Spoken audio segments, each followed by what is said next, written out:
Hello, and welcome to Diego C. Palace. I hope you're all having a wonderful weekend.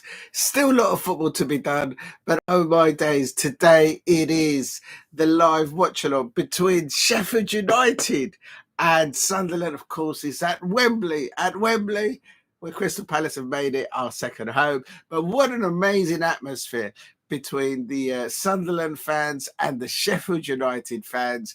They took over London, both parts of those teams.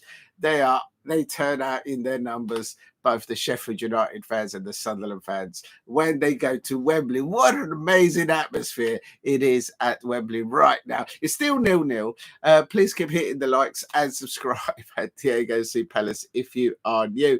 It's been an early injury to, I think it was, yes, he was for O'Neill, the centre half defender for Sunderland, so that's not a good thing there for Regis Lebris.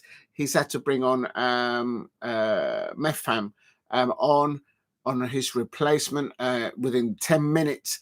It's still 0-0. If you're new to the channel, please hit like and subscribe at Diego C. Palace if you are new. Good start from both teams, but no goals thus far. It's for me, good forward strikes there, but of course a very sought after player, but not just in the Championship, but Premier League clubs, especially those, I expect those who are going up, of Bellingham. What an amazing prospect, and also I like the look of Eliezer Mayenda of Sunderland. As for Sheffield United, Vinicius Souza, he's kind of like the backbone, I think, together with Vinicius Souza is a midfield for player for Sheffield United, and I think also for me, Robinson, their captain. They're those two are the backbone, if I may say so, for Sheffield United. Of course, both managers extremely experienced in these type of affairs of trying to get promotion. They're not new kids on the block, both Chris Wilder and Regis Lebris. Very, very, very experienced managers in this. Sunderland came into the playoffs, to land into the playoffs. They were saving their legs for their players. That's what Regis Lebris. Also, what happened between the semi-final between Sunderland versus Coventry City. Commiserations to Frank Lampard and to the Coventry City fans. But what an amazing semi-final there. And of course, Sheffield United, they finished strong in the playoffs, in third place, if I'm not mistaken. They probably ruined a few opportunities during the season to change the draw into winning a couple of them, and they would have got automatic promotion. So it's just one of those. It's a tough one to get out of the Championship into the Premier League. It's not an easy task, and I don't wish it upon anyone. Great football. There's a few good, I always say, in the playoffs and in the Championship, a few gold nuggets there that clubs like Crystal Palace and other Premier League clubs will be, I expect, scouting and keeping an eye on, regardless of the consequences of who wins and who doesn't today. But I think Chris Wilder, the manager of Sheffield United, and Regis Lebris, as I said about a minute ago, they are well in tune in this sort of affairs here. And there you can see Lebris there in his very smart suit there, and giving advice to some of his players, whilst I think someone's getting treatment there. It's the whole of Wembley, because obviously the colours of Sheffield United and Sunderland are very similar, red and white. It is Sheffield United who are wearing sort of their home colours, and of course Sunderland are wearing their away kit. The Black Cats, I think it's even Stevens right now. I think the match does need a goal. And of course, the winner of today between Sheffield United and Sunderland will go into. Please keep hitting the likes. If you can help me get to 5 likes, it'd be amazing. And subscribe at Diego C. Palace. The winners, of course, will join both Burnley and Leeds United in the Premier League next season. So that's all to look forward there. And it's, let me just get back into it because it's not refreshed there. Cooper and Patterson has had to do a very good save in the first 5 minutes for me. Very important. There is VAR. There is VAR, and it looks like they're using a mixture of referees, both from the Championship and from the Premier League. As Chris Kavanagh there is the manager, is the referee for today, and the VAR referee is John Brooks. So very experienced referees and VAR officials. I hope it doesn't go down to something like that. And as I speak, it's still 0-0, and I think that injury to Sunderland early doors may have shaken things up a bit. It's not always a good thing to get an early injury into the first into the first 15-20 minutes for any side. I expect it at Wembley, regardless of the atmosphere that has been created. And Sheffield United have got the ball here. They're going forward. They're going forward. Oh, they've just scored. As I just tuned in, they've just scored. Is that Campbell for is that Campbell? Yes, the forward left sort of striker for Sheffield United. Lovely shot there. I think that might have been he was assisted by the left winger of Hammer. Is it going to stay? Is it a goal? It looks like it might be a goal for Sheffield United. So Sheffield United have drawn blood first at Wembley. Good afternoon today, 000. I hope you're doing well. I hope you're having a great weekend and getting ready for tomorrow. Make sure you have a great day tomorrow. Of course, away at Liverpool. I'm wearing my Liverpool when we beat Liverpool before back in the day. But there you go. Please hit like and subscribe at Diego C. Palace. I'm still buzzing from Wembley. Every time I see Wembley, a match at Wembley, I can't get past what happened. It's just so amazing what Crystal Palace have achieved. But at the moment, at Wembley, in the Championship playoff final, it is a goal to Sheffield United. And good transition from defence to attack by Sheffield United. Sunderland caught a little bit cold there, defending down their right-hand side, but down the left-hand side, attacking Sheffield United. A lovely little run there, breakaway play there by Hammer, and he assisted up towards Campbell, and goal. Good afternoon. Congratulations to Daniel. I was at your winning parade yesterday. It was absolute scenes. I've uploaded a few videos of on Instagram, and also I did live shots of the. You went to the parade as well. Well done. Yeah, I'm sure every Tottenham fans that was in the UK was there. I mean, you couldn't move. It was like we weren't like chicken or like eagles there. It was like penguins. We couldn't move. But it was what a great atmosphere. I think it's safe to say the Tottenham Hotspur fans all turned out for their manager, Ange Postecoglou, and all their players there. It's mad. It was mad. It got a bit nippy at the end, and I tried to get towards the stage to do another video, but it was just chock-a-block. So I thought, it's just, when something just doesn't feel safe, and I thought, you know what, I'm just leaving it. But I did manage to catch it. I haven't uploaded them. I will upload it on my channel, on my YouTube channel. I did record the players going across on the bus and whatnot, and everyone was on top of the shops. But yeah, I think it's safe to say that the Tottenham Hotspur fans, they certainly partied yesterday in the whole of North London. North London was clearly belonging to Tottenham Hotspur. But today in Wembley, and also there was a big celebrations from Sunderland fans yesterday in central London as well. But tonight they need to keep singing for their players, because at the moment it is Sheffield United 1, Sunderland 0. And Daniel got back. Yeah, I'm not surprised to hear that. Yeah, no, listen, I've never had any. I've always had time for. I've worked with so many years with Spurs fans. It's unreal. So Yeah, look, it's the year of the birds. Liverpool, they won the Premier League. They've got a bird on their on their badge. Crystal Palace, of course.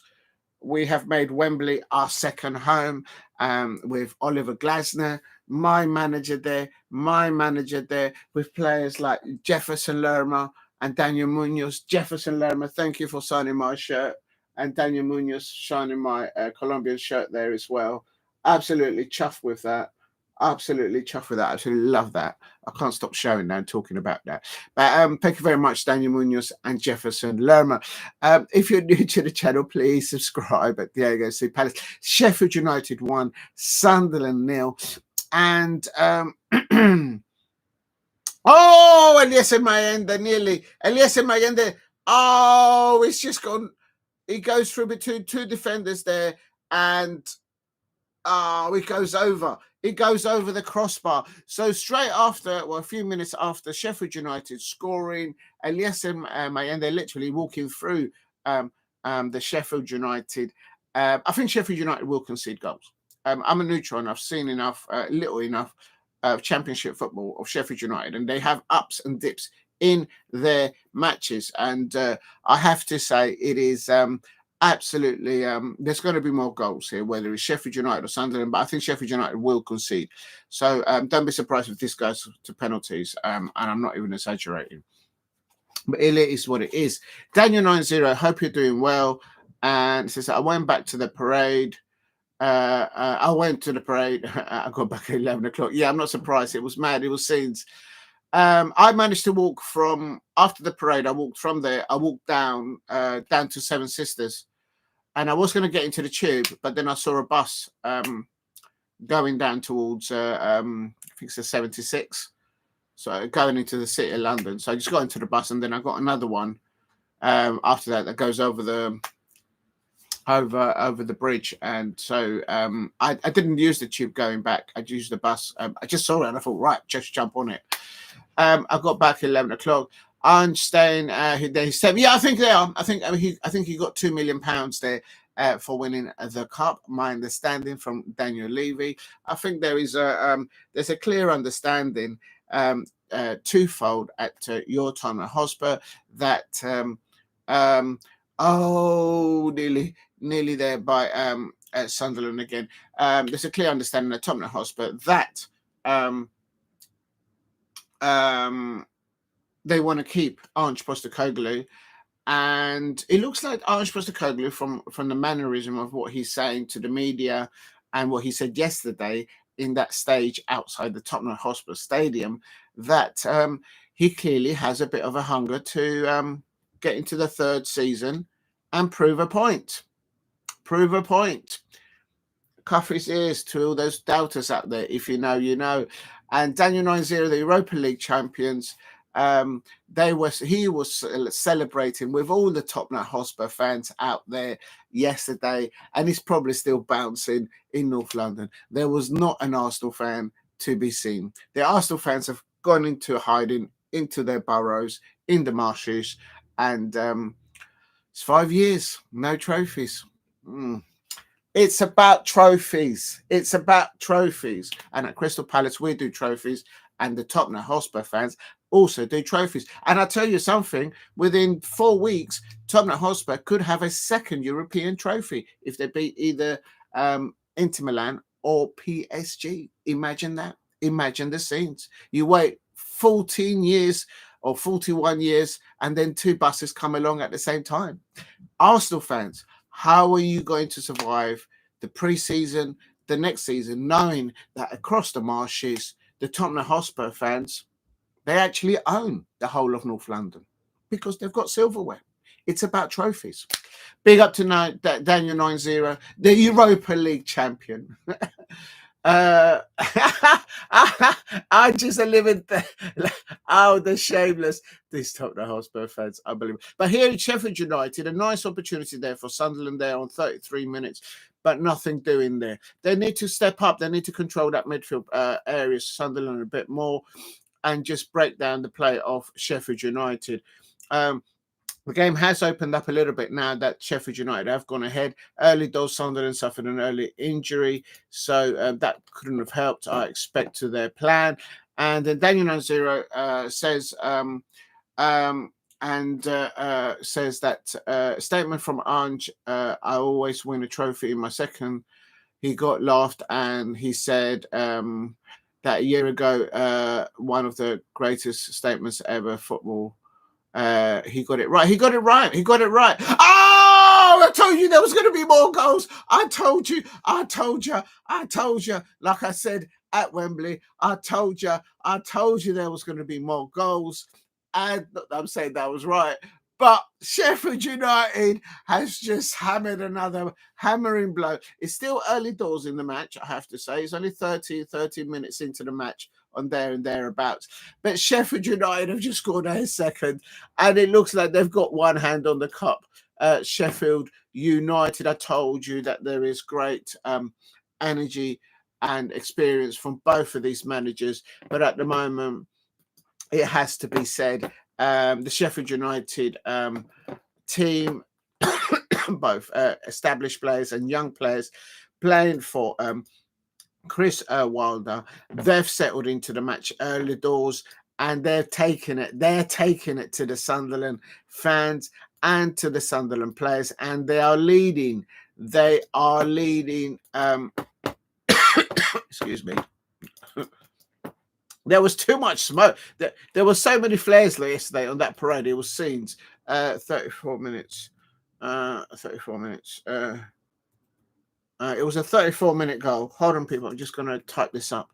And it's a goal, of course, for Sheffield United. Sunderland need to buckle up their ideas and get back in with a goal before half-time. Ideally, I expect. But don't discount the Sunderland away fans and their players.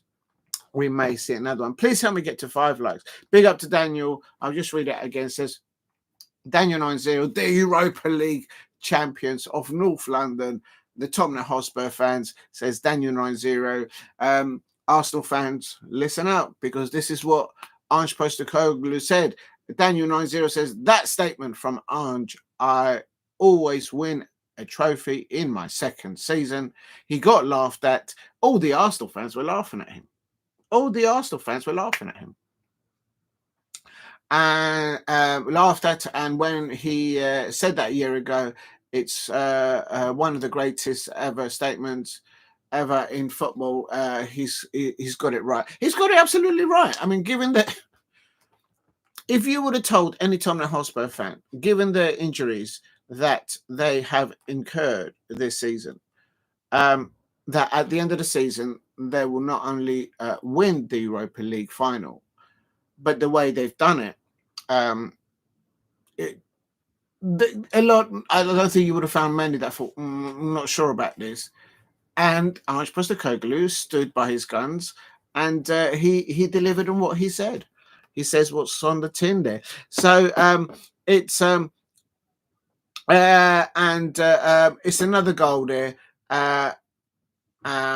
Please hit a like and subscribe at Diego C. Palace. Let me just, because I've just lost a thing there. Oh, does the goal not stand? What's going on? Oh, VAR are looking at it. It might not be a second goal, people. VAR are looking at it. I don't think it's a goal. Oh, I do take it back, so I've got to go and change the scoreline. Right, I'm coming back to the chat. I've got to change it back to 2-1. So that is the saviour there for Sunderland. It's because there is VAR. Yes, VAR has disallowed it. So I think there might have been an infringement in there. And the Sunderland fans are probably saying, well, we needed that. They needed that. Sunderland fans need to buckle up their ideas. Good afternoon to Henry Smith. Thank you for dropping in. Please help me get to 5 likes, everybody out there. If you can, if you haven't subscribed, please subscribe at Diego C. Palace. Good afternoon, Henry Smith. I hope you're doing well. And what an amazing weekend. What an amazing 2 weeks lately. 3 weeks of football everywhere. I just can't get past that at the moment. And there's more tomorrow. Crystal Palace are traveling to Anfield. And also Ange, the pub manager, what's this? I've missed a few chats here.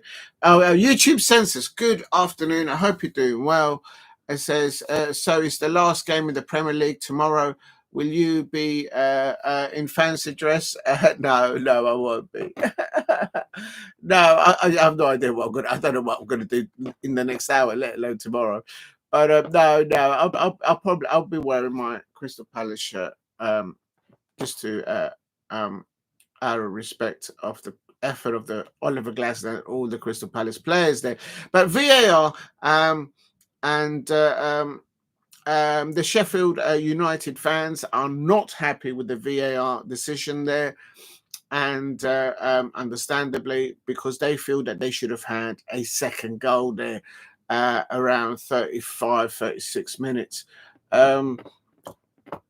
I'm sorry, Ange. Please forgive me. I'm sure he will. I'm sure. Listen, he's got broad shoulders, and he probably a manager of that experience understands that the Spurs fans have every right to have their opinions, like any fan base. And what Ange Postecoglou has done is he's allowed at the end of the season the trophy cabinet to do the talking. And as I say to Arsenal fans, and I'm not rubbing it in, I'm just saying, Arsenal fans out there, you need to start thinking about winning trophies. You've had 5 years of a manager and spent a lot of money there at your football club. You've got a stadium there built for purpose. You've got a massive fan base, the Arsenal fans. But for some reason, they're not all of them, but the majority of them, I see as an outsider, they're just happy with just being top 3, top 4 every season after season. They don't want to go for trophies. So I just don't get it. I don't get it as an outsider. But Tottenham Hotspur are running North London right now because they're European champions. I'm seeing the commentators saying things about the that VAR decisions, and so they're going to analyze that decision of that second goal ruled out. And maybe I jinxed it because I said I hope VAR doesn't decide this, but then the officials have to look at it, and it is what it is. Big up to everyone in the chat, and then Henry said, "Yeah, what a goal! Yeah, I agree." Oh, wait a minute, I missed the chat there. I'm sorry to give you forgive me. And then your Arsenal hate akin to Trump.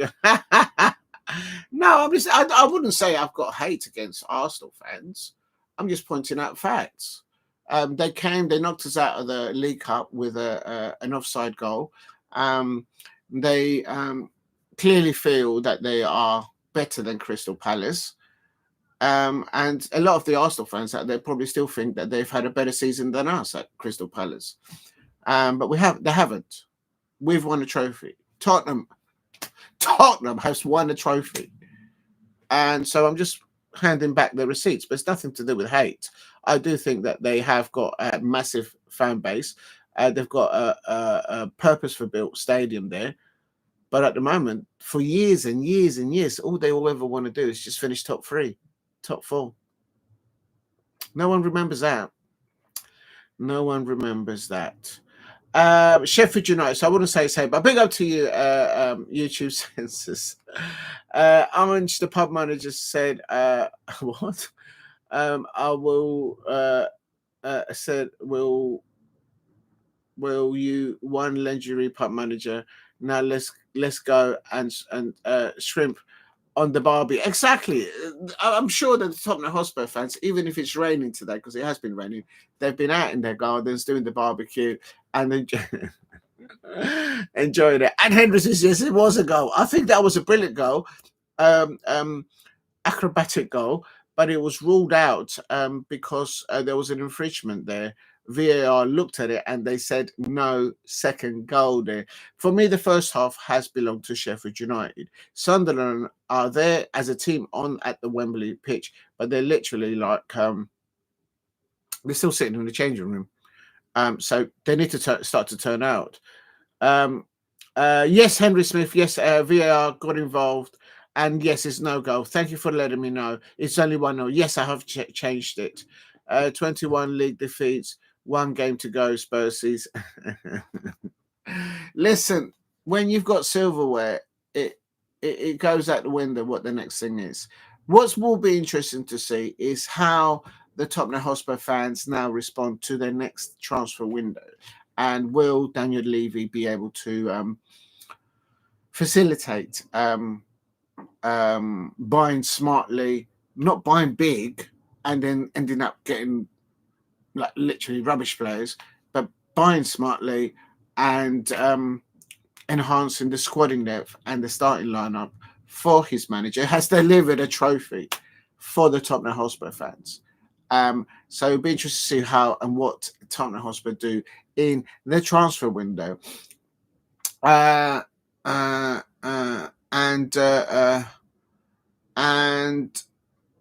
it looks like Luke O'Neill there. He's just wobbling back towards the Sunderland bench. He did start for Sunderland, but he's had to come off injured.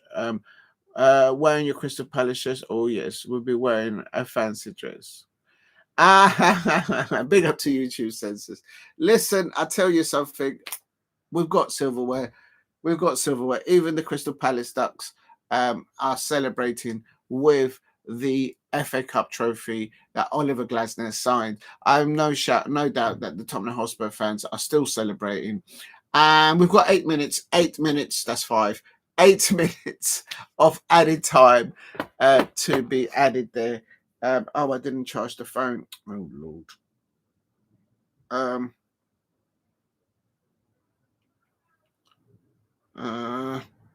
should have done that.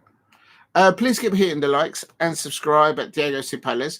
We've got it'd be interesting to see if now Sunderland does claw it back, and then the debate at half time and it probably after full time will be that 36 minute second goal by Sheffield United. Should it have it looked a spectacular goal by Sheffield United, but it was deemed I'm going to go into it, see if I can find the description of it.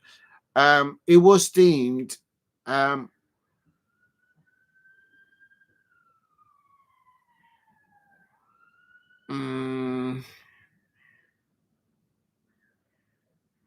I'm trying to find why, because usually they do state. Oh Lord, 1 minute, this thing's going mad. Please keep hitting the likes and subscribe at Diego C. Palace if you are new. And Tyrese Campbell was absolutely on fire for Sheffield United in this first half, I have to say. And he scored on 25 minutes. You know what? I haven't actually put that on the... I'm going to do that now. 25 minutes. And it was Tyrese Campbell. And that was the first goal for Sheffield United. On possession of the ball, on creation of the ball, on scoring goals, Sheffield United deserve their 1-0 lead. A lot of people out there may say that they should have had 2 goals. But it's not meant to be. And a very, very good counter-attack there by here. And Gus Hammer running down that left-hand side. And they caught Sunderland... they caught Sunderland out. So it was one of those. All from a set piece. And Sunderland were attacking with a set piece, and then boom, they got caught out.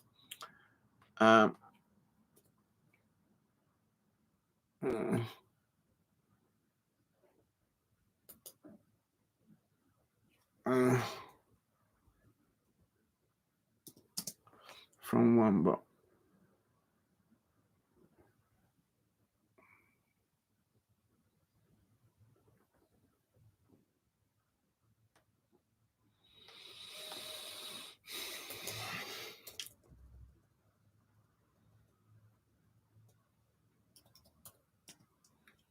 right there it is.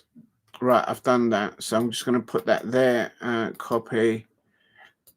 That's the first goal description because I haven't actually done it. I'm going to put it now into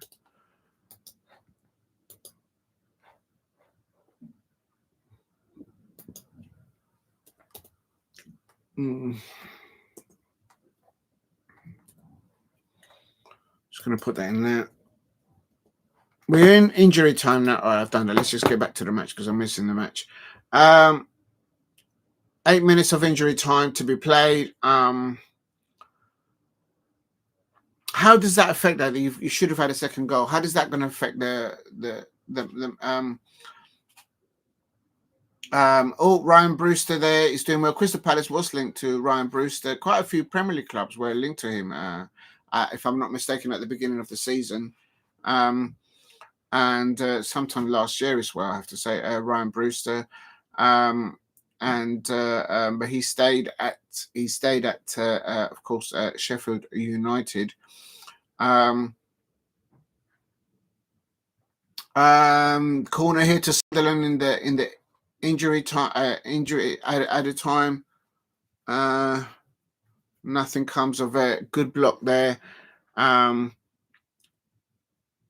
Sunderland have been actually quite well in the 5 minutes in the last 5 minutes of the first half and into injury time. But overall, in the first half, you got to give it to Sheffield United as a neutral. That's the way I see it at the moment. Please hit a like and subscribe at Diego C. Palace if you are new. And oh, that's not right. What's going on there?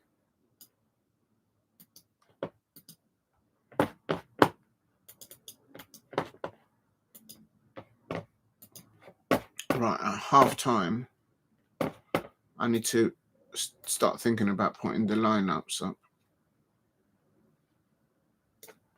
Oh, this is fighting me. Yeah, that second goal there by Ballard was disallowed by VAR. A lot of the, and I have to say, I didn't help that one of the main important defenders for Sunderland going off injured within 10 minutes. That can't help the situation at all. Please hit a like and subscribe at Diego C. Palace. And also, early doors, Morn should have scored, actually. So literally, Sheffield United fans will probably feel that they should have had 3 goals. The goal that was disallowed, and also Moore tested Patterson in the Sunderland goal within 5 minutes. So all in all, it could, at half time, it could be Sheffield United 3, Sunderland 0. So Lebris there is clearly there needs to be a bit more intensity, more urgency from Sunderland, especially trying to stop the control of the match, in my opinion, between Peck and Vince's Souza in the Sheffield United midfield.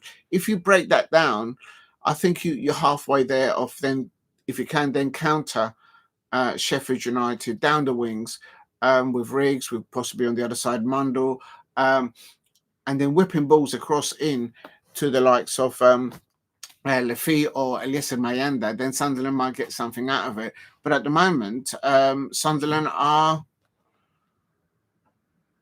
bossing it really out there. Only in the last 5 minutes of normal time and in the minutes of added time, which we're playing right now, in my opinion, Sunderland have kind of like woken up a little bit. But have they raised the levels to where they were, like how they played in the semi-finals or in the 2 legs in the semi-finals of the playoffs?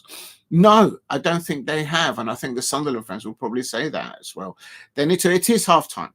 It's half time, and it's Sheffield United 1, Sunderland 0. For me, Sunderland need to have a serious conversation at half time, because I don't really like to look at stats, but I will do it. Yeah, look, there is shots on target, only 1 from Sunderland. Never mind shots on targets. They haven't controlled the midfield, in my opinion, and they're getting bossed.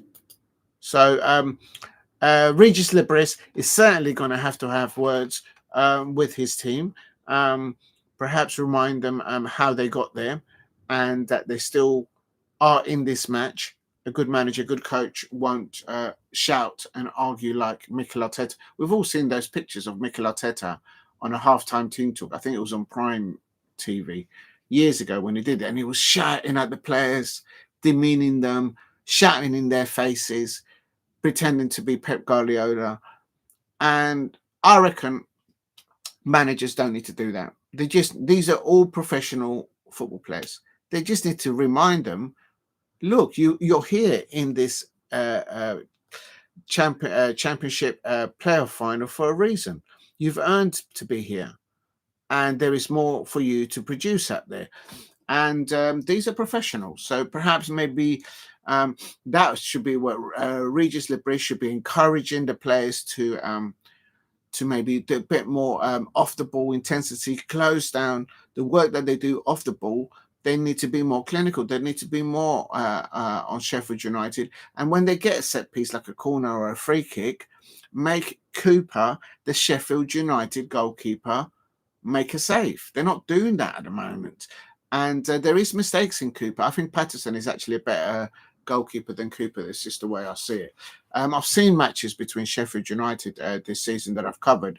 And if Robertson, Vincent Souza and Cooper have a bad day off at the office, Sheffield United can't recover. So Sunderland need to turn that over.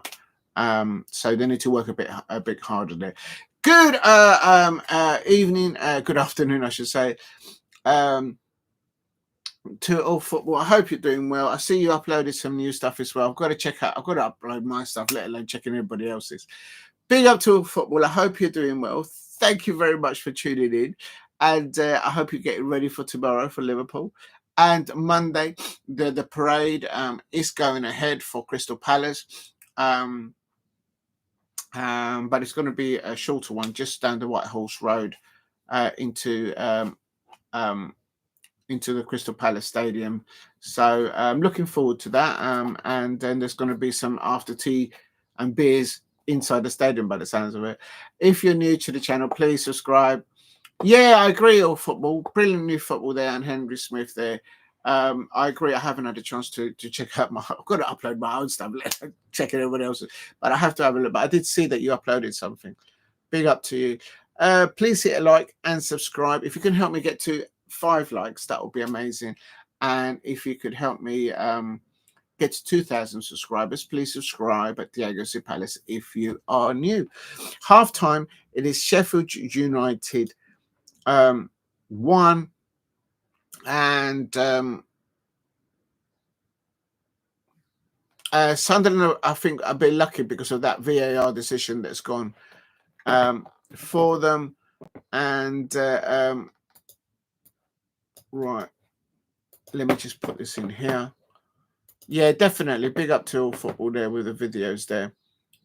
Yeah, listen, keep uploading. I've got so much stuff to upload.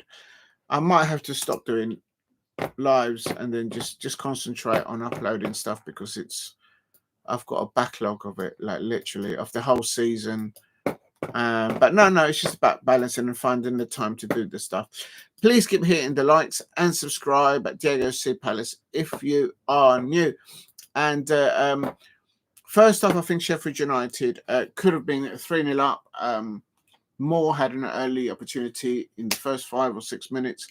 And he should have buried that at his levels. But Patterson saving there for Sunderland. And then they scored. And then they scored again, but the second goal was disallowed for VAR. So I expect the Sheffield United fans right now, going into halftime to have a pint of beer or whatnot, they'll be thinking they should be 3-0 up. They should be 3-0 up and they should have the one hand on the trophy. But at the moment, at halftime, it is Sheffield United 1, Sunderland 0. So anything can happen. So the pressure would build up in the Sheffield United changing room. I don't think Chris Wilder will change anything at half time for his Blade side. If it's not broken, don't fix it. Whilst in the Black Cats changing room, Lebris will probably be encouraging, I would have thought. Please help me get to 5 likes and his players to bit more intensity, bit more of approach and cleanliness when they get into the last third and making their keeper Cooper make some saves. They just have to do it. They have to replicate what they did against Coventry. They have to replicate what they did throughout the season to establish themselves easily into the playoffs. They deserve to be in the playoff final. That's what I think.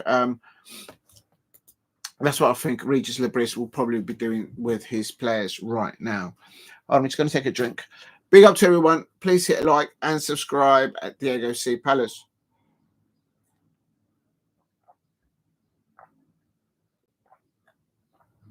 Got a little homemade milkshake going there.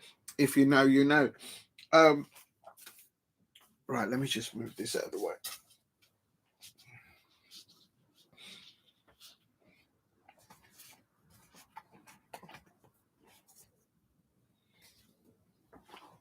Right.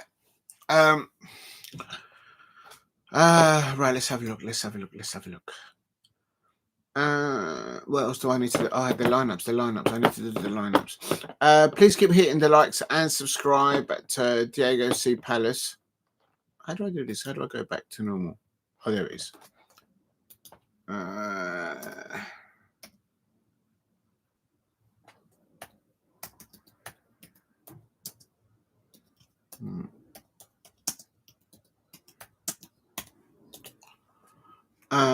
There we go. There we go.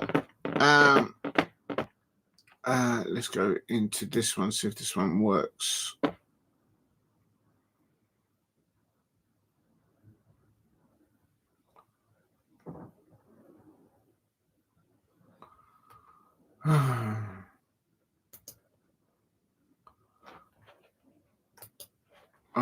Let me just try and find it.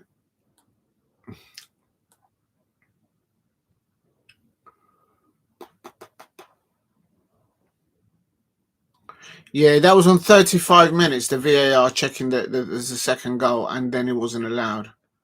Just checking that. Oh, that's not right.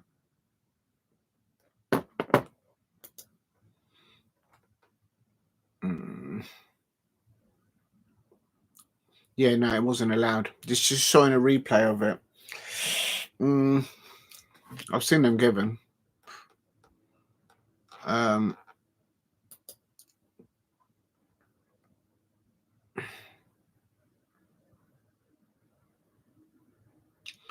They're just showing the injury there to Luke O'Neill. It's just bad luck. Imagine going to Wembley and then that happens to you. It's got to be a heartbreaker. Surely for any player, for any side. They literally started how they started against Bristol City, Sheffield United, and Sunderland just need to wake up and replicate what they did.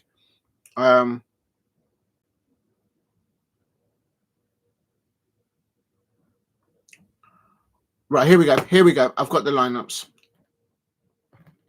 If you're new to the channel, please subscribe at Diego C. Palace. God, for that. I'm just going to put it into the. Actually, you know what? My arm is actually hurting, stretching all the way up there. So what I'm going to do is I'm just going to put the lineups into the description first.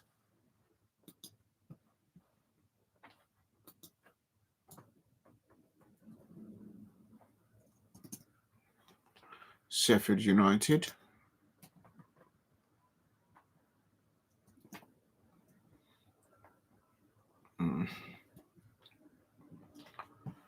And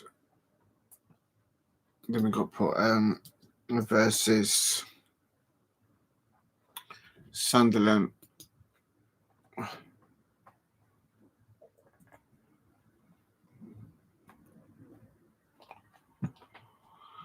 Okay, that's better. So that I haven't put the substitutes, just the lineups there, people. Okay, Okay, that'll do. That will do, I suppose, for now. At least I've got the line. Oh, let me just save this before I lose it, and then I'll put it into the chat. Please keep hitting the likes. If you can help me get to 5 likes, that's always my target. It'd be wonderful if you can help me get to 5 likes. And if you haven't subscribed, please subscribe at Diego C. Palace. Let me just there it is. So let's get Sheffield United.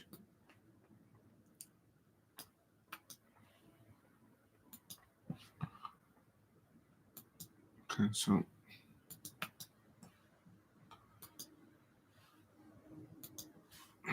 Sheffield United. Let me just. Oh, it doesn't let me type into it. Oh, never mind. Versus Sunderland.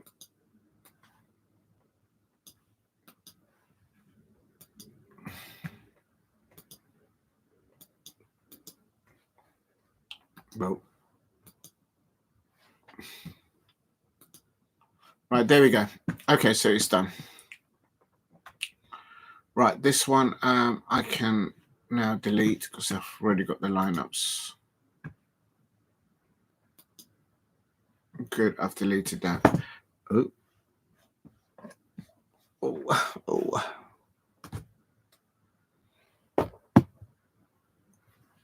Right, let me just put this here. I've lost the thing on. Oh, there it is. All right, still half time, I think. Yes, the player's not come out just yet.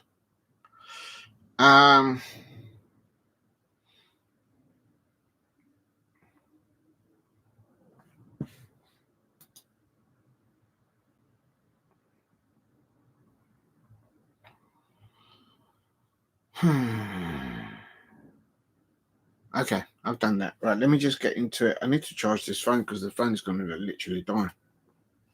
How do I do this? Okay, let's just plug it in here, I suppose.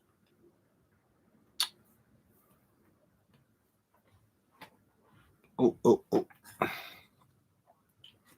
you know what? I don't want to plug it into it. Just 1 second, I just got to charge the phone.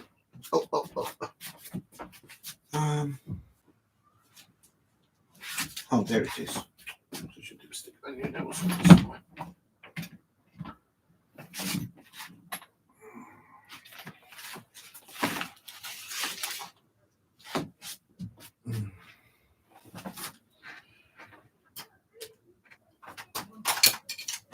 Right, here we go.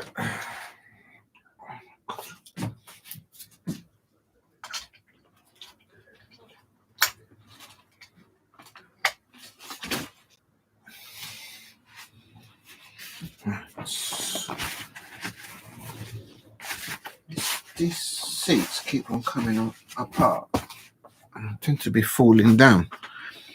Don't understand it. That's better.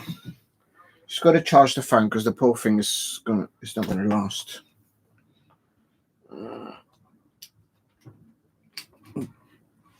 There we go. That's better. Right.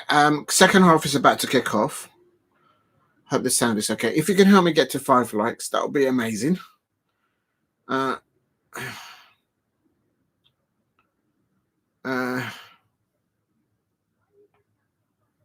And let's have a look. Please keep hitting the likes and subscribe at Diego C. Palace if you are new.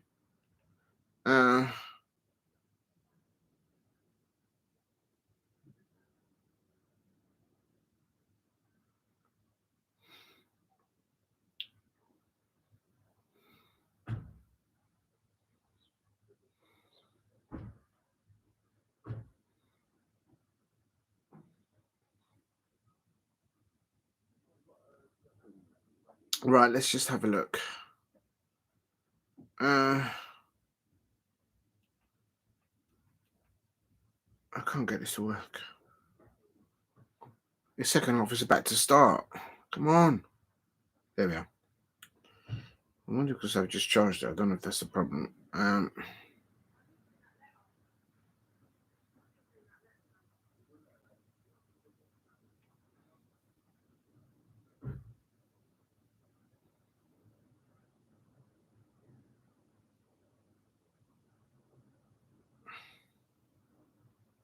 Right, here we go. They're still on advert, so I'm going to have to move this over here now because the cable's out the way there. Right, they're still on adverts, but they're probably going to come out now for the second half. The players are coming out for the second half, people. And I'm just going to check to see if there is... it has started the second half now. Sorry, I do apologise. I'm just checking to see if there's any half-time substitutions. Not that I can see. And the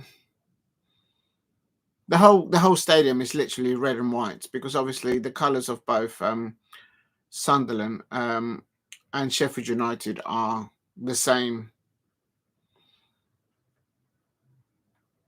There's a lot at stake here. It's a lot of money, big money at stake here for the owners of Sheffield United and, of course, of Sunderland.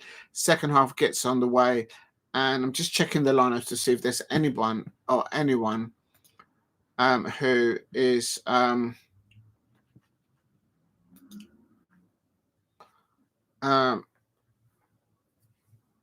Chris Wilder. They're coming out there on his bench, and literally Sheffield United are 45 minutes from being back in the Premier League. But it's only one goal in it, so anything can happen. I was sure it was finished 1-0, the final score. You could probably right, Henry Smith. It'd be interesting to see how the first 10 minutes are for Sunderland. They need to replicate that performance they did against Coventry. And big up to the dog. Big up to the hope you're doing well. And it is Sunderland 1, Sheffield United 1. Sorry, I should say Sheffield United 1, Sunderland 0. And remember that Sunderland are all in white. They can't wear the traditional red and white stripes because obviously Sheffield United are wearing that. So I wonder how that came about. Did they do like a toss or something? And so a big up to the dog. I hope you're doing well. Please keep hitting the likes and subscribe at Diego C. Palace if you are new. Let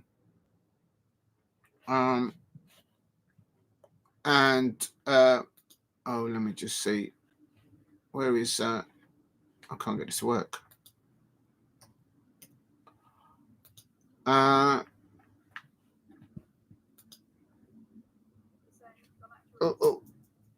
do not want to see that. So that's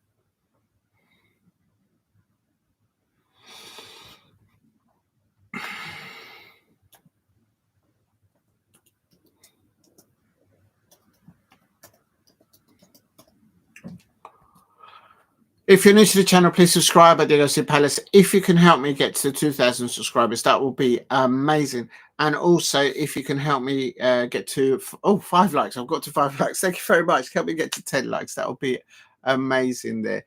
And let's have a look here. Much better from Sunderland here, passing the ball, but Sheffield United are pressing off the ball well. Good ball down the left-hand side here by Sunderland.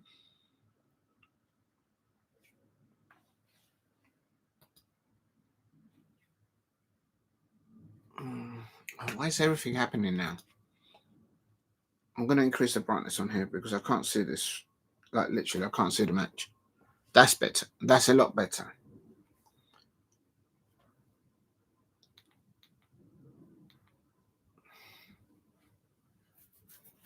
Sunderland 1. Sunderland need to get another goal back here. Sheffield United, if they get a second goal, I don't think they'll be able to claw 2 goals. Sunderland might be able to claw one more goal, and then we'll take it from there. Please keep hitting the likes and subscribe at Diego C. Palace if you are new. Here comes Sheffield United on the break. They're good defending there. Two Welsh players there on opposing teams. One attacking, one defending. Good breakaway down here on the left-hand side for Sunderland. Much better from Sunderland now. This is much better from Sunderland. Please keep hitting the likes and subscribe at Diego C. Palace if you are new.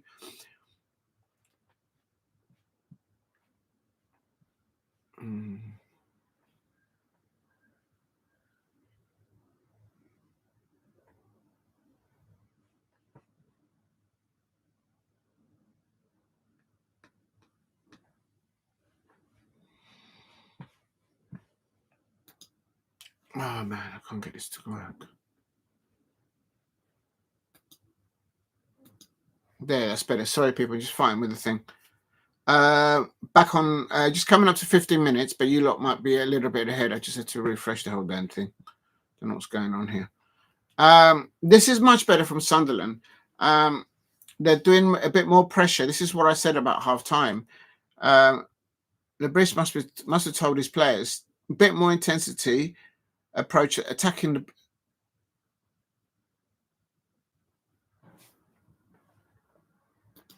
I can't hear. Here we go. We can hear the crowd. This is Mundle. It's too deep. Oh no, he crossed it in too deep. But that's better. At least they're attacking into the Sheffield United half there. So it's making a game of it.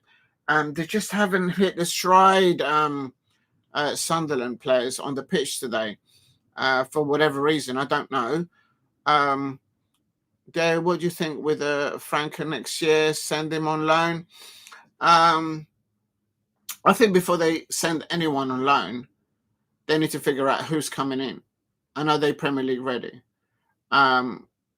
If they're going to be serious about, and I'm sure they are, obviously, about the Europa League, before you reduce your squad in depth, you need to add to it. So I think he's a squad player at the moment. There is a player in him, but he's behind the pecking order at the moment. So it depends on other outgoings as well that may occur at Crystal Palace. But I think before they release anyone, I think that if they're going to release him on loan or sell him, it'll be done at the end of the second transfer window, not the first one. Remember, there's two transfer windows. The first one starts at the end of the season, and then there's the World Club Championship, which is happening in America. My understanding is that the transfer window suspends from that, and then it reopens once that competition is done. It's completed. Please keep hitting the likes and subscribe at Diego C. Palace. If you can help me get to Bellingham. And this is better from Sunderland. Oh, the good defending there by Burrows, I think that was. And they win in the midfield battles here. Sheffield United, a little break here down the left-hand side for Sheffield United. It's 2 against 2. Can he find the other player? Pass it. Oh, he didn't pass it. Oh, he's Brewster. Oh, is that a penalty? Is that a penalty for Sheffield United? The Sheffield United fans will feel that they should have had a penalty on 52 minutes, and they should have had a second goal in the first half. The Sheffield United fans must be losing it. On the counter, from defence to attack, Sheffield United have been the brighter at both sides, I have to say. Literally, Sheffield United are doing what Sunderland did to Coventry City in the semi-finals. Big up to the dog there. Big up to everyone in the chat. If you can help me get to 10 likes, that would be amazing. Please keep hitting the likes and subscribe at Diego C. Palace. Sunderland won. I keep saying that. Sheffield United won, Sunderland 0. But Sunderland need to claw another one back, take it into extra time. Much better in the second half by Sunderland. Good intensity. approach, attacking Sunderland, especially down that left-hand side.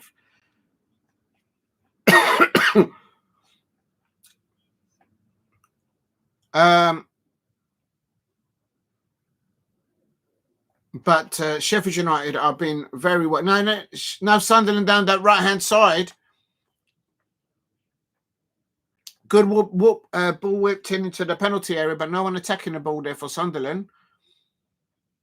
And their number 9, Liffey and Mayenda, they need to anticipate those crosses from wide areas. Oh, there's a Sheffield United player now chopped up, down injured. Brewster's been injured there. I think someone's going to yellow card. Yeah, I think that's a yellow card. Oh, yeah, that he's sliding in. That's Rigg sliding in there and taking out Brewster. I think he might have just got a yellow card there. Please hit a like and subscribe at Diego C. Palace. If you can help me get to 10 likes, that would be amazing. Thank you. Has anyone seen why Scott Maradona did yesterday? No, I haven't seen it. Sorry. I've seen there's a bit of I don't know if you're talking about. I've seen there's a bit of online banter between Tottenham Hotspur's Maddison and John Terry. It's quite funny to watch. Oh, Scott McTominay. Yeah, well, no, he's a Galactico. He's like a gladiator in Napoli. What he's done alongside with Romelu Lukaku and others for Conte.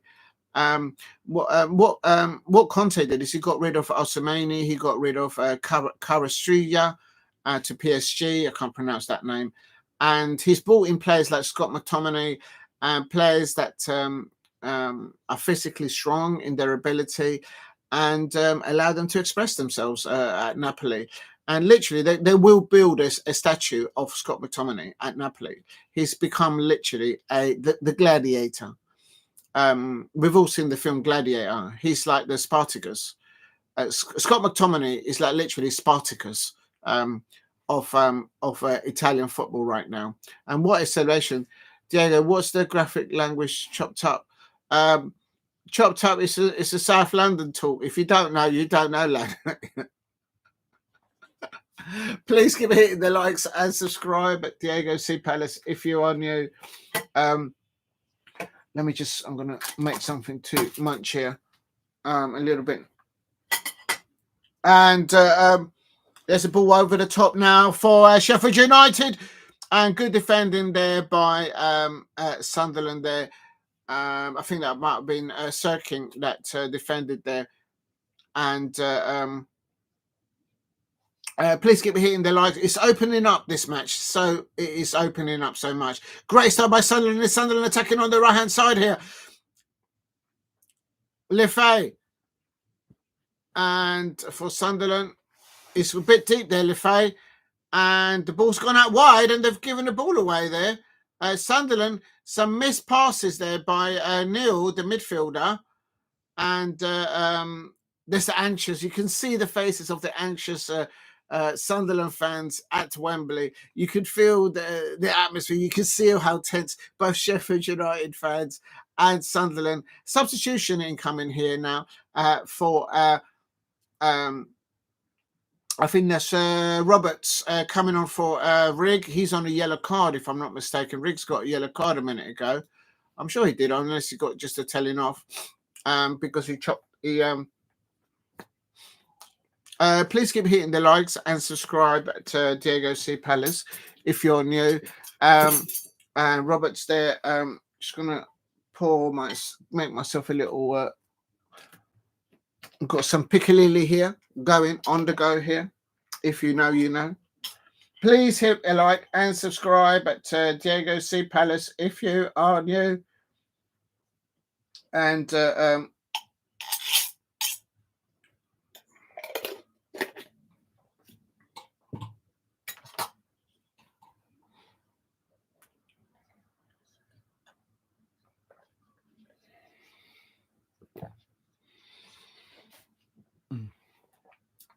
Brewster there.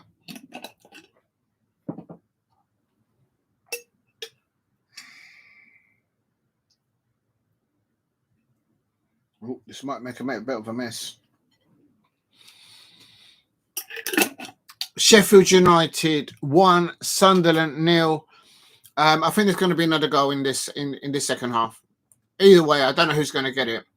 I just think on the counter attack again, it might well be Sheffield United, but Sunderland have sort of woken up in this second half, and the match needed this because in the first half they were like literally still in the changing room, like literally.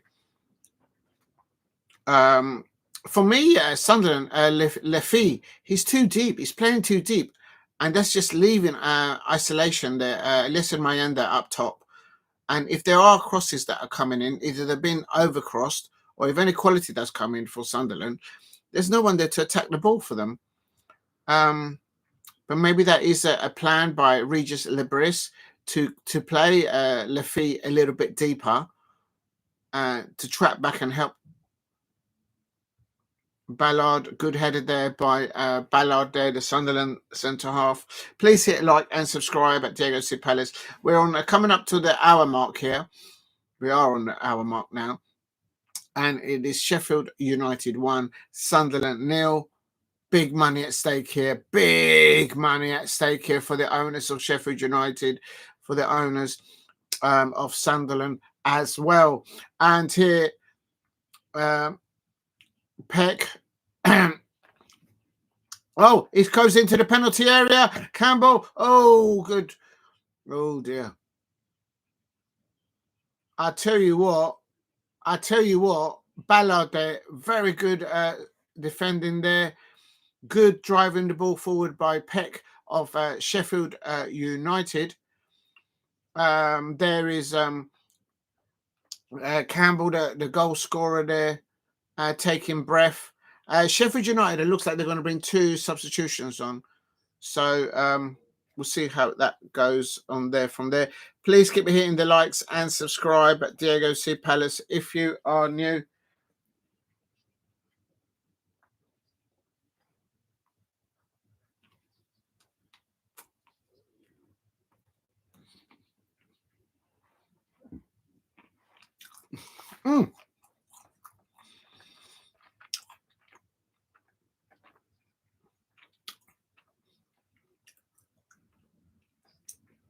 Long throw by Sheffield United and well caught by Patterson in the Sunderland goal, but he was prevented from throwing the ball out for a counter attack by Sunderland.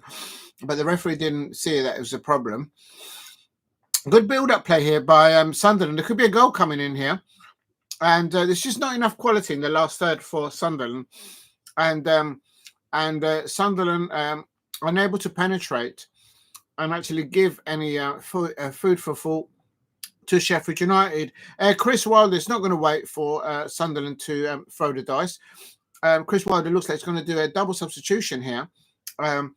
Incoming now. Please keep your likes and subscribe at Diego It's more on the ball here for Sheffield United. Now they're tracking the ball back into their own half. Good. The work rate off the ball by Sunderland is a lot better in the second half by a mile comparison to the first half. Please help me get to 10 likes. Oh, I should really put on here. Thank you for the 7 likes. Let me just put a thank you. Thank you all for the 7 likes. Please help me get to 10 likes if you can. And Sheffield United here. I wonder how much money is actually at stake here. You'll probably Google it.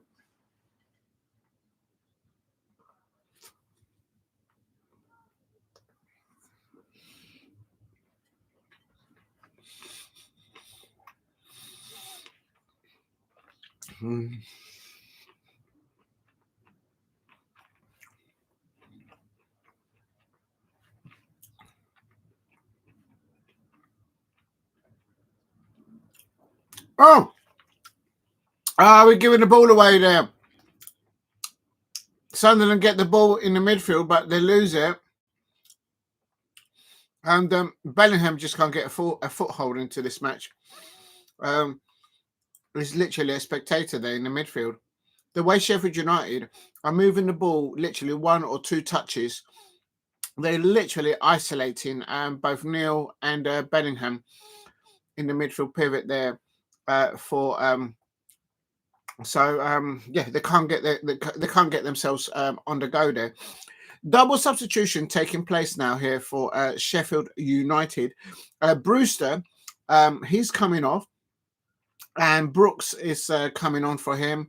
And I think Brooks wasn't Brooks linked to somebody? I can't remember who.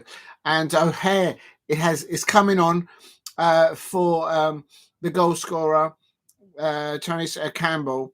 So the goal scorer has been substituted by Chris Wilder, and they're showing his goal, well taken goal there on the break. And yeah, Sunderland was just asleep in the first half. Literally, Sunderland were still in the changing room. They did not start like how they started against Coventry City, and they've been caught out. Hare's come on, and also and Brooks has come on for Sheffield United. Don't discount the manager, Regis Libris, and the Sunderland players, because they have been in these kind of situations and they know how to. It's only 1-0 at the moment still, so there isn't a second goal. They did score a second goal, Sheffield United, in the first half, but it was ruled out by VAR. And quite frankly, in the first 5 minutes of the first half, Moore should have scored for Sheffield United. So literally, it should be 3-0. As it is right now. But really, good afternoon to Steve. I hope you're doing well. There's a lot of football going on in Scotland, everywhere, and also, of course, now at Wembley. There's probably some other stuff. I might do some other stuff after this. If you can help me get to 10 likes, please help me get to 10 likes. And if you can help me get to 2,000 subscribers, please subscribe at Diego C. Palace if you are new. Sunderland won. I keep saying that. Sheffield United won. Sunderland 0. Oh dear, be terrible commentator. Big up to Steve. I hope you're doing well. I hope you're getting your predictions right. I didn't actually do a prediction for this one. I just got a feeling that Sunderland might nick it on penalties at the end. On open play, I don't think they would win this game.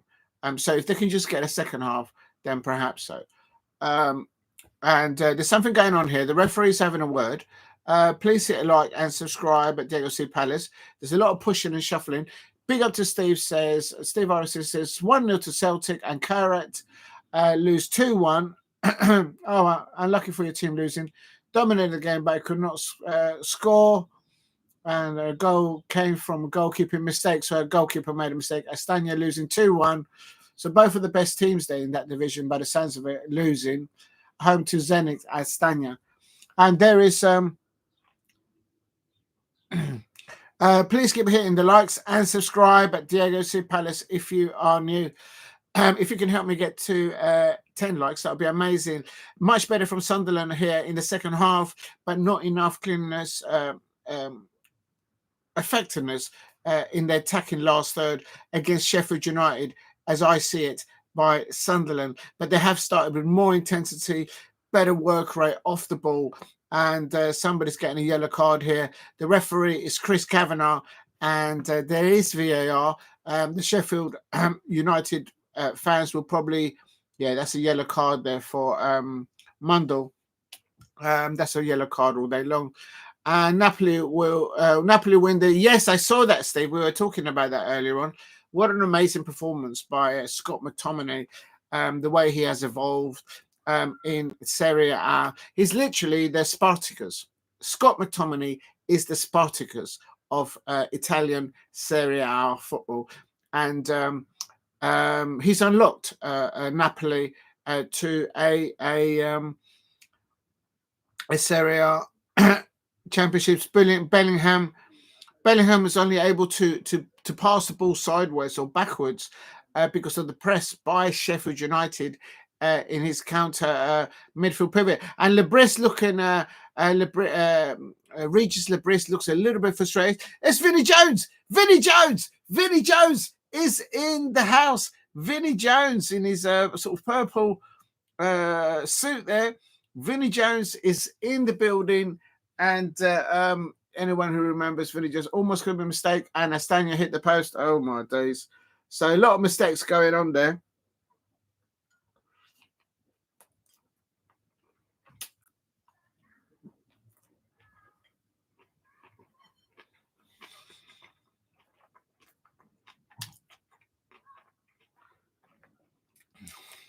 Oh, I let it go.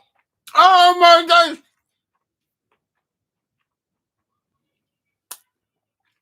That should have been the second goal. That should have been the second goal for Sheffield United on 69 minutes. How did they not score the second goal? And the Sunderland defender got caught out there, and he had his pocket picked. And quite frankly, oh, is that a penalty for Sunderland? Is that a penalty for Sunderland? And it's all happening now. The intensity is now happening. It's a bit end to end now. And let's have a look here.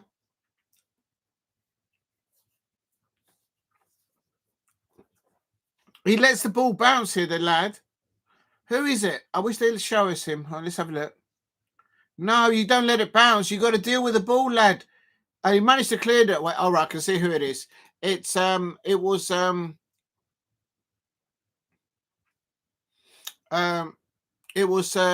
Cirkin. Cirkin is the one who lost the ball. Cirkin lost the ball, and quite frankly, Sheffield United there on 69 minutes should have been 2-0 up. Thank you, Steve. Thank you for the 8 likes. Oh my days. Oh my days. That should have been 2-0. That should have been basically Anthony Patterson, who is the goalkeeper for Sunderland, just kept him in the game, literally on 70 minutes, 69 minutes. Oh my days. That's like on 69 minutes. Please hit like and subscribe at Diego C. Palace if you are new. If you can help me get to 2,000 subscribers, please subscribe at Diego C. Palace. And also, if you can, please subscribe and set the notification bell on. That should have been Sheffield United with literally over the line. And Sunderland got away with that one on 69 minutes. Literally. So then that means Sheffield United should really be, in my opinion, 4-0 up. They've had a goal disallowed. They should have scored in the first 5 minutes. In the first half, they only came in at 1-0 up at half time. In the second half, on 69 minutes, who was it? It was Andre Brooks. Just stopped him. Triple substitution now happening for Sunderland. It's all happening now. They're throwing the dice at everything now. Please keep hitting the likes and subscribe at Diego C. Palace. Sunderland are in need of a goal to try and take this into extra time. The last 5 minutes, the last 10 minutes of this match is going to be absolute serious. Fresh legs have been brought on now. Mundle, who's on a yellow card, he has been substituted. Neil is also been substituted, of course, for Sunderland. And Isidore is coming on for Mundle. Watson has come on for Neil. And Roberts has come on for Rigg. Last throw of the dice perhaps here by Regis Lebris, the Sunderland manager here. It is still with all the opportunities. I'll tell you something. If Sunderland get an equalizer before 90 minutes is up, the momentum psychologically will go for Sunderland. Even though the majority of the field of the play has been in favour of Sheffield United. Why? Is because right now, as a neutral, I see that Sheffield United should be 4-0 up with opportunities created and in the second half and in the first half. And also that includes also that goal that was disallowed. So it is what it is. Big up to Henry, says hello to Steve. If you're new to the channel, please subscribe at Diego C. Palace. Anything can happen in the next. We're coming up into the last 15 minutes of normal time. And anything can happen here. Please keep hitting the likes and subscribe at Diego C. Palace if you are new.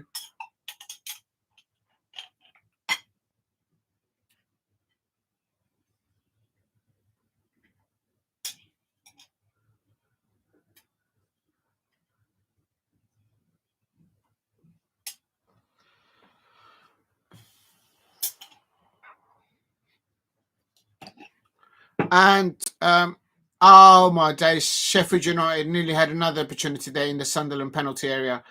The Burrows crossed the ball. More. Sunderland can't get a foothold in this now. Sheffield United are now literally toying with Sunderland. One touch football now. They finally get the ball away, Sunderland away from their penalty area. No second, but Sunderland are not winning second ball. But now here they've got the ball. Oh, they've given the ball away in the midfield. And this is another break. This is a foul. Oh, this could be a chance. And that's another goal. And the referee's not giving it. The Sheffield United fans are absolutely going mad because they should have had a foul. Sheffield United should have had a foul here. Big up to you, Henry Smith. Sheffield United should have had a foul on 74 minutes, and now the keeper Cooper has got the ball here. They're playing the ball out from the back, and I tell you, there's going to be another goal. I don't know who's going to score it, but the momentum will be psychological hammer blow for either side, whoever scores the next goal. It's going to be absolute scenes. Please hit a like and subscribe at Diego C. Palace if you are new. Big up to all of you in the chat. Just coming to it now. I'm a little bit behind on it. Who is it going to get it? Let's have a look. And it ball away down the wing. Sunderland head the ball across. Oh, they've got the ball in the midfield here. And the ball. Bellingham. Roberts. Ah! He's only gone and done it. I told you. Like I said at Wembley, I told you that Sunderland would get a goal. I told you. Elias Mayenda. I told you from the beginning. Elias Mayenda was the one that caught my eye. Elias Mayenda. I told you at Wembley. Big up to the dog says yes, goal. And I'll tell you that is a hammer blow. That is a Now you lot told me, lot. Big up to Henry Smith and the dog. I'll tell you something. I told you. Listen, did you see that breakaway? Boom! That's what they did to Coventry. Down the left-hand side. And one ball there. Bellingham, a nice little T-ball in there. Bish, bash, bosh there. Roberts keys it up there for Liesed Mayenda. And Liesed Mayenda, he takes one touch with his left foot and then boom, with his finger licking right foot shot there. Boom, golazo! Goal! Are we going to see? I told you this is going to penalties and Sunderland will win it on penalties. The psychological pendulum has just gone. The psychological pendulum has actually just now swung, and the Sunderland fans are going absolute nuts. The Sunderland fans are absolutely going potty. The Sheffield United fans will feel that the VAR referee, that the lino, that the referee on the pitch are up against them. Just before that equaliser by Sunderland, it should have been a free kick to the Sheffield United player there, and there is no VAR check on this one. That Sunderland goal was as sweet as a nut. Oh my days, people. Yeah, I think this is going to penalties.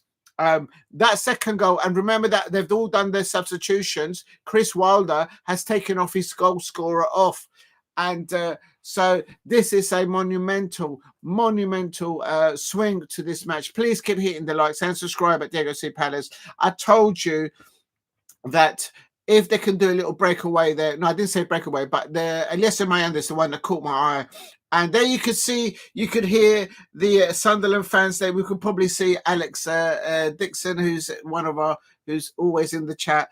Good luck to the lad. I bet you, I've got to tell you, I'm pretty sure that the Newcastle fans out there will be saying to themselves, they're not going to support Sunderland, of course, but they'll be saying like this, let's get Sunderland next year in the Premier League. It'll be scenes. As a neutral, I want to see at the Stadium of Light Sunderland versus Newcastle United fans. As a neutral, I want to see at St James's Park the Newcastle United fans up against the Sunderland fans. I need to see it. I need to see it. Come on, who's going to say no to that?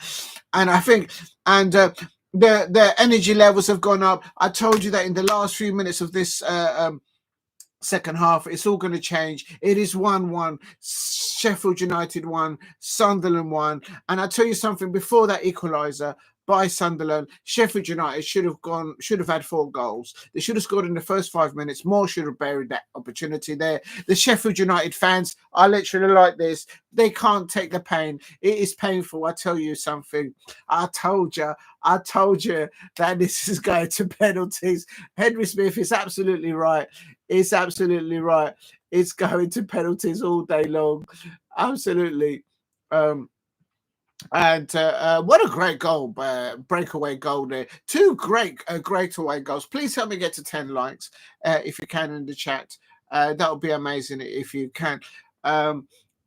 Sheffield United 1, Sunderland 1, and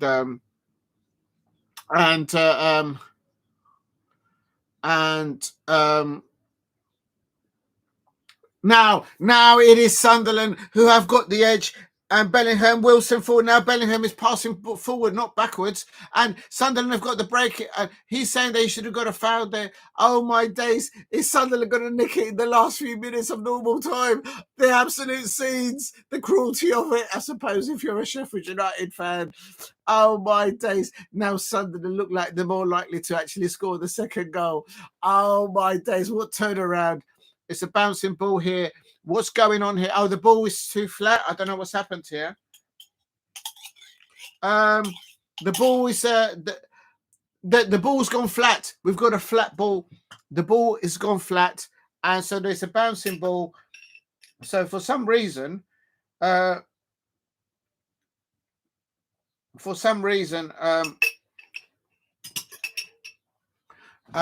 please keep hitting the likes. You can't stop acting the Wembley cameras I showed today. Big up to the dog. Yes, I told you. Please hit a like and subscribe at Diego C Palace if you're new. Sunderland have just equalised against Sheffield United, and is end to end now. The game is definitely opened up. We're in the last 5 minutes, near enough. Oh, ball into the penalty area here by Sheffield United. They're looking for a penalty. No doing there. Anything can happen now. Please subscribe at Diego C Palace if you are new. It is 1-1. Let me just quickly go into. Have I got the right scoreline? Yes, I have. Unbelievable things here. Please hit like and subscribe at Diego C Palace. Let me just put this here. And hashtag so.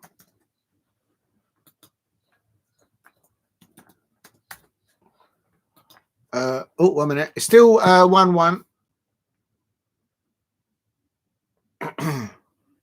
Here we go. Let me just save this.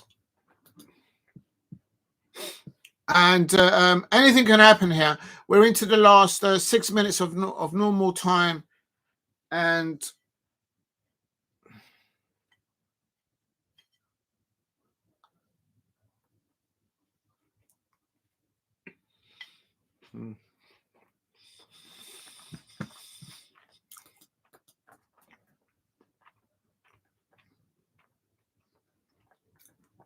you know what? The Black Hats have got their tails up. I'll tell you something. The Sunderland players and the Sunderland fans at Wembley, they're literally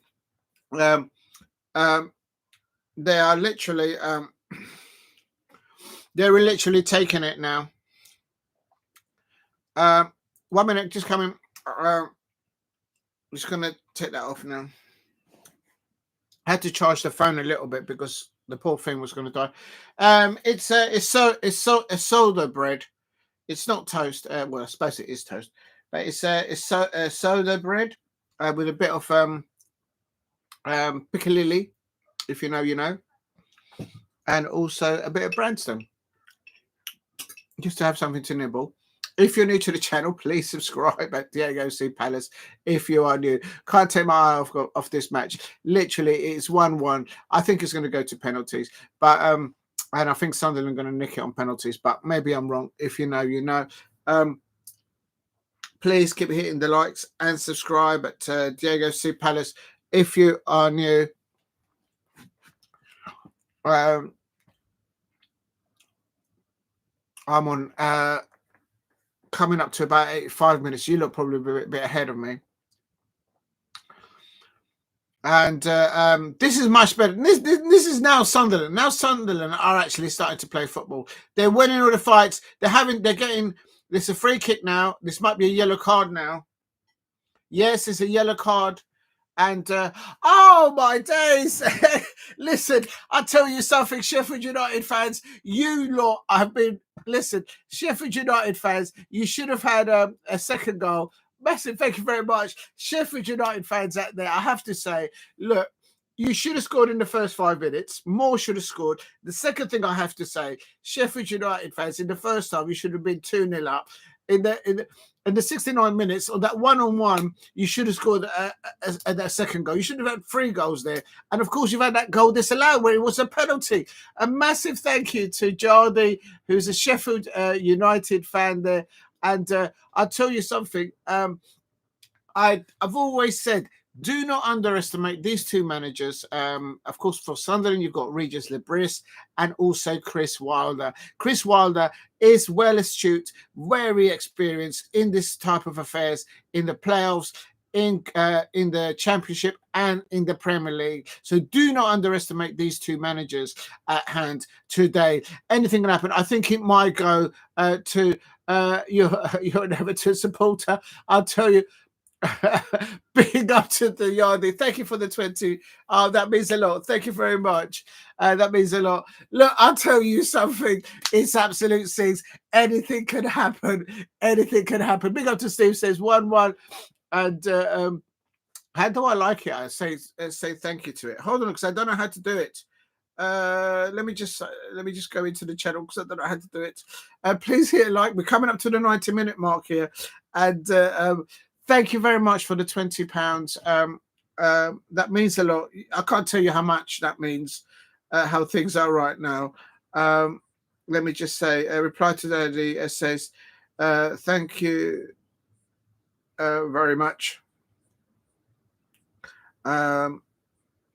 What an amazing championship final.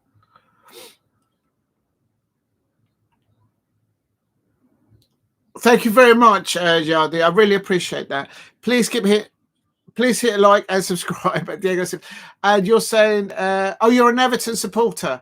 Well, listen, I've if you look on the playlistings on my Diego C. Palace channel, you'll see that I've seen David Moyes arriving at Selhurst Park, and also you'll be able to see you've got new coaches. The Everton players, they're traveling in new top-of-the-range coaches. So you've got loads of money. You spent on 2 new coaches. You've got new stadium. So big up to the Everton. Thank you very much for that 20. How do I? Thank you very much. Thank you. I really appreciate that. I don't know how to show that. Well, listen, let's just see what happens here. Anything happen. We're into the anything can happen now in the last few minutes of injury. As a player down has been chopped up. A Sheffield United player has been chopped up down on there. Listen, you're welcome. Thank you very much, Shadi. You don't understand how big that is. Thank you very much. Please keep hitting the likes and subscribe at Diego C. Palace if you are new. I'll tell you something. The transfer window is now open. Whether you are an Everton fan, whether you're a Sheffield United fan, a Sunderland fan, any team that's going up, of course, Burnley, Leeds United, and any team who is finishing the bottom half of the Premier League. No doubt, the transfer window has now started. What an amazing 2 goals that we've seen this at Wembley, where I told you that there will be a fight back there, I suppose, from Sunderland, and also from a great start by Sheffield United. Sheffield United completely in control of the first half, and better start from the second half by Sunderland. Regis Libris must have had a word with them to give them confidence. And thank you very much, Yardy123. I really appreciate your contribution, the £20 super chat. That is amazing for me. Thank you very much.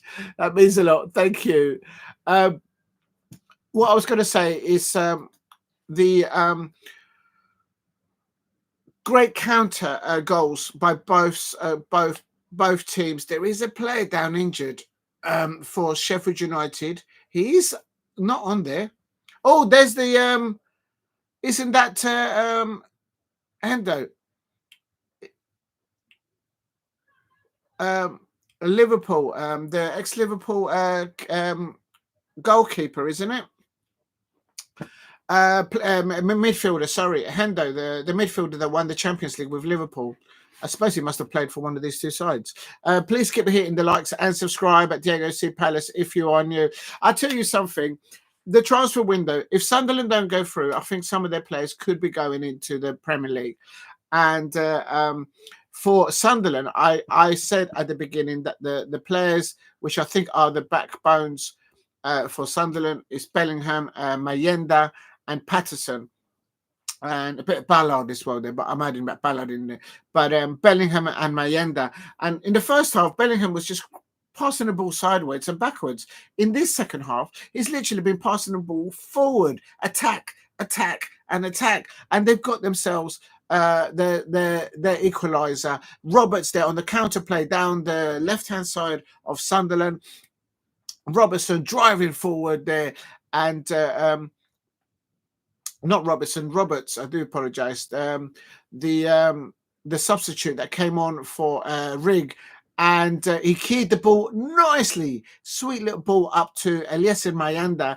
If you look at Eliezer Mayenda when he was running on the Sheffield United defence, he took one touch with his left foot and then keyed it up for himself on the right foot. So it was one touch, and then with his right foot, boom, running towards the goal at pace, boom.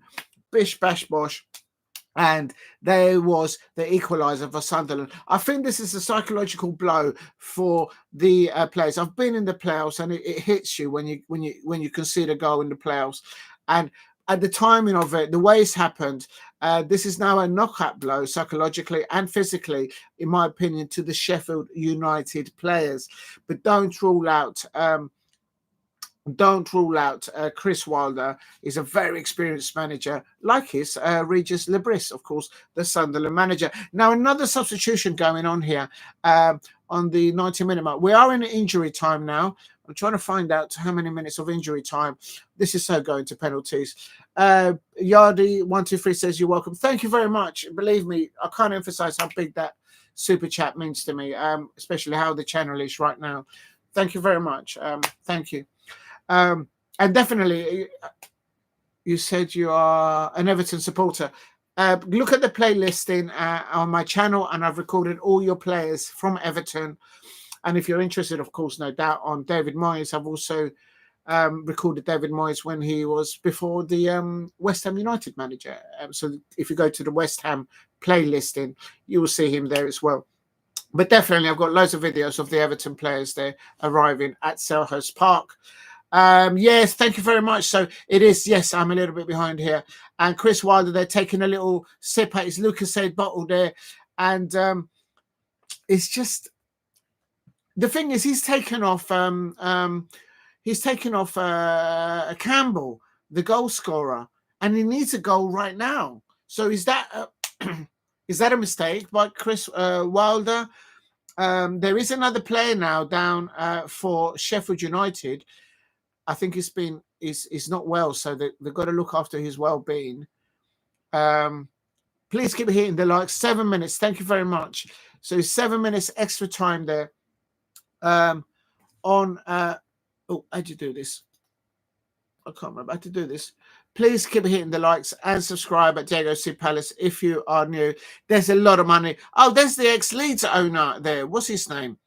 Oh, I can't remember his names. I recognise him. He used to own Leeds, isn't it? Back in the day. Is it Ridsdale or something like that? And 7 minutes of extra time. Please keep hitting the likes and subscribe at Diego C. Palace. And there's a little pause in the game right now, where I am right now watching it, because there's been an injury to one of the players. And I'll tell you something, there's been a psychological blow with that equalizer. And I'm just wondering, can they nick it? Or I think it could go into extra time, and we'll have to wait and see. But they have to look after the well-being of the players there. And this doesn't look good for this young player here for Sheffield United. Please keep hitting the likes and subscribe at Diego C. Palace here. We are in injury time here, and actually the player is receiving injury. And oh my days, no way! I don't know who it is. I don't know who it is. Oh my days! Oh my days! I can only imagine who I think it might be.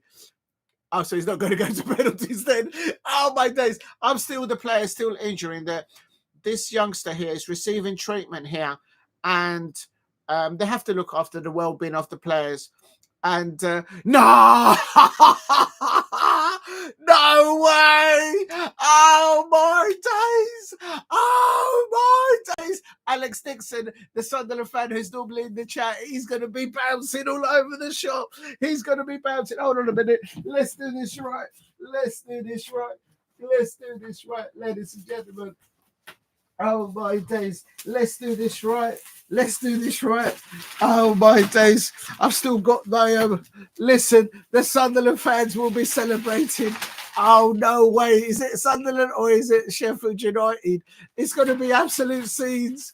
Oh my days. The Sheffield United fans will probably feel that they've been done over by Chris Kavanagh, the referee, and the VAR referee. What's going to happen? It's absolute scene. No way. And here we go. Sheffield United have got the ball. I'm going to see it live now. No way. And this is a back pass. And it's a goal kick now. The goal kicker, Coupe, hits the ball out. Good ball went in the air there. Midfield battles going on. And we're on 94 minutes. And it's Bellingham. Now Bellingham are starting to move the ball forward. And here's Sunderland attack on the right-hand side. Roberts. Oh, he's lost the ball there. And then Sunderland. Oh, Sunderland have given the ball away. Sheffield United have given the ball away. Oh my days! Oh my days! He's taken his shirt off as well. That's from a mistake from the Sheffield United. Oh my days! Sheffield United player has given the ball away in the midfield area. Why was he passing the ball backwards? And he's giving the ball away. Oh my days! It's absolute thing. And the Sunderland fans. I told you, like I said at Wembley, I told you that Sunderland were going to nick this, and the Black Cats are victorious. I can imagine that Alex Dixon is going to be absolutely buzzing right now. Sunderland have done it. You're absolutely right. Sunderland have actually just won it.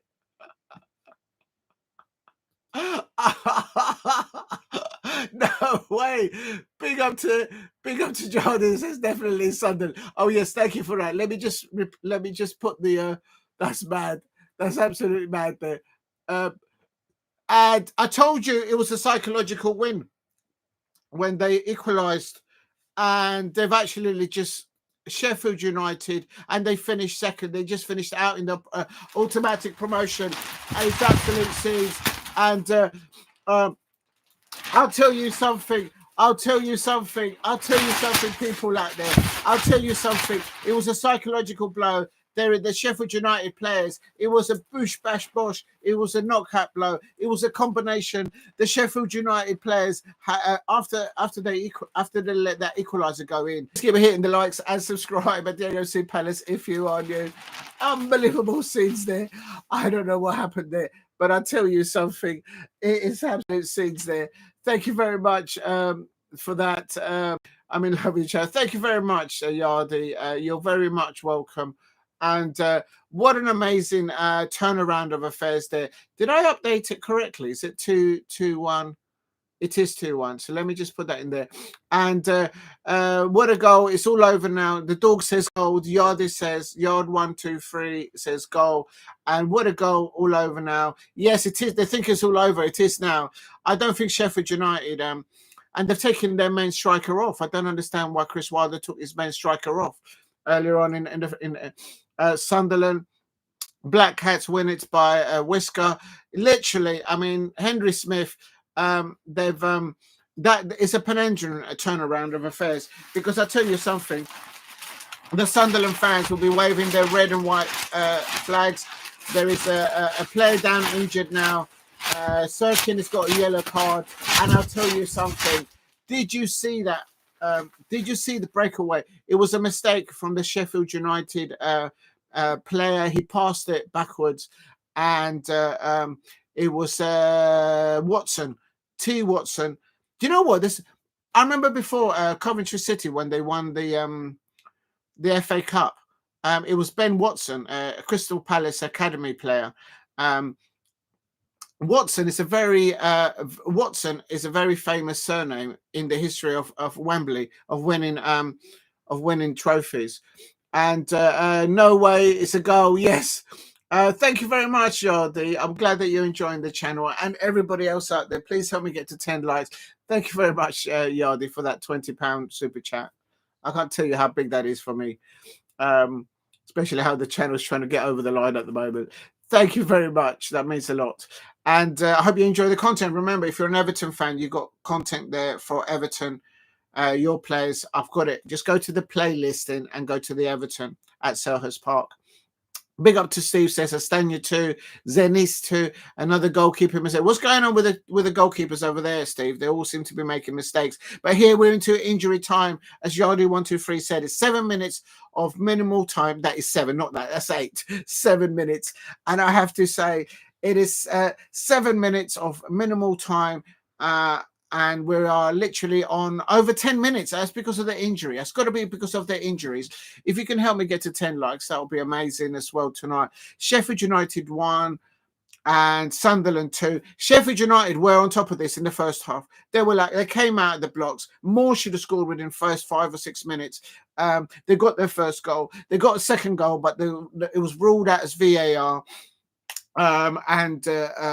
So it ended at half-time 1-0. In the second half, Regis Lebris, I said at second half-time, Regis Lebris sounds to me like a manager that will talk to his players, reminding them that they're all professionals. They have earned the right to be in this championship final.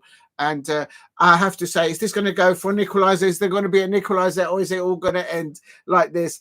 Oh, my days. And at half-time, Regis Lebris must have just calmed his players down and told them, look, play the ball forward, more intensity off the ball. And the Sunderland fans, the Black Cats, have got their tails up. The Black Cats are celebrating.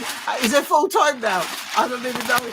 And there is the Liverpool captain who won the Champions League with Liverpool there, Henderson. And Lebris, Regis Lebris, what a turnaround by managers at half time. And Chris Wilder, you got to feel for him, a very experienced manager for Sheffield United. But oh my days. A big up to Steve, says it's the bar again. The girl is Astania. And here it comes at the end. The Black Cats is trying to score another goal. Oh, they nearly scored a third goal. Oh my days. The ball goes across the thing. And the Sunderland fans are asking the referee for the whistle. Is it going to be full time? Is it going to be full time? Is it going to be full time? Please hit a like and subscribe at Diego C. Palace if you are new. Oh my days. And Sheffield United. Oh no. And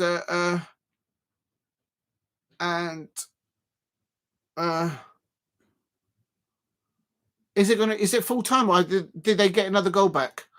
No way is it an equalizer. It's still Sheffield United 1, Sunderland 2. Next season, we are going to see the Newcastle fans up against the Sunderland fans at St James's Park. We are going to see, it looks like, at the Stadium of Light, the Sunderland fans up against the St James's Park. Oh my days. Yeah, they've done it! They've only gone and done it! They've only gone and done it! only gone and done it, ladies and gentlemen. Oh my days! It's absolute scenes there at Wembley. It's absolute scenes. I told you. I told you. I told you. I told you, ladies and gentlemen, out there, I told you that Sunderland might nick it on penalties, but I was wrong about that. But I told you, I just had a feeling that, and I said Eliezer Mayenda was one of the players that caught my eye early doors, and he got the equaliser. When Eliezer Mayenda got that equaliser for Sunderland, it was a bish bash bosh moment. The Sheffield United fans and their players were up against the ropes. They were defending uppercuts. They were defending combinations from the Sunderland players on the pitch. You have to give it to the Sunderland fans. You got to give it to the Sheffield United fans. What an amazing atmosphere there at Wembley. And I have to say, I think the Sunderland fans are actually in the same end as Crystal Palace were. Yes. The Sunderland fans are sitting at the same end. They're sitting at the same end as where the Crystal Palace fans sat in the semi-final against Aston Villa, where I told you, and where we sat in the final. So, well, that end is a lucky end. And the Sunderland fans are celebrating there. The Sunderland players are celebrating big money, £150 million at stake here. And everyone is taking selfies. There's Kevin Phillips there, a Crystal Palace legend. Of course, we all know he scored that penalty back in the day for Palace. Please keep hitting the likes and subscribe at Diego C. Palace. Sunderland fans have only gone and done it. They've only gone and done it. You've got to feel for the Sheffield United players, because they came that close for qualifying, automatical into the qualifying, but Burnley beat them. And remember that Burnley got into the qualifier at the end. It is full time. Yeah, thank you, Yardi, for that. It is full time, everybody out there. It's I think it's going to be brilliant. It's going to be brilliant. I mean, do I think Sunderland have the squad in depth to cause trouble to most teams in the Premier League? Probably not. But the transfer windows, the 2 transfer windows will be incoming. As Yardi says there, it is full time. The thing is over. It is now. I told you, like what I said at Wembley. And that's the lucky end. It's ironic that the Sunderland fans are sitting on the same end at Wembley, as the Crystal Palace fans sat there for the semi-finals and the final. That is the lucky end of Wembley. I don't know how to describe it. And there's a big up to Sky Sports. They're interviewing the Sunderland players there. What a turnaround. The first half was all Sheffield United. Literally, the first half, the Sunderland players were there on the pitch, but literally they were still in the changing room, as I saw it, as a neutral. And at half-time, Regis Lebris, he didn't go in at them like Mikel Arteta goes in at his players at Arsenal. He doesn't shout at them, pointing the fingers, diminishing, sort of talking them down and all that. I reckon Regis Lebris must have said to them, look, you've earned the right to be in this final. You've got it, what it takes to get it over the line. When you go out there in the second half, keep pushing, go forward, and give it all you've got. And that's exactly what they've done. I told you. And Joby Bellingham there is celebrating. And Joby Bellingham is celebrating there at Wembley. He now won't believe in, obviously, Sunderland. I expect there is the owner of Sunderland there. And there's Eliezer Mayenda. They're celebrating in his sunglasses. I'll tell you something. The Sunderland fans, they took it to London yesterday. They covered the whole of the central London. And they're not going to leave London. They're going to be like still Sunderland. But now I can just imagine that Alex Dixon. Remember, when you go to Wembley, there is free Wi-Fi there. Yeah, thank you very much, Yardi. I'm still buzzing from it. To go to Wembley and get us first silverware, it's just, I can't get past it. I'm still on a high. The Crystal Palace fans, we're still on a high. It's about silverware, and good luck to your team next season. Try and get some silverware. You've got a good manager, of course, in David. Oh, look, Watson is taking off his shirt and he's giving it to one of the Sunderland fans. and he's given it to one of the kids. Oh my days, the winning goal. You know what? When Ben Watson scored the winning goal for was it Wigan or was it Coventry City? I can't remember where it was. Well, anyway, but never mind. But Watson is a very famous surname at Wembley. If you know, you know. Yeah, listen, I'm absolutely buzzing. I've put photos of me standing there in front of Bobby Moore, his statue at Wembley. If you ever go to Wembley, if you go to the Bobby Moore entrance, even if you're too early, just walk near the entrance of the security, so you can't go in, obviously. But if you walk there, just there, you can pick up the Wi-Fi and you can log in into the Wi-Fi. There's free Wi-Fi there. And also, if you arrive there early, it's all lettered around the stadium.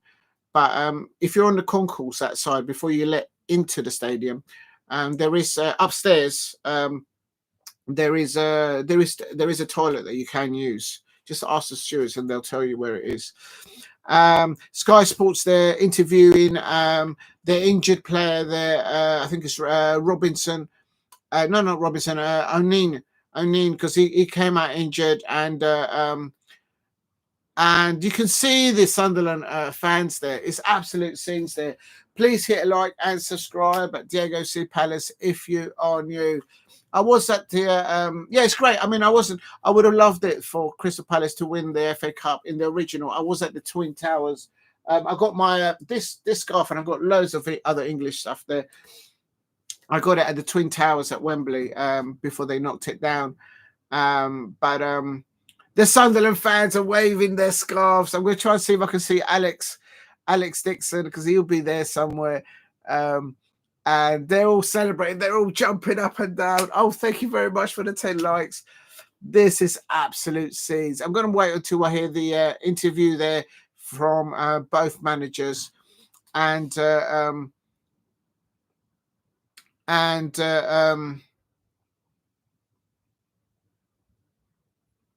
the transition of this match has been absolutely formidable. Sheffield United, before the Sunderland 1-1, before the 76-minute equalizer by Sunderland, Sheffield United would feel that on decisions, they should have been at least 3 or 4-0 up. 4-0 up. On 69 minutes, there was a one-on-one Sheffield United forward player there with Patterson, and Patterson got saved them. So before the equaliser by Sunderland, Sheffield United were not clinical enough to just get over that and get that second goal. Having said that, they did score a second goal, but it was ruled out VAR. And there's a Queen, the Sunderland. I don't know if he's still on the board. Queen, they've only gone and done it. I told you that Sunderland were going to nick it, but I said they would win it on penalties. I don't think the Sunderland fans or the Sheffield United fans would have liked penalties, I have to say. But as a neutral, it's easier that way. Please keep hitting the likes and subscribe at Diego C Palace if you're new. Yes, I'm still buzzing for the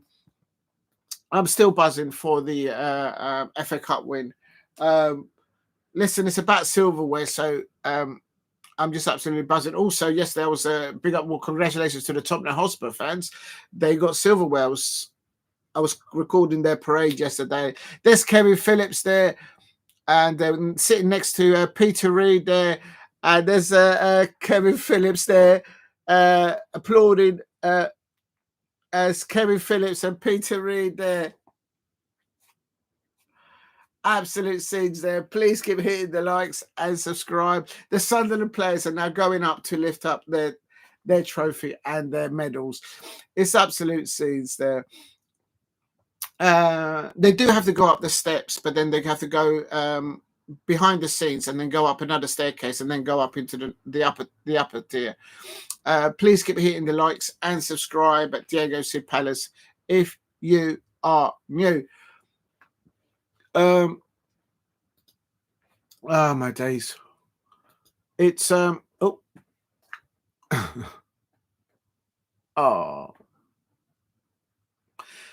If you're new to the channel, please subscribe at Diego C. Palace. If you can help me get to 2,000 subscribers, that would be amazing. And oh, 1 minute. I don't want to lose the live stream.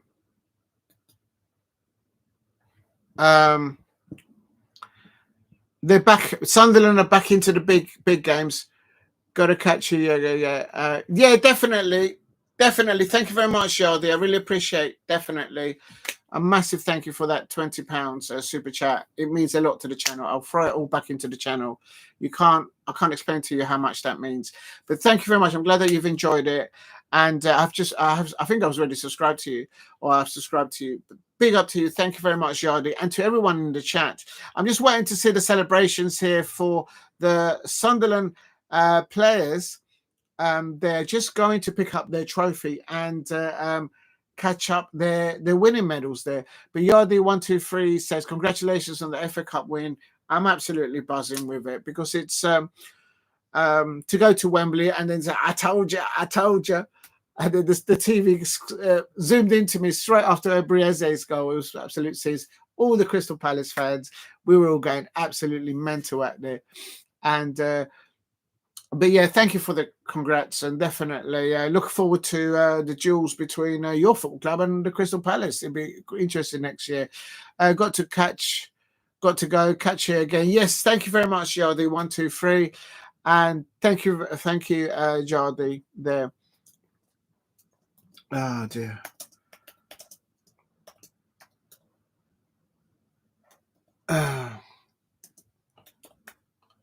Whoop. I don't know if I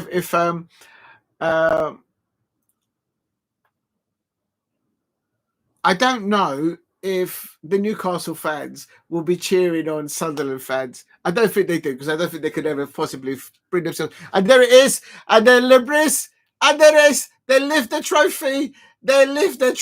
And they are winners of one of the most famous cups. They've changed the cup. They've changed the design of the cup, and it's. I prefer the old cup. How the old cup looked. It probably was just getting on a bit, but there they are. I'm trying to see if I can see Alex Dixon there, and there is the Sunderland players lifting up the trophy, because it's about trophies. Arsenal fans, Sunderland have won silverware. Tottenham Hotspur have won silverware. It looks like Chelsea are going to win silverware next week. Everyone is winning silverware except the Arsenal fans. So what is going on? It's about this Jude Bellingham there, lifting the trophy there. Jude Bellingham there, Joby Bellingham, not Jude Bellingham. Joby Bellingham there, lifting the trophy there. Absolute scenes there. Right, let's quickly have a look. I'm just going to quickly have a look at the Formula One, because I think that might be today is the 24th. The Grand Prix, it's on the have I missed it? It's at 3 o'clock. Oh, I've missed the qualifying on the Grand Prix. The Grand Prix is tomorrow at 2 o'clock. Sorry, people, I have missed the qualifying, but I had to do this. Please keep hitting the likes and subscribe at Diego C. Palace. What an amazing day today. What amazing football. Great counter-attack football by Sheffield United early doors in the first half. And in the second half, Sunderland turning it around. And a massive thank you to all of you in the chat. There's Steve RFC, Yardi123 again. Thank you for the super chat. Big up to the dog, to Henry Smith, to Damo 000 who dropped in early doors. Thank you very much for dropping in, everyone. If you're new to the channel, please subscribe at Diego C. Palace. I'm trying to get to 2,000 subscribers. If you can help me get there, that would be amazing. I have to say that I have missed the qualifying, and because that happened at 3 o'clock, so it's well finished now, I expect. Let me just go to Formula One here, and we'll go into that in a minute. Let's just carry on with the football. And it looks like Norris has got it. We'll go into the Formula One later on. Well, not really, because I've missed it now. Right, the other thing I have to do now, they're just doing celebrations now And how much is this winning? How much is winning this match worth? How much? How much is it worth winning the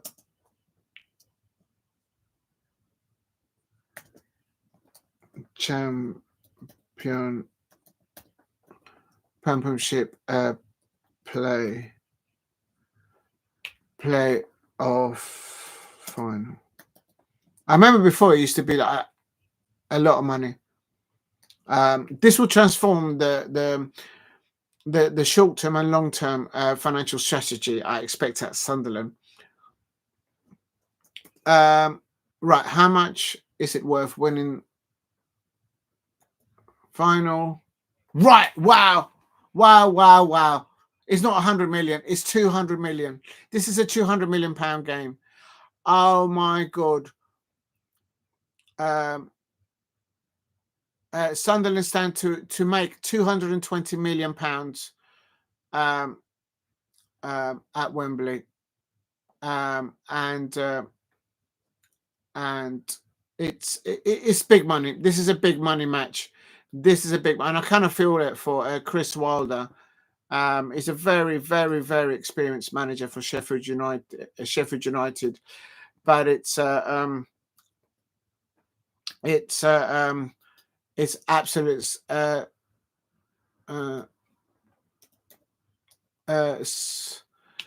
Sunderland now stand. Right, I'm going to update this now. Please keep hitting the likes and subscribe to Diego C. Palace if you're new. I'm just going to put this over here.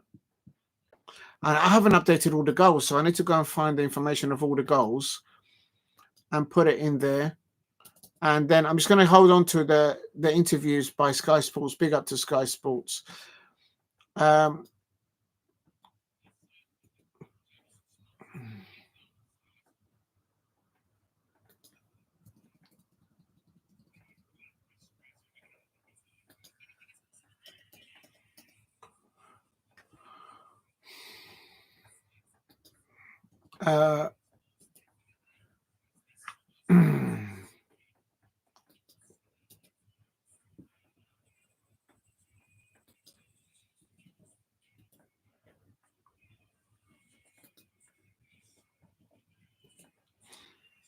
Right, well done. Well done to. Oh wow! Thank you very much. Please keep hitting the likes and subscribe at Diego C. Palace if you are new. Oh, that's amazing. That is amazing. Right, here we go. Sunderland now stand to make 220 million pounds. I mean, that's just basically Sheffield United were 45 minutes, less than 45 minutes, because anyway, on 69 minutes, they should have scored the second goal. And had they done that, they would have won 220 million pounds. Unbelievable. Sheffield, let me just change this. United, Sunderland. Oh.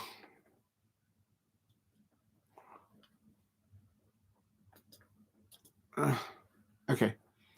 Right, now I'm going to put this into the chat so you can all see what I'm talking about. Hopefully it will make sense. Right, I need to go and find the goals and then put them into the description because I haven't done that. And so then that's that one. Please keep hitting the likes and subscribe. Diego C. Palace if you are new. Let me just cut this. I don't need this here. There we go.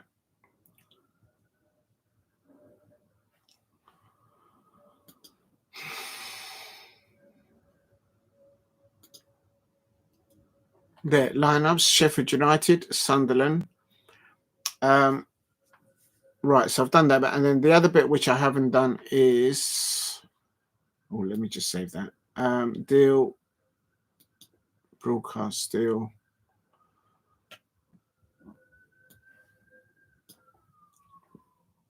It's literally cut copy.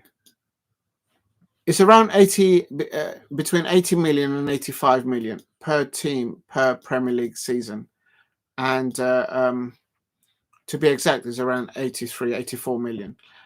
So that's how much Sunderland have just landed, 84 million pounds. Boom, guaranteed. Sheffield United, unfortunately, they will now not receive that money. That is the difference, 83 million pounds. But in all, with everything that happens, it's estimated that winning that match there for Sunderland is circa to 220 million pounds. And in the first half, they weren't in it. Sunderland were not at it in the first half. And I told you that I told you. No, really. I reason I said that is because I think the Sunderland manager, Regis Libris, he must have gone at halftime and reminded the Sunderland players that they're professionals. They've earned the right to be in the Champions League final, because they weren't playing like that in the first half. I could see that as a neutral. And thirdly, I think he must have just told them, go after them, get at them. Don't pass the ball sideways or backwards.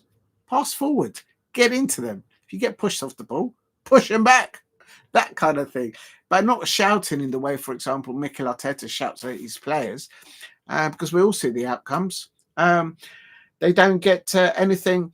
They don't get any. You don't get any trophies if you shout and you demean your players in your changing room. We've all seen Mikel Arteta do that with his players, like doing this, pointing the finger, shouting in their faces. He's been there for 5 years. He's not won anything. Trying to copy Pep Guardiola. Talking about Pep Guardiola, look how he's behaving himself. He's won all those trophies. He's got all that history. Has been a very successful manager. And look how his demeanour and how he behaved at the end of the final at Wembley. He should have risen above that, given all the years of winning trophies, not just here in the Premier League, but also in other countries abroad. So he loses a final. You should be above that. But no, he chose to have a little pop at Dean Henderson. Absolutely ridiculous. Absolutely ridiculous.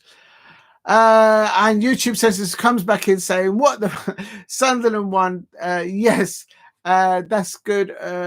That's hood, man. United, Spurs, Palace. Exactly. It's mad. One of the relegation spots. And listen, Sunderland didn't finish as strong as Sheffield United in the Championship in the season that's just gone by. So Sheffield United were a whisker away from pipping Burnley. And they were at times they were up there to be even the Championship champions, but they just absolutely one relegation spot has already been taken up. Sunderland are very poor Championship team. Well, look, they've gone and done it.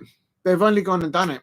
And Regis Libris, absolute mastercard. I'd like to know what he said at halftime. Like literally, I would like to know what he said to his players at halftime. I could only guess at the left, and I don't think he shouted at them. I think he just reminded them that they deserve to be there in that final. And secondly, that he made them probably understand that they're all professional football players out there playing for Sunderland. Just go out there in that second half and get at Sheffield United. More intensity, more work off the ball, when in the transition from defence to attack. Well, we all saw what happened in the second half. But they started well in the second half at Sunderland. But on 69 minutes, Sheffield United should have scored. Sheffield United should have scored their second. But they just bottled it. And Patterson saved on a 1-on-1. And because it was the young defender that came in for O'Neill. I think it might have been... no, it wasn't. I think it might have been Rigg or Mefham. But anyway, the Sunderland defender made a mistake. It was just one-on-one Patterson. And then so Sheffield United should have gone 2-0 up, but they didn't. And after 69 minutes, what happens? Boom, a breakaway play by down that left-hand side. It all came from a corner. Literally, Sheffield United were taking a corner against Sunderland. And the fallout from that, Robertson managed to get hold of the ball down that left-hand side, driving down that left-hand side, attacking the Sheffield United right-hand side there of Brewster and Choudhury, and they were all backtracking. Some of them were out of position, and Roberts picked out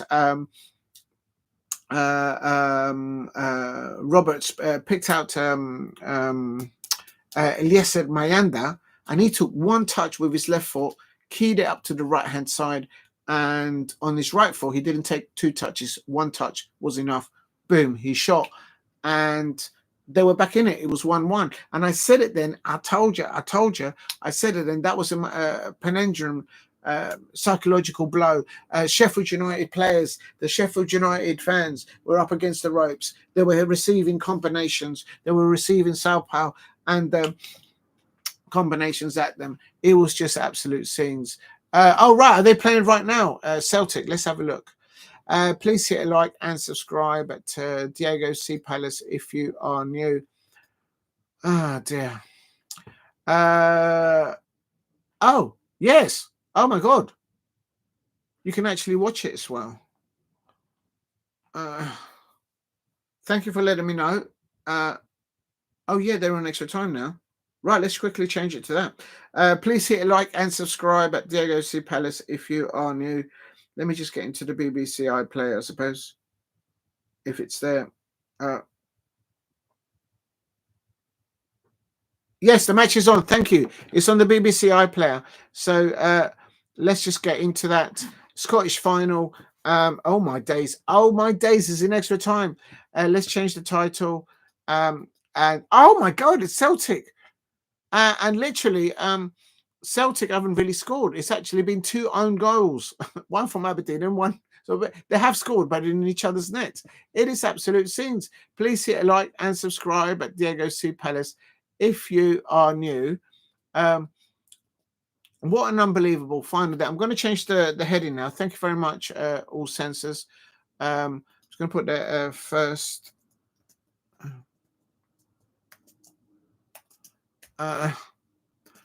If you can hit a like and subscribe to Diego C. Palace, that would be amazing. I'm going to put the second title now, which is going to be second. You can watch the match now. It's on 1 minute of extra time now. A second. And it is Aberdeen 1-1 Celtic. And we're going to penalties. There's Jeffrey Schlupp. Good luck to Jeffrey Schlupp. Oh my God. Is this the live? I'm just going to change the thing. I'm going to be too late now. I'm just literally going to be too late for the final. But it is what it is. I'm just going to put it now. Live. Paste. Scottish Cup final. They're just doing the penalties now. I'm going to just change the title. Oh, if I can just manage to do that in time before the actual final.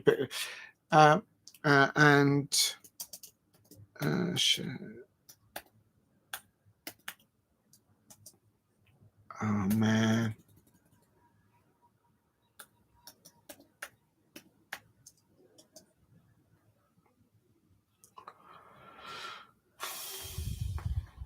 Right, I've done it.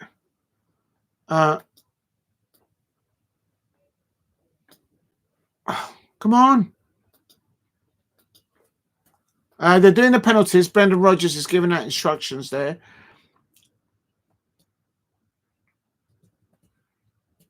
No, there we are. Live football and hashtag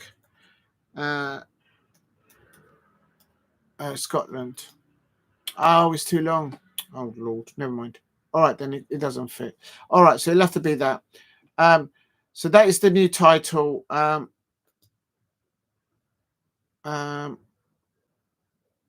we're in penalties now. You will not believe it how crazy Celtic on goal was. I'll have to go and check it back. It's on the BBC iPlayer, so I'll be able to play it back. They're doing penalties now, and please keep hitting the likes and subscribe at Diego C Palace. You can watch it free on the so Schmeichel did a mistake there. Casper Schmeichel should be in it, unless Peter Schmeichel, his old man, has come out of retirement. Yeah, Casper Schmeichel is in goal. Let's get the lineups. Actually, that's a good point. Let's get the lineups. What side is on the Celtic game? Just go to the BBC iPlayer and just type in sports, and then it comes up. Or go into the BBC webpage and go into sports, and it's the thing that's highlighted, and just click into it. It's free. It's free to watch. It's live, free to watch, and they're going to do penalties now. I'm watching the penalties now.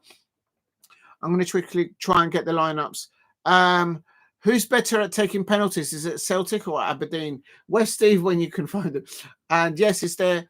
And there's Brendan Rodgers, of course, the ex Liverpool and Leicester City manager, if I'm not mistaken. Oh, it's Arsenal 0, Barcelona 0. Oh my God, we'll have to go into that as soon as this penalty shootout goes. We'll go. Let me just update the title because it is penalties now.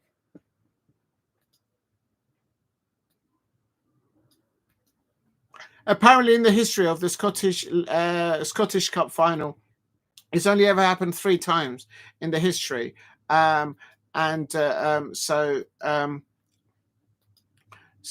penalties, and let's see what happens now.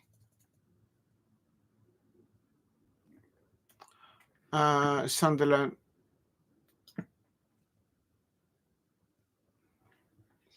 Right, penalties. So let's have a look. Who's going to take it? Celtic going for the treble. Well, I don't know. I know Aberdeen started the season really well in the Scottish Championship, but then they fell down because they were literally at the top, near the top with Celtic and Rangers, but then they fell short. And Casper Schmeichel, of course, as you say rightly, he's in goal for Brendan Rodgers' Celtic. Mitov is the goalkeeper. Here's Celtic's up first. Celtic is going up first.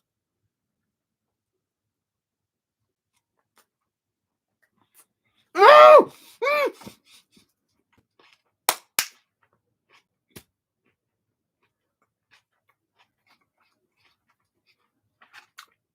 The Aberdeen. What a save.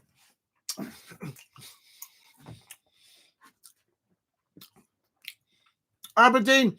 What a great save there by Mitov. Now, Casper Schmeichel, can he replicate what the Aberdeen goalkeeper? I think Aberdeen have got this.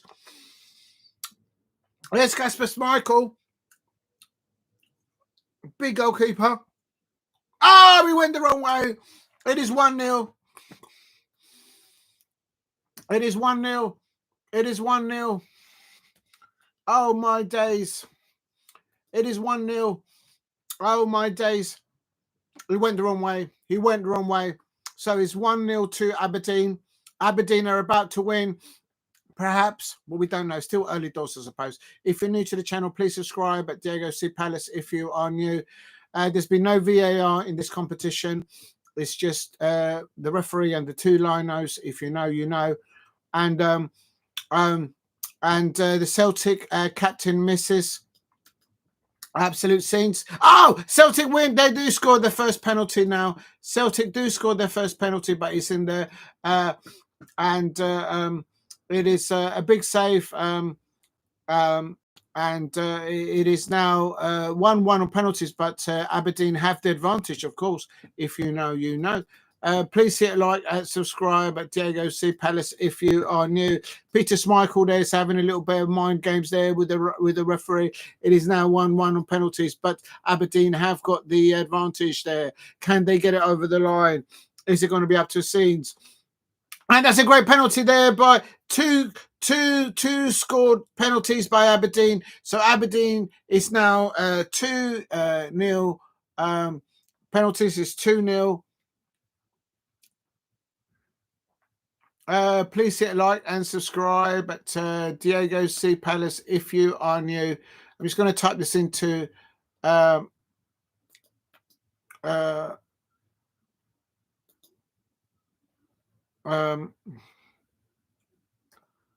Scottish. Oh, Celtic scored the next one. So now it's 2-2. It's 2-2, but Aberdeen have got the advantage, people. Aberdeen have got the advantage. Please hit a like and subscribe at Diego C. Palace if you are new. And just putting that into the description now. It's 2-2. I've just put in the description under title. Peter Schmeichel keeps going up to the referee and talking to the referee. What's all that jazz about? What's going on there? Mind games there. Aberdeen is trying to put off the Aberdeen player, no doubt.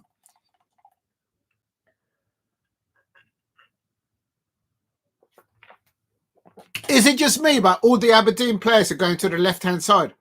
And Peter Schmeichel keeps diving to the other side. 3 penalties by Aberdeen, 3 penalties scored. And penalties is 3-2. And anything can happen now. Please watch. You can watch it live on the BBC iPlayer. Big up to the BBC iPlayer. And there's a Celtic now. He has to score here. The lad has to score here, if I'm not mistaken. Getting to squeaky bum time. Absolutely. The Rangers fans will probably be supporting as Celtic goes to the bottom left ankle. Everybody seems to be shooting down the left-hand side. If I was one of the goalkeepers, I would dive to the left. Everybody's shooting to the left. So dive to the left. Hello. Please help me get to 15 likes. Aberdeen 3-3 now on goal, on penalty shots. But Aberdeen have got the advantage. Oh, 1 minute. I've done that wrong. Please hit a like and subscribe at Diego C. Palace if you're on you. Right, here we go. If Aberdeen score this, they're through. If Aberdeen score this, that's it. They've won the cup. Not through. They've won the cup. Peter Schmeichel can't save it. And Aberdeen is going like this to the Celtic.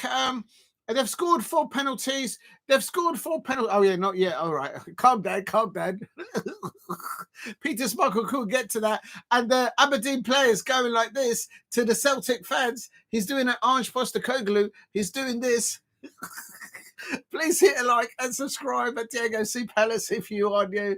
Unbelievable scenes. I'm going to put my cap on because I'm getting a little bit chilly here. Now, if the Celtic player misses, that's it. Oh, it's another save, and he saved it. So Mitov has saved 2 penalties, and Celtic.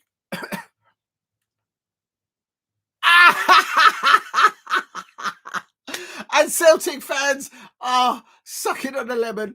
They think it's all over. And the Aberdeen, it's the red that wins again today. The Aberdeen fans, the Aberdeen players are absolutely going mad in there at Hampden Park. And the goalkeeper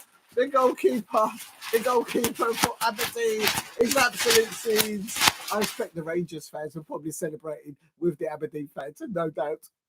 Please hit a like and subscribe at Diego C. Palace. And Henry Smith is saying, absolutely, game over. Absolutely right there.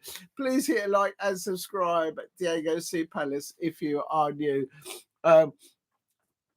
When was the last time it wasn't won by Rangers and Celtic? Do you know, that's a fair point. It's like, hello. Aberdeen win on penalties, ladies and gentlemen. And what a traumatic 2 saves there. I think you've got to give player of the match to, not that I saw the match, but you've got to give it to Aberdeen, Jimmy Tecklin, and Aberdeen have won it. So Celtic have come short. Brendan Rodgers, is he going to be made to move aside? Are they going to bring back Ange Postecoglou? Who knows? Well, I think Ange Postecoglou is going to stay at Tottenham Hotspur. But bring up, it is absolute seas. 2 own goals, apparently, and as Henry Smith and YouTube Censor says, go and look at those own goals earlier on. We'll have a look at the replay in a minute. But it is absolute.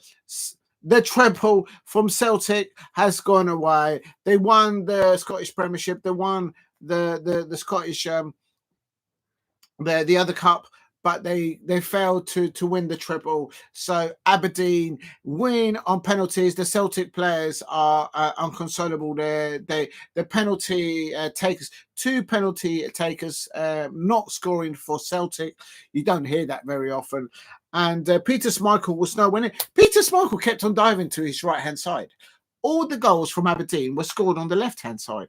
If everyone's taking the penalties on the left-hand side, hello, just dive to the left. If you know, you know. What is going on is absolute sins. It is the red at Wembley. The Sunderland fans are still celebrating in West London. They're probably going to still be celebrating in London. All on the trains heading back to the northeast.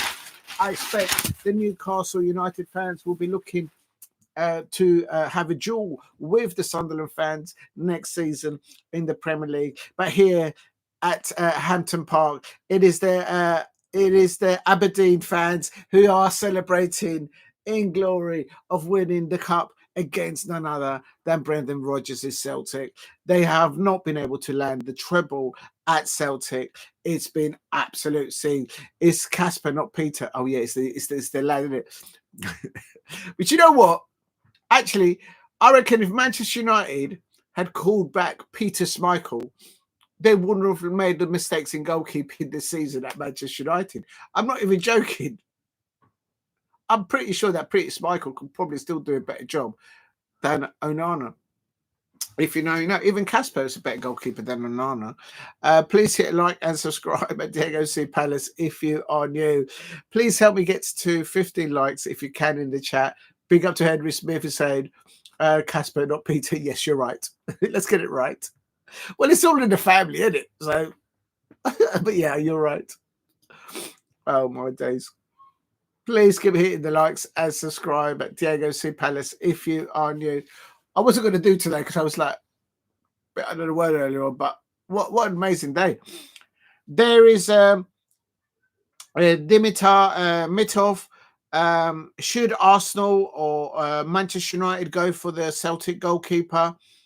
The lad knows how to save penalties. And I can't hear what he's saying to the BBC reporter. Oh, there we go. They've got the sound fixed. Mitov is saying to the BBC reporter there, live on the BBC iPlayer, that everyone doubted the Aberdeen fans and the Aberdeen players for getting the job done over Celtic, and they've got it done over. 2 own goals. Casper Schmeichel scoring an own goal for Celtic on 83 minutes, and also an early own goal by Dorrington for Aberdeen, the defender there. So 2 own goals in 90 minutes. It went into extra time, still nothing doing, and then into penalties. The Aberdeen players all said to themselves, let's just shoot to the left-hand side, bish, bash, bosh, and let's get our hands on the cup. And that's exactly what they did. No one expected Aberdeen to beat Celtic. As Henry Smith says in the chat, literally, when was the last time that anyone other than Rangers or Celtic winning the cup in the Scottish Cup? It's always been Rangers or Celtic, but Aberdeen have got it over the line. They started the season well in the Scottish Premiership, in my opinion, but then they kind of just feeded that a bit. This is a very good goalkeeper here, Mitov. I'm wondering if Arsenal fans and Manchester United fans might have a little dip at him. He looks a very good goalkeeper to me. Please hit a like and subscribe. Something just fell down there. Please hit a like and help me get to so it's It is actually they win 4-3 on penalties. So Aberdeen won it 4-3 on penalties. And what I'm going to try and do is right. Did somebody say that there was another match somewhere else? I've got to go and have a look at that. Aberdeen, unbelievable scenes. Please hit like and subscribe at Diego C. Palace if you are new. And great reaction there from the Aberdeen fans, their players. They can't believe. I mean, they can't believe it, but it's just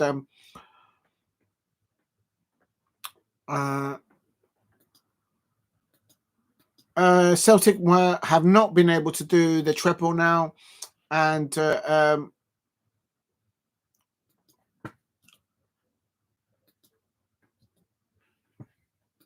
it's St Johnston's won it in 2021. Well, yeah, I've just found this fact. Big up to Henry Smith says. Yeah, Dad, I've just seen a little bit of. I've just seen Sunderland. We're going to be facing the Sunderland fans. The Sunderland fans sat in the same end at Wembley as Crystal Palace did against Aston Villa and, of course, against Manchester City. So the Sunderland fans have won it. Great goal there by Mayenda of Sunderland. And then Watson scoring it. Watson, not Ben Watson, the ex-Crystal Palace youngster who won the FA Cup before, actually. I think it was for Wigan. But Watson scoring a very crucial goal. Sunderland were out of all sorts in the first half. It was all Sheffield United. But in the second half, they came into their fold. And on 69 minutes, Sheffield United should have scored the second goal. But they didn't. And Patterson there making a great save there by Sunderland. And Rigg Lebris there, the manager of Sunderland, must have said something at halftime, because in the second half, Joby Bellingham, who was linked to Crystal Palace, he instead of passing backwards, he started passing it not sideways, but passing it forward, and Sunderland just looked a completely different way there. That's a far away. Yeah, I know. It would have been, yeah, Sheffield United. I like the way Day 000 thinks is like, these long trips are doing my head in. They're doing my head in. Yeah, Middlesbrough, Newcastle, Sunderland. So that's 2 faraway trips, not just Sunderland, but also up in the northeast, of course. Newcastle United. Days like, oh, this lad doesn't know. This lad doesn't even travel. He doesn't know. We'll get it out on Tuesday night. Listen, it's going to be scenes. I don't know if you heard Day the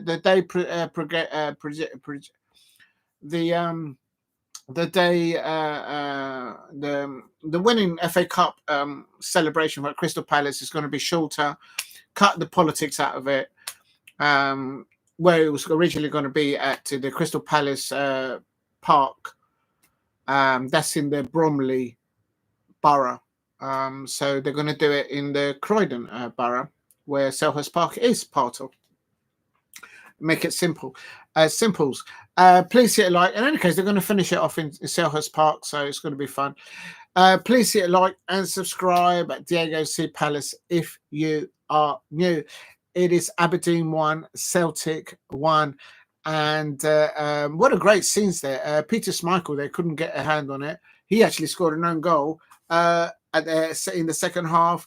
And now Celtic have not been able to win the treble. But just saw the penalty shootouts here. I think the new schedules come out soon for the next season. I can't remember when they're going to release it. They're just interviewing the Aberdeen players there, so I'll leave that there. Please hit a like and subscribe at Diego C. Palace if you are new. And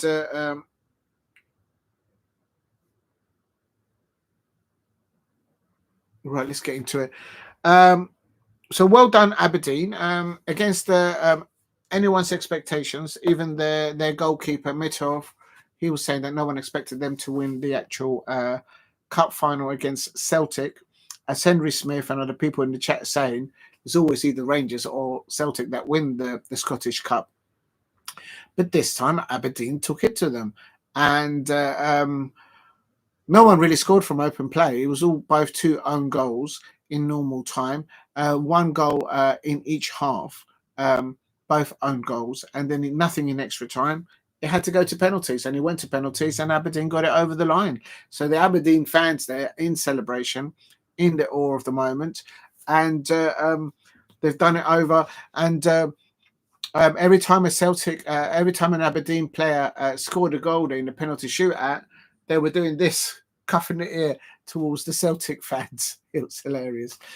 Big up to Steve, says a Stadium win 4-2 with 2 late goals, and Aberdeen win the Scottish Cup on penalties. Yes, Steve, I've just done the watch along because it was live on free on there. Year of the underdog. Yeah, that's an understatement. I mean, of course, Tottenham Hotspur, they now control the whole of North London. You can't hear or you can't see an Arsenal fan for next to nothing nowadays. The Arsenal fans have gone into their burrows. They've dug in themselves in the marshes in North London, and they're going to go into hibernation because Tottenham Hotspur, clearly, they run in North London at the moment. It's about trophies, Arsenal fans. It's about trophies. It's not just about being in the top 3 or 4. It's about trophies. That's what football is about. It's about winning trophies. Big up to Henry Smith, says, yeah, year of the underdog. Absolutely. Aberdeen have won. They were the underdogs there. Clearly, no one expected them to take away the treble away from Celtic fans, and they've only gone and done it. Right, let me just quickly update this on the in the description. Just bear with me, people. I'm just going to put the information now. So basically, there it is. Oh no, that's the wrong place. So I was only able to do the penalty shootouts. Aberdeen win 4-3 on penalties. At full time,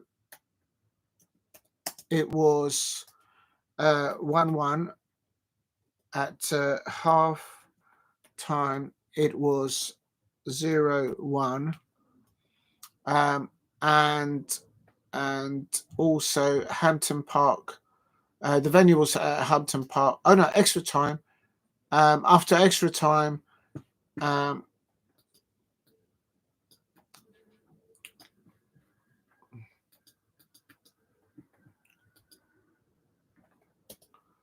right, so I've done that. Let me just put the title, Aberdeen there. Oh, well, the mouse won't work.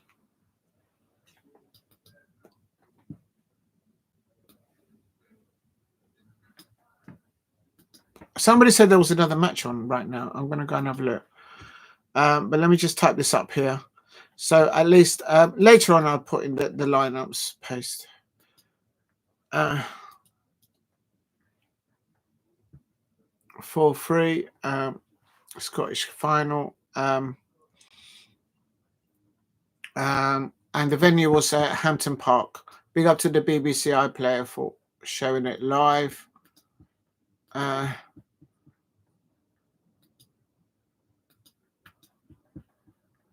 Come on, I'm missing the other match.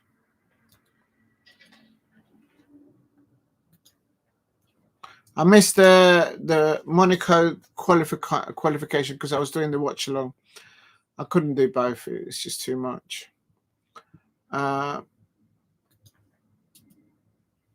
Final Hampton Park. Right, I think I'm happy with that. I haven't done the lineups, but I'm happy with that. I wonder how many people will turn up for Palace Parade. It's only going to be a short one. I don't think there'll be that much. My understanding is there's something going on afterwards, and then you can go into the stadium. You can even go on the pitch.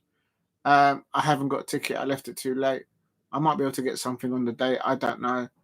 If I can, great. If I can't, no deal. But I'm going to try and go there. It is going to rain on Monday afternoon. But in the beginning of the day, apparently on the weather forecast, it's going to be light, but it's going to start to drizzle in the afternoon around 3 o'clock, around 2 o'clock. So it is what it is. But you know what, I've been to Wembley now twice this season. I've watched Crystal Palace lift the FA Cup, and I'm still buzzing from it. So yeah, if I could see them on the bus, then that would be great, and that would be it. I've done it for the Tottenham yesterday, so the least I could do is show up on the day. So I'm going to try and go there, and if I can, just catch a little shot of the bus, and then I might not even go into the stadium because I need time out. I'm gassed out, but I'm still buzzing. I can't lie. Please keep in likes and subscribe at Diego C Palace if you are new. And right, so I've done Aberdeen. Just going to put in the description the 2 own goals. I think I should at least put that in.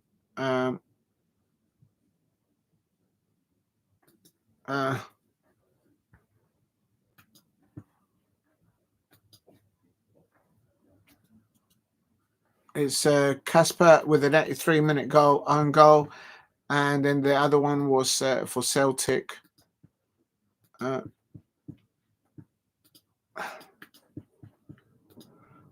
put this in here. It doesn't hurt. So this is Celtic. On goal.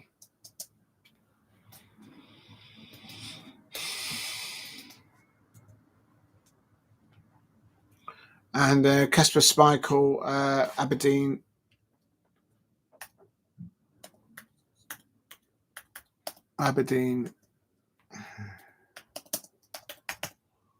Own goal.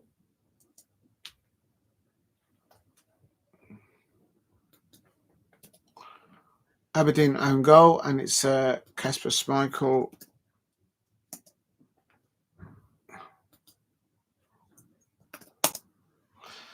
Okay, that's fine. So let's just save that. Okay, I'm happy with that. I think there'll be a good turnout, but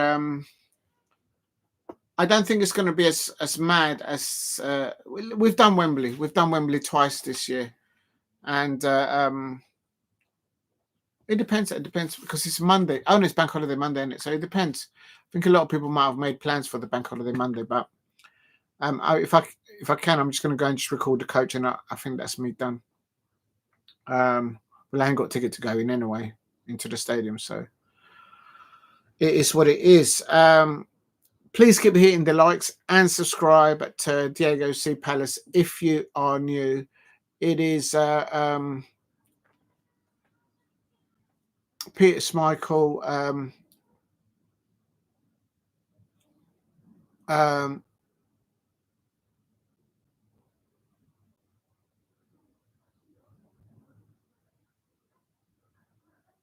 Yeah, so I've done that. So I've done both of it there. Okay, so I'm happy with that. Right. Somebody said that there was another match going on at the moment. Right, let's find out. Right, I will get the lineups up for the Aberdeen Celtic, but I'll do that later on. Not now. I've done Sheffield United versus Sunderland. I'll leave that one there. And then this one here now, I can now go there. And yes, that's it. The UEFA Champions League. I'm going to go and look at that now. Let me just get my tabs working in the right order. It's Arsenal 0, Barcelona 0, and so is that actually on? Is that actually on TV now? Or is it on? Does anyone know? Just a minute.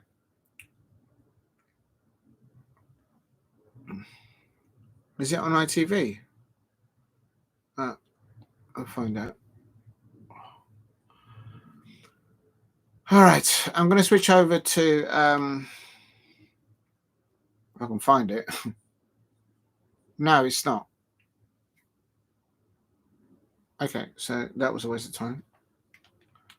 It must be on DAZN or on TNT Sports or Sky. Let me just get back into that. Oh, come on. It's in the second half. It's still 0-0. So good. We haven't missed any goals. Let's go into that. I'm going to set up the If I can get the TV to work. Come on, man. It's like you need to wait like 10 hours just to get something. Right.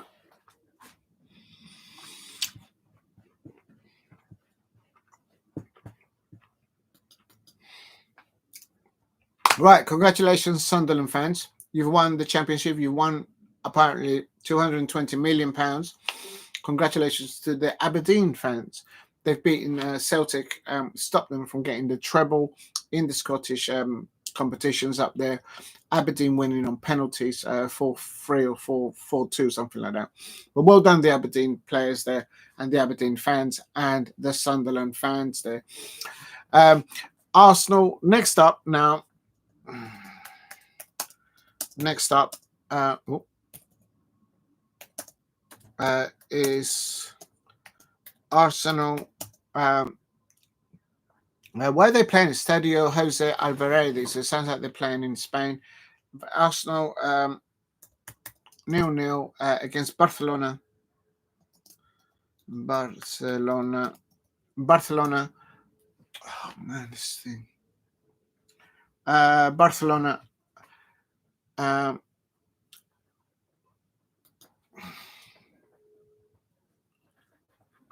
And that is the UEFA Champions League final.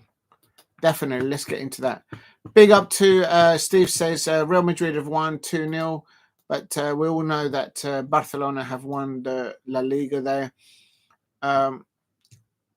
So next up, copy. There we go. Please keep hitting the likes and subscribe. If you can help me get to 15 likes, and if you can help me get to 2,000 subscribers, that would be amazing. So thank you very much if you could do that. I've actually put this in the wrong place. Oh Lord.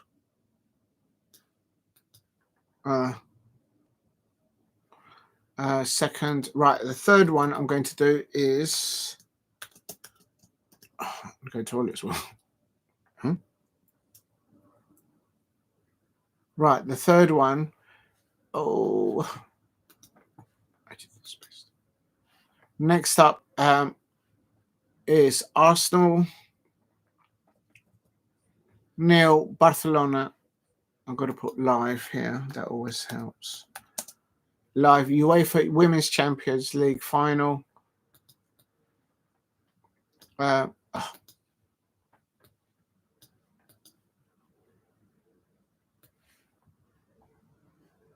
Oh man, sorry, just fighting with the mouse. Just bear with me, people.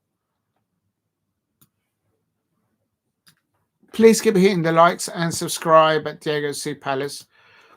So this is now going to be the titles. I've got to change the title. Oh Lord. Final and final, and then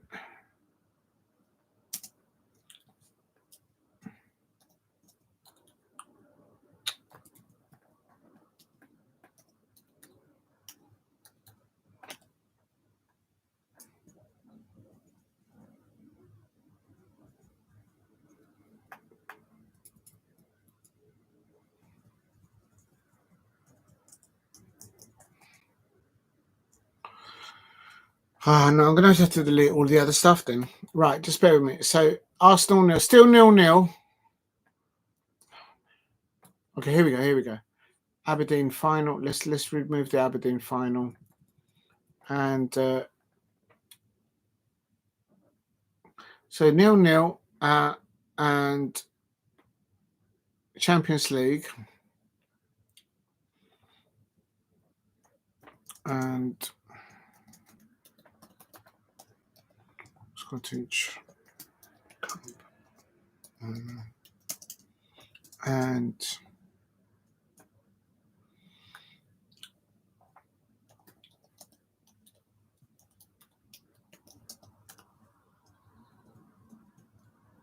oh, cool. No, I'm just going to remove it. Okay, I'm going to put Okay, Arsenal 0, Barcelona 0. I'm going to miss the goals.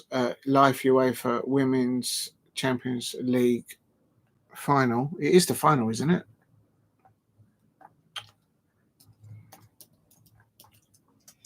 Right, hashtag UEFA. Hashtag football. And then hashtag Arsenal. And then hashtag Barcelona. Right, that's it. So I've done it. Come on, come on, come into the chat. Sorry, I'm just.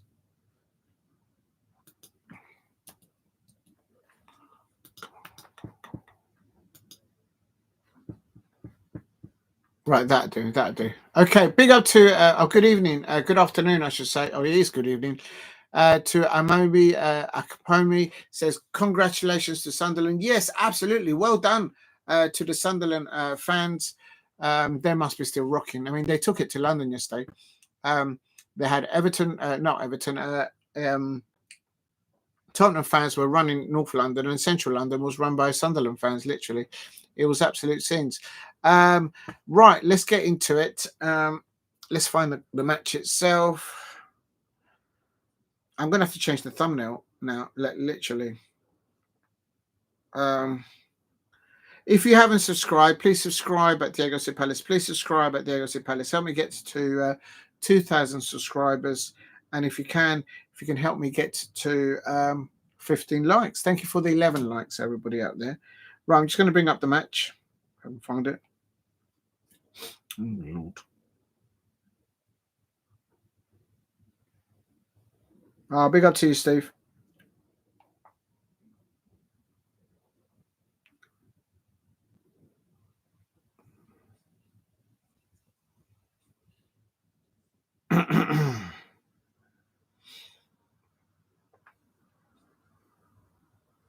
Right, let's just.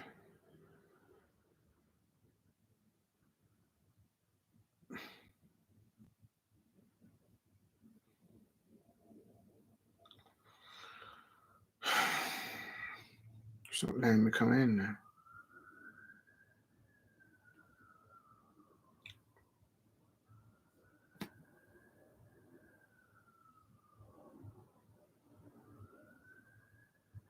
No, I'm not getting it.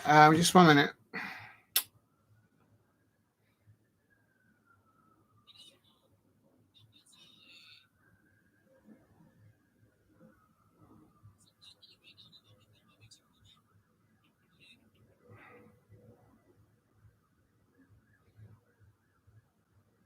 Do you know what? Is it actually on YouTube? It might be on YouTube. I can't find it anywhere. What the fuck? Let's have a look.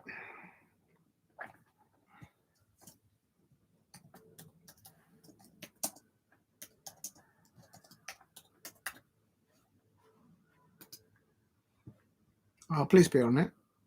Is it? Yeah, it's free. You can watch it free now. It's actually on Dan's Football. I knew it. I'm such a dipstick. Please hit like and subscribe at Diego C. Palace if you're on you can watch it on YouTube for free. What I'm doing now, if I can just, there it is. What I'm going to do is I'm going to how do you share it?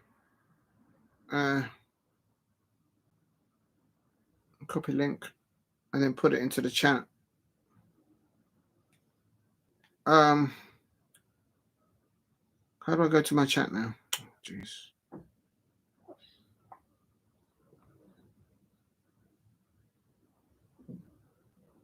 There you go. I've just put it into the chat, people. Now, how do I go back to the actual? There we go. So, and I'm going to get the lineups up. Please keep hitting the likes and subscribe at Diego C. Palace. This is the Champions League final between Arsenal versus Barcelona.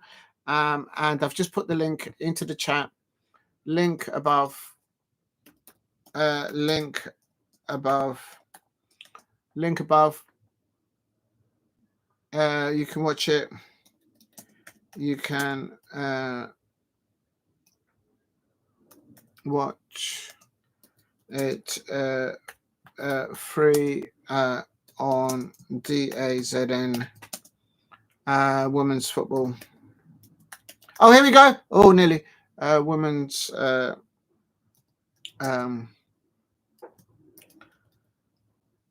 football channel. Right, there you go. So if you want to watch this, you can watch it for free there. I'm just going to put on here. I just shouted. Just go.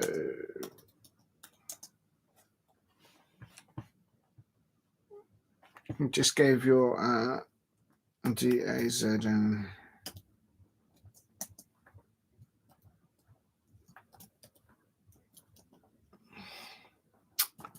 Oh,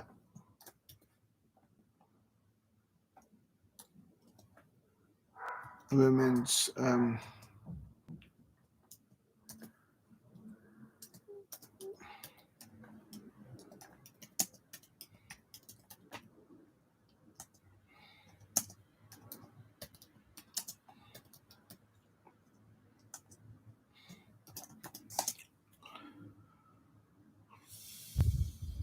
there you go. Please keep hitting the likes and subscribe at Diego C Palace if you are new. The link is in the chat if you want to watch this match for free. It is available to watch for free. You can see the Barcelona fans and the traveling Arsenal women's football fans. They've got an amazing amount of background of backing fans. The Arsenal fans backing the women's fans there. Please keep hitting the likes and subscribe at Diego C Palace if you are new. Right, so now I'm doing that. Now what I'm going to try and do now is open a tab to get the lineups. It is in Spanish, that link, but at least you can see it for free. I can understand Spanish, so I can translate. If you're new to the channel, please subscribe at Diego C Palace. If you're new, I'm going to try and find the lineups. And at the moment, of course, there has been a substitution for Barcelona. Only one. Salma Paraduello has come on for Claudia Pina. And no substitutions thus far by Rennie's Slangers. Here's Barcelona. There's a Barcelona player down injured, and Arsenal have got the ball, but the Barcelona player is still down injured. No, she's got up. No, she's all right now. Brewster, and it goes out for a goal kick there. Please hit a like and subscribe. Remember, there's no Kira Walsh playing for Barcelona. She's left Barcelona now. Bon Mati, she is playing for Barcelona. And oh, is that a yellow card? Oh, hello. Please hit like and subscribe at Diego C Palace if you are new. Arsenal nil, Barcelona nil. Chloe Kelly there. Alicia Russo, she started as well. She's just got a yellow card. Chloe Kelly. Is that a card? They just collided with each other. That's just, it's a contact sport. If you're new to the channel, please subscribe at Diego C Palace. Arsenal nil, Barcelona nil. They're taking some time out of the players. Both the Barcelona players are going over, of course, to talk to Pere Romero, and the Arsenal players have also gone over to Rennie Slangers to listen to some instructions there, one-on-one instructions, and all the other coaching staff are also. So there must be a player on the pitch receiving injury. I mean, they've got Beth Mead on the bench. They've got such squad in there for Arsenal. So there is options there for Arsenal to bring on Alexia Russo there. Oh, there is a player injured down. It's Maccabi. I think it's Maccabi receiving treatment. There is an Arsenal substitution about to come on. Just bear with me. Please hit a like and subscribe at Diego C. Palace. I am coming up to 67 minutes, so you guys might be a little bit ahead. And is it 1 or 2 substitutes? Oh, Manuim's come on, and Blacktinus has come on. So there you go. So 2, and Beth Mead is about to come on. So so substitutions taking part here now for Arsenal. On the Chloe Kelly's coming off because she's on a yellow card, and so Chloe Kelly coming off, and Beth Mead coming on for her, and good encouragement there from Kelly, and to Beth Mead. Both very, very experienced football players, of course, not only for their clubs, of course, now Arsenal, both of them playing for Arsenal, or clearly before played for Manchester City, but also the England Lionesses. So Serena Wigman will probably be watching this final attentively to see how things are. Please hit a like and subscribe at Diego C. Palace. Also, Manim coming off and Black Stenius coming on there for her, all both on 67-68 minutes. Still Arsenal 0, Barcelona 0 in the Champions League final. And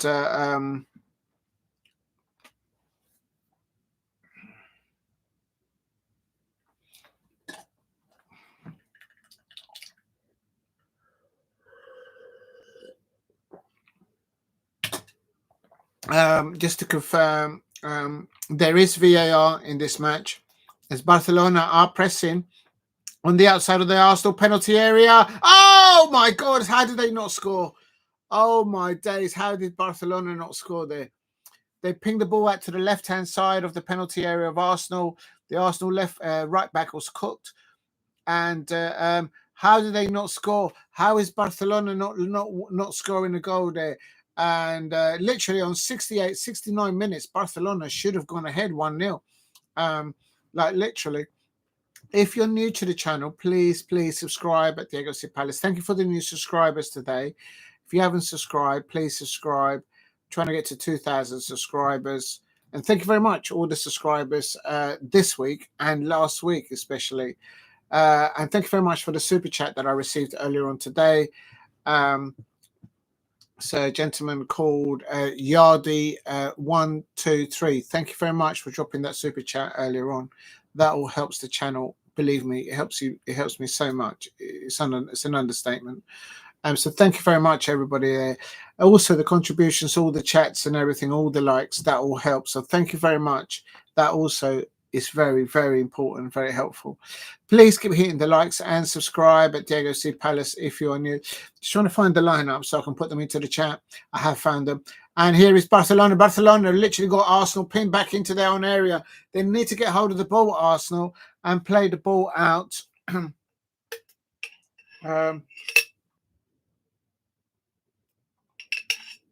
If you're new to the channel, please subscribe. Now, Arsenal have not been able to get out their own half, like literally, in this second half. It's literally there's Arsenal pinging the ball out to the left-hand side, and Alessia Russo there trying to win the ball. She's giving away a free kick. Arsenal keep giving away free kicks. Stop doing that. At the moment that the Barcelona players, if they're defending, if they feel a touch, they're just going down, and Arsenal are conceding free kicks. They need to just give them a bit more space. Maybe that's easier said than done, I suppose.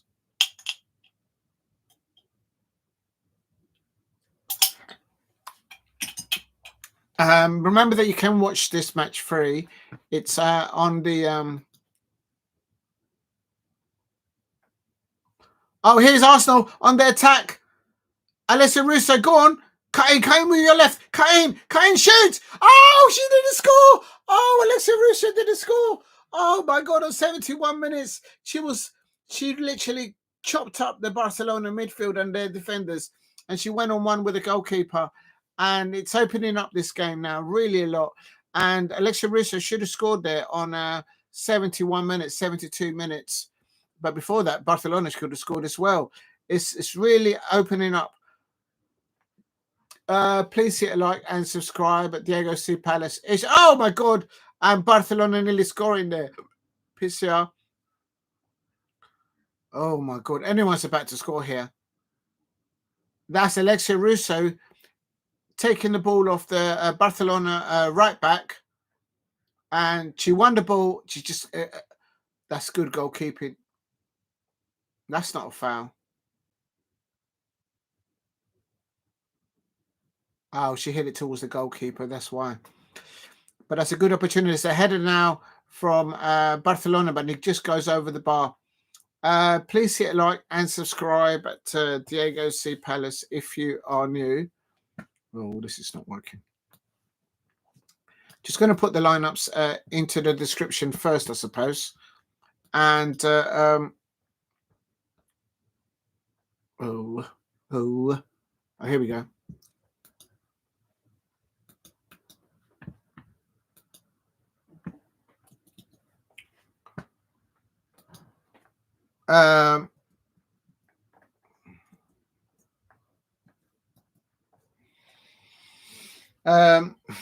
Corner here for Arsenal.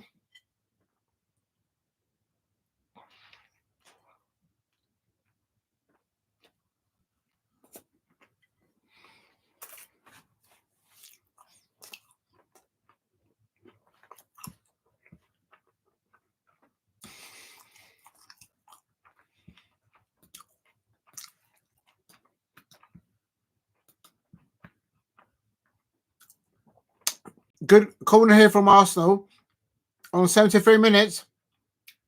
Ball pinned into the penalty area. Barcelona gets seconds, and they clear the ball outside the penalty area here. Please keep hitting the likes and subscribe at Diego C. Palace. It's Arsenal 0. And here's Arsenal. It's going to be the goal.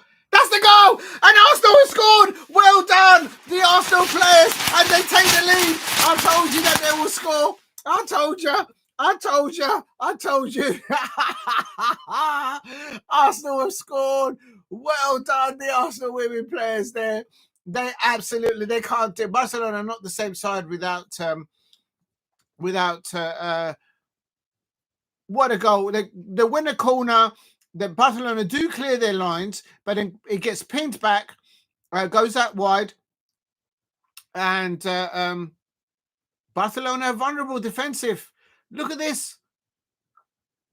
And a shot from outside the penalty area goes in, and let's see. What a goal. What a goal by the Arsenal women's football team. And they are leading now 1-0, and deservedly why. They are leading 1-0, and what a great goal there. Got great substitutions there by the Arsenal manager as well. The keeper was well beaten. Arsenal are winning now 1-0. And Renee Sellinger's there. She's telling their players to focus and keep concentrated. And that is what a wise substitutions there.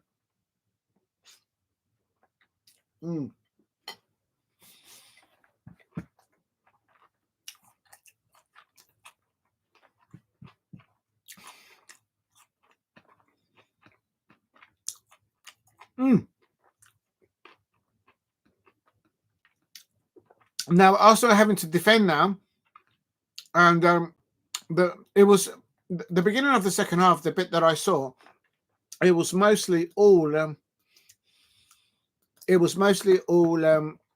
basically Barcelona with Arsenal getting. Oh, there's Barcelona trying to ping the ball back, and now just Arsenal needs to see it out. They are 15 minutes away from being Champions League winners, something that Chelsea have not won before. So it is what it is. Please keep hitting the likes and subscribe at Diego C Palace if you are new. In the description, I am putting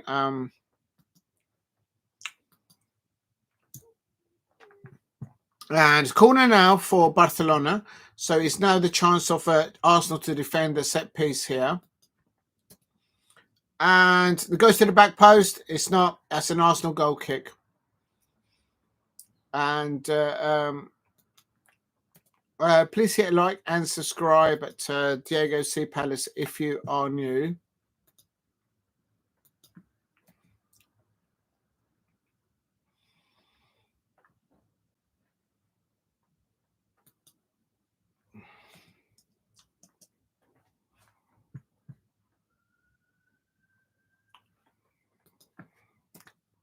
Mariona. Oh, there's a player down injured for Arsenal. I hope she's all right. Please keep hitting the likes and subscribe at Diego C Palace if you're new.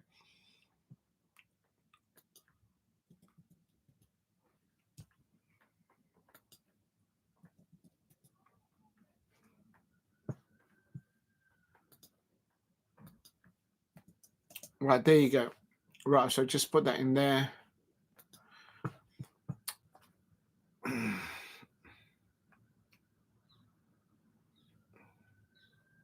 Please keep hitting the likes and subscribe at Diego C Palace. What a brilliant goal there by Arsenal. And just going to put on here some description about Barcelona as well. Just bear with me.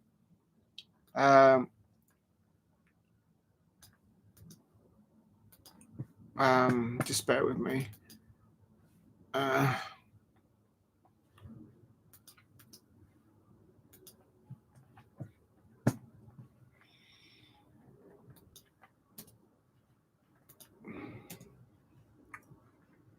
Arsenal have weathered the storm in the start of the second half, and a good set piece. They must do that in training, organisation there, and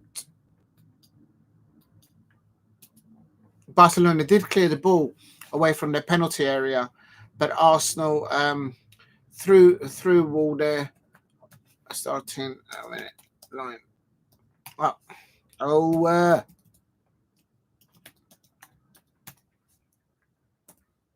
There we go.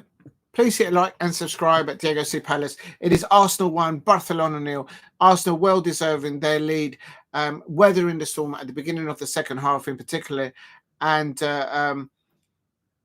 they don't have Kira Walsh there, Barcelona. I bet they're wishing they had her back.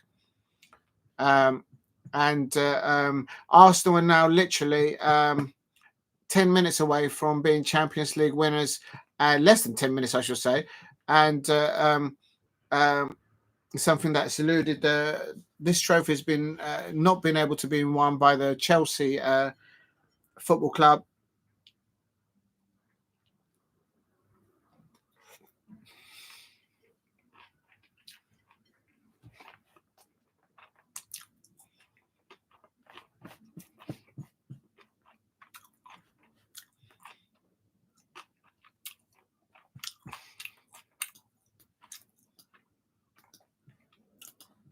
What a great goal by Stina Blacktinus. That was on 75 minutes. Crucial time of the game to score a goal, given that they've been like up against it.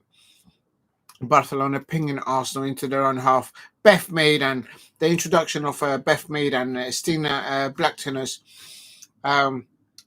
Barcelona can't cope with them, like literally.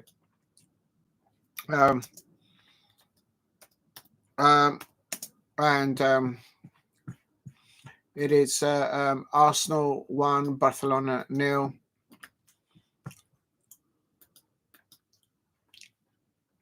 Oh, here comes Barcelona again. Remember, you can watch this for free. I've put the link in the description just there if you want to have a look. Please hit a like and subscribe at Diego C Palace. And literally, both of the Arsenal substitutes just absolutely changed it around. A masterstroke substitution by Rennie, the Arsenal manager, and And great work by Arsenal.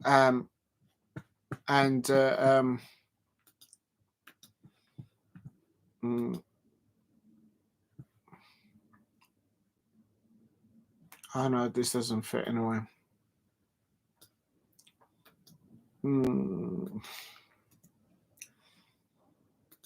And I'm just putting this information in here because this is the goal information.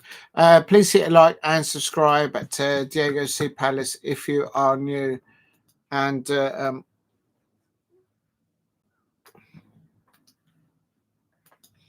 here's a counter attack now for Barcelona here on 82 minutes. Arsenal need to get back into, that's it, get the numbers behind the ball and defend. Because Barcelona will keep on fighting right until the end. They won't give up. And deflection. Oh, he goes out. Bombati there. They're missing the holding midfielder, attacking and defensive midfielder of Kira Walsh. That's why Barcelona have lost this. That's the way I see it.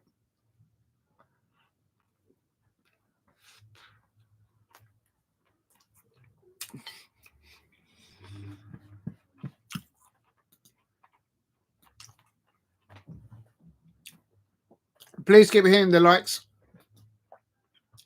Arsenal well deserved with their 1-0 lead.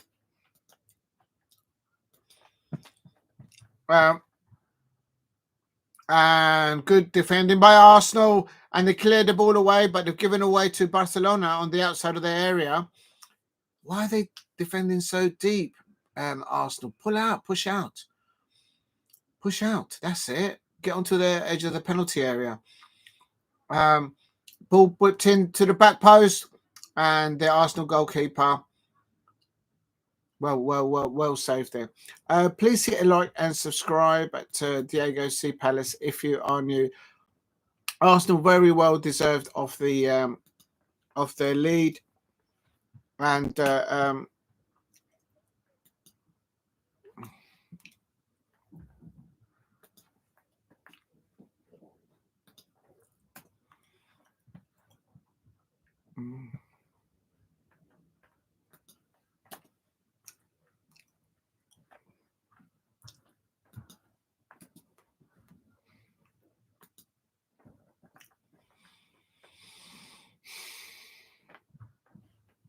literally, Arsenal are now 5 minutes away from being Champions League winners, and they will deserve it. They are. If they can get a second goal here, that's it. It's bish bash bosh, job done. Please hit a like and subscribe at Diego C. Palace if you are new. We're into the last 5 minutes of normal time, and but here's Barcelona now on a little counter attack here. Remember that at half time it is Arsenal, and Arsenal, great defending there by Arsenal. The crowd there, the Barcelona supporters are feeling that the referee is not giving them their decisions. They're crying for a free kick. How is that a free kick? She's just walked into the back of the Arsenal player. That's not a free kick. She didn't have control of the ball, and it isn't a free kick. And now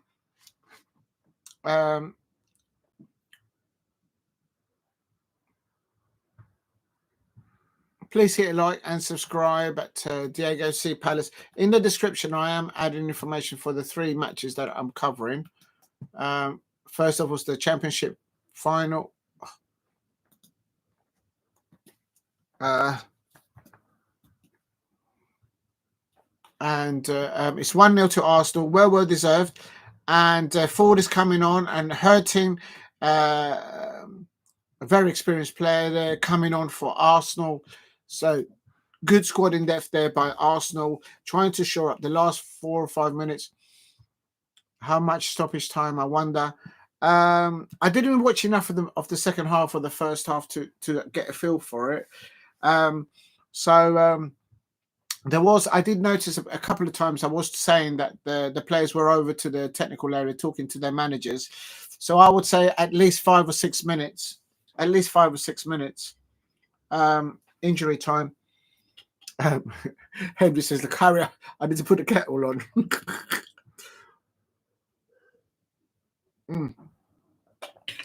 Please hit like and subscribe at Diego C Palace. Literally, Arsenal are 3 minutes of normal time to away from Champions League football, and they deserve it. They've taken their opportunities. Barcelona sold Kira Walsh, who I think is the best England player, technically the best England player, Kira Walsh, but now she plays, of course, for Chelsea. Chelsea, this is the competition that has eluded the Chelsea women's football team under the previous manager, Emma Hayes, and now obviously under Sonia Bombasta. And it is Arsenal that have made their way through to the final, and they're winning 1-0. Remember, I've put the link in the chat. You can watch this match for free. It is in Spanish, but it is free to watch live. Please hit a like and subscribe at Diego C Palace if you are new. Let me just quickly go there. Please hit a like and subscribe at Diego C Palace if you're new. Can Arsenal do it? We're going to have to wait and see. And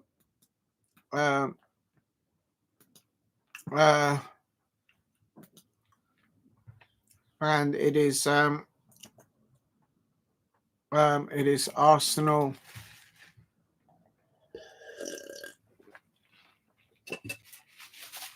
Yellow card for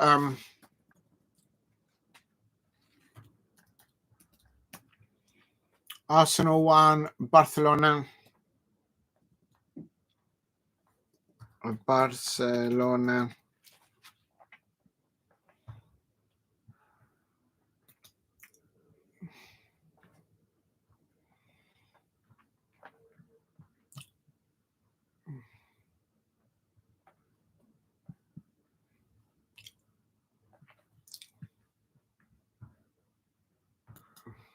There we go.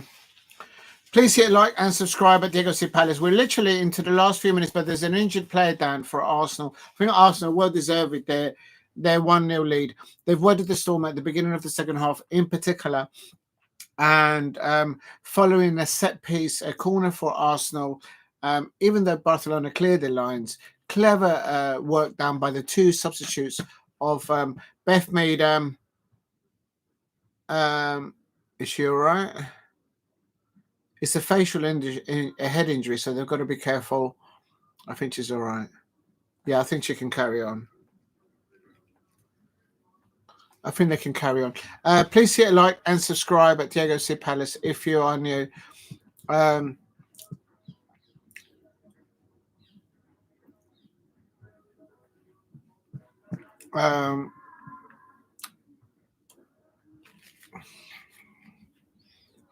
Have I put Champions League on the actual?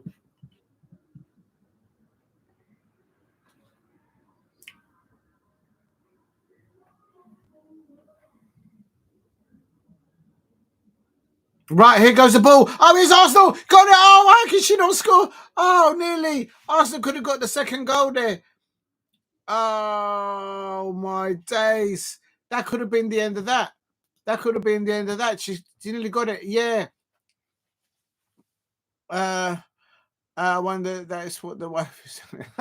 Big up to Henry Smith there. Yeah.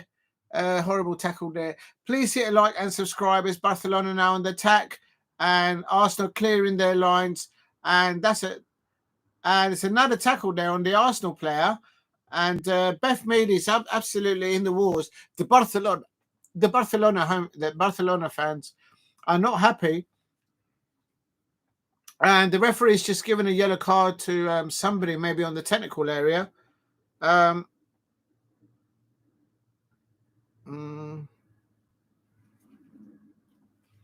Why did the referee? I think the referee's just given a yellow card to somebody. I don't know who. 7 minutes. 7 minutes of added time. Oh, my days. 7 minutes extra. And Russo Lesser Russo is coming off, and Wolverine Hoy is coming on. Oh, hello. Arsenal got in here round the back. Just take it to the corner. Take it to the corner. Oh, it's offside. It's an offside there. 6 minutes extra. Please keep hitting the likes and subscribe at Diego C. Palace. If you can help me get to 15 likes, that would be amazing. This is going to be a triumph for Arsenal.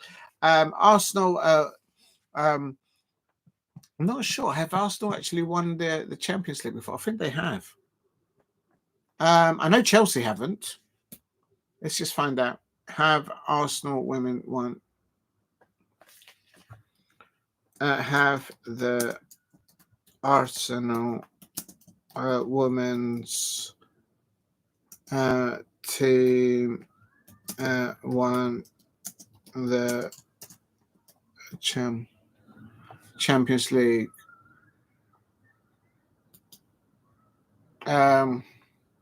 Please keep hitting the likes and subscribe at Diego C. Palace if you are new.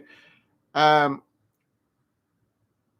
Barcelona running out of time here, but Arsenal just need to concentrate, defend. Oh no, they've let the ball in, and they get a free header. Barcelona, and all they could do, and Williamson. Oh my days! Oh my days! They nearly got an equalizer there, Barcelona. Just put everyone behind in the defense. Bombati there is going to take the corner there for Barcelona. And the referee's blown. So there's been a foul there. There's a lot of pushing going on at in that penalty area. And please hit a like and subscribe at Diego C. Palace. And Barcelona have not been clinical enough in the last third, in my opinion, against Arsenal. And Arsenal have been absolutely brilliant in defending and deserved their 1-0 lead. If you're new to the channel, please subscribe at Diego C. Palace. I've actually put the question not in Google. I've put it in YouTube. Such a dipstick. Please hit like and subscribe at Diego C. Palace if you are new. And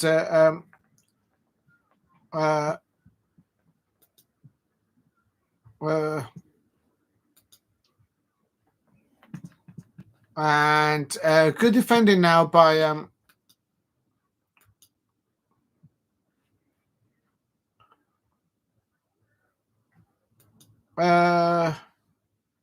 they're winning 1-0. Has ever won the Champions League? Arsenal are the only English team to ever won the Champions League back in 2007. There it is. So I knew they might have done it. That's why I was just querying it, because I wasn't sure. But Arsenal have won it before. Yes, I will be doing that. It might clash though with the football though. I have to check the times. But yes, that is the plan. So Arsenal are going to win the Champions League by the looks of it if they can hang on for the last 2 or 3 minutes. They're going to win the Champions League for the second time. And the Chelsea fans, they'll be ruined this because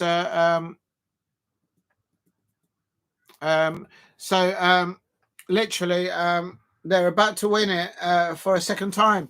And just take it to the corner. Don't cross the ball. Just take the ball to the corner.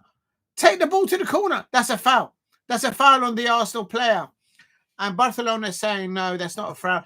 The Barcelona fans will be fuming with the referee. Arsenal just won a free kick there. Please hit a like and subscribe at Diego C. Palace if you are new. We are literally on the last minute of injury time. And they just need to just take the call. Beth Mead over the ball. Take the ball to the corner.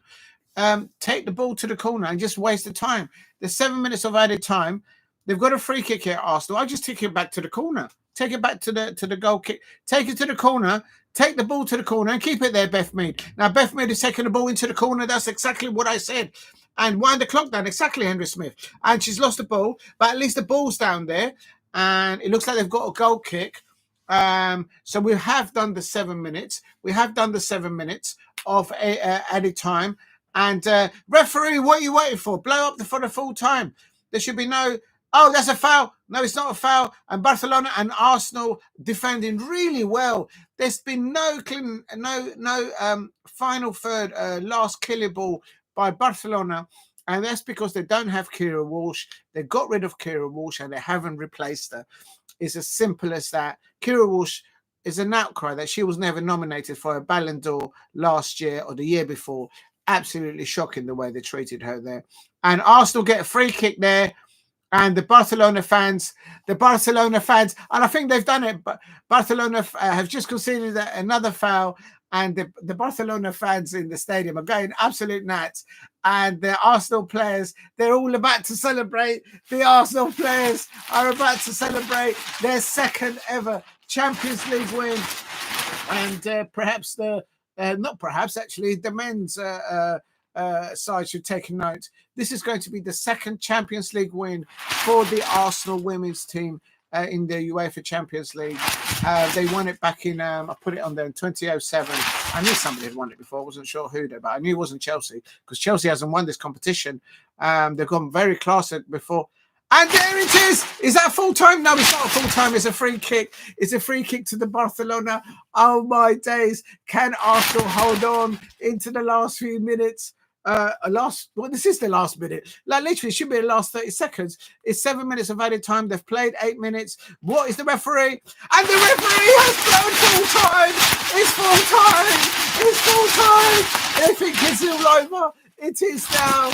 Oh my days. And the Arsenal players are celebrating. Bless them. Well done to them. Well done. And the Arsenal fans are in celebration there. And there's a strong crowd of Arsenal, travelling fans there, and the Arsenal players are all celebrating there. And a great goal there by Sonia Bombasti, the Ballon d'Or women's amazing football player, of course. Bombasta, but they're missing Kira Walsh, and it is what it is. They didn't replace her, and rightly so. The Arsenal players. Tactically, that substitution by Rennie Sellingers has actually has just won that, and this Beth Mead, they're celebrating. Absolutely well done. The Arsenal women's team have now become 2 times Champions League winners, and well deserved. They absolutely bossed that. You can see the Arsenal away fans celebrating there, losing it. And they're sitting there alongside the Barcelona fans. And there's never been any bad crowd. Black Tenius there. Please hit like and subscribe at Diego C. Palace.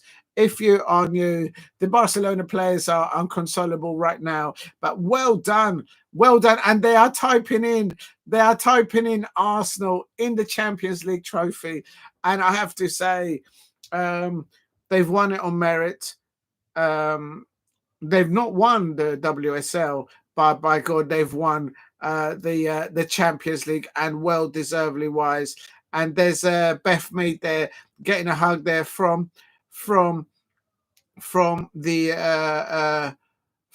the players there, and there's McBee there. The Barcelona players are unconsolable there. It's a lot.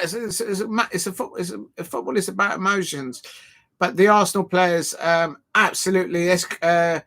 Kelly Chloe, congratulating the Barcelona players. There's Beth Mead in celebration there. What a great feat there by Arsenal players there, women's football players there, winning the Champions League twice in their history. And they deserve it. They deserve it. It is one of those. And I'm just trying to get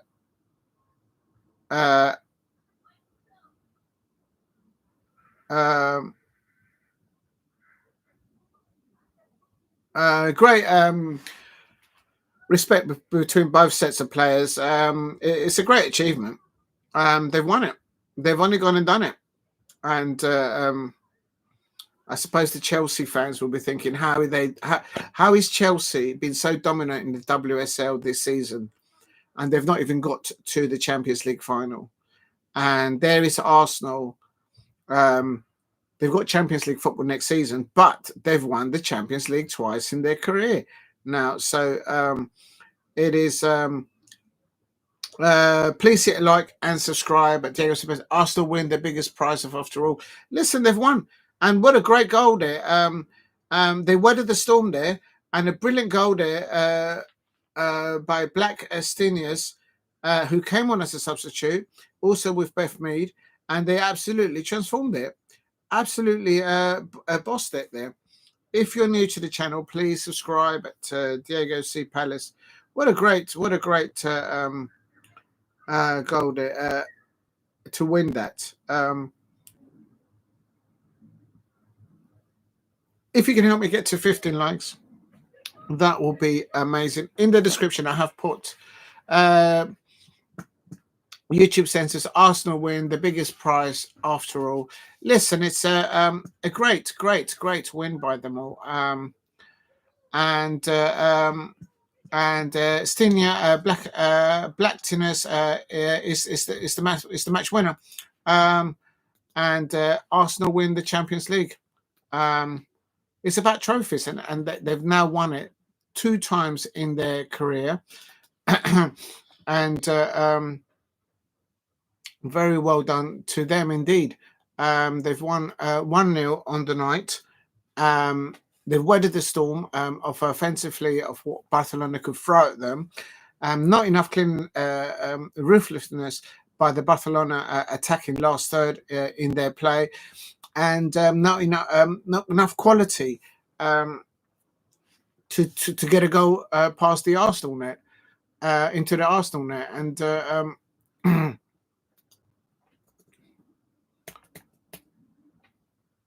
right, there we go. I've just put that in there. So congratulations to the Arsenal women's team there.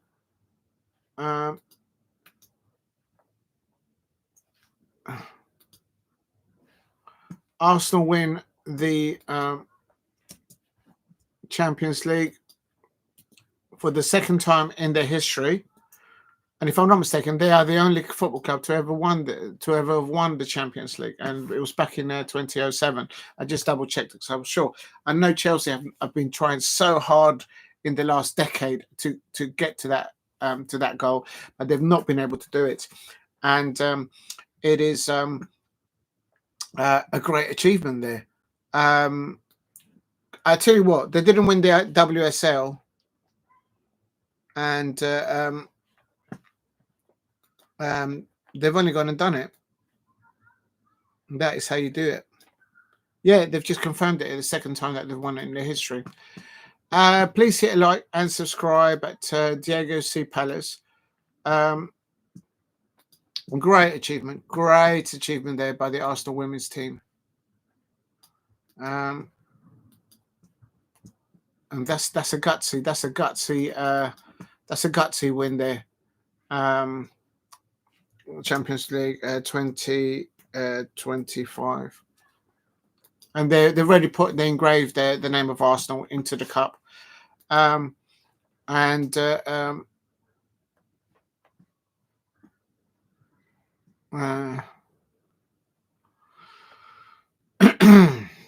Now they deserve that. Where have I put the?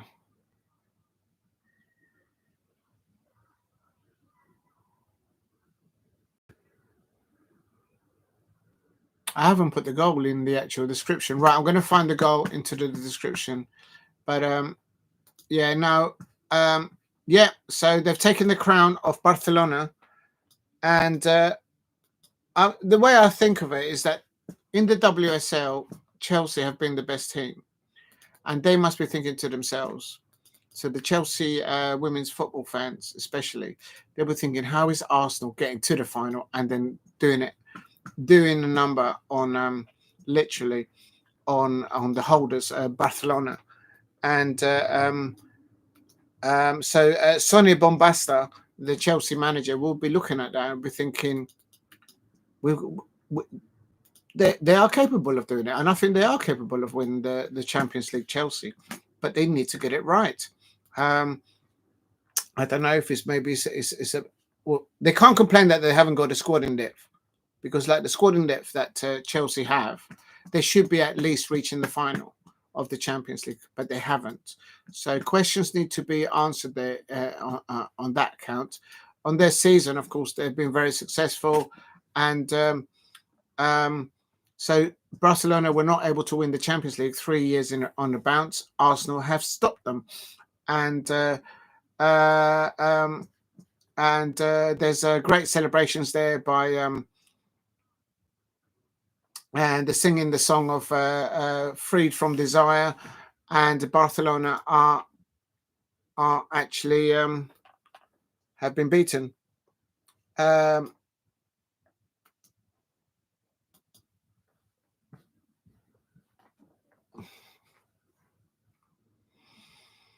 They actually went through the qualifying as well. So literally, Arsenal have won 15 games on a bounce to win the trophy. And congratulations to them. Congratulations to them.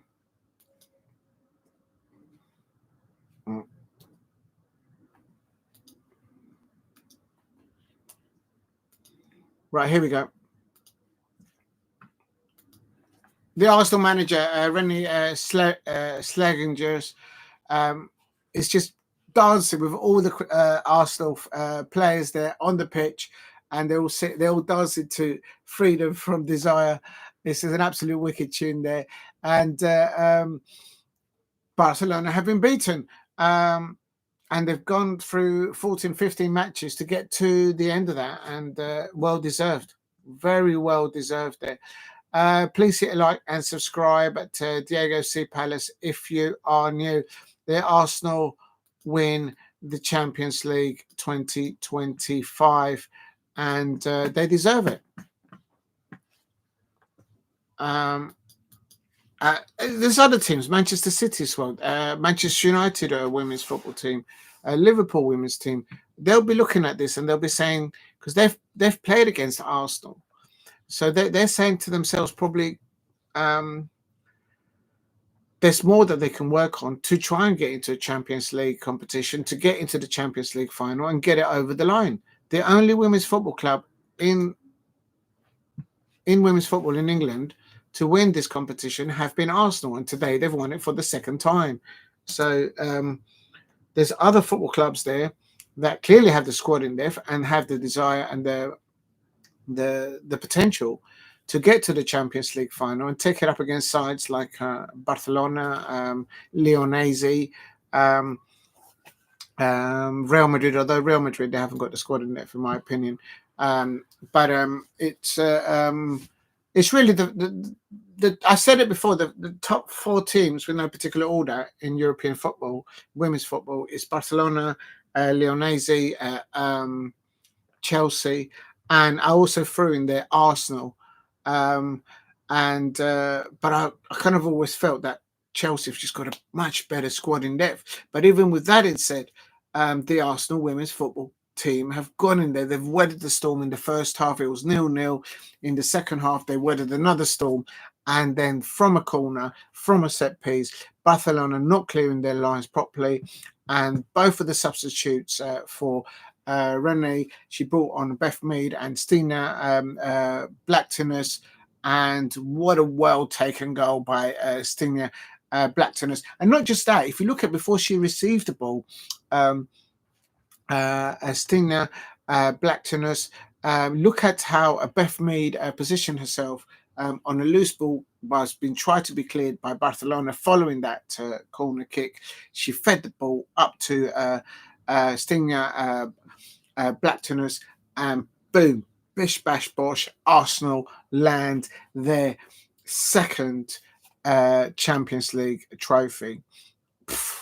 You got to take your hands off for that. Absolutely brilliant. If that had been at Wembley, that would have been completely sold out. But obviously, they had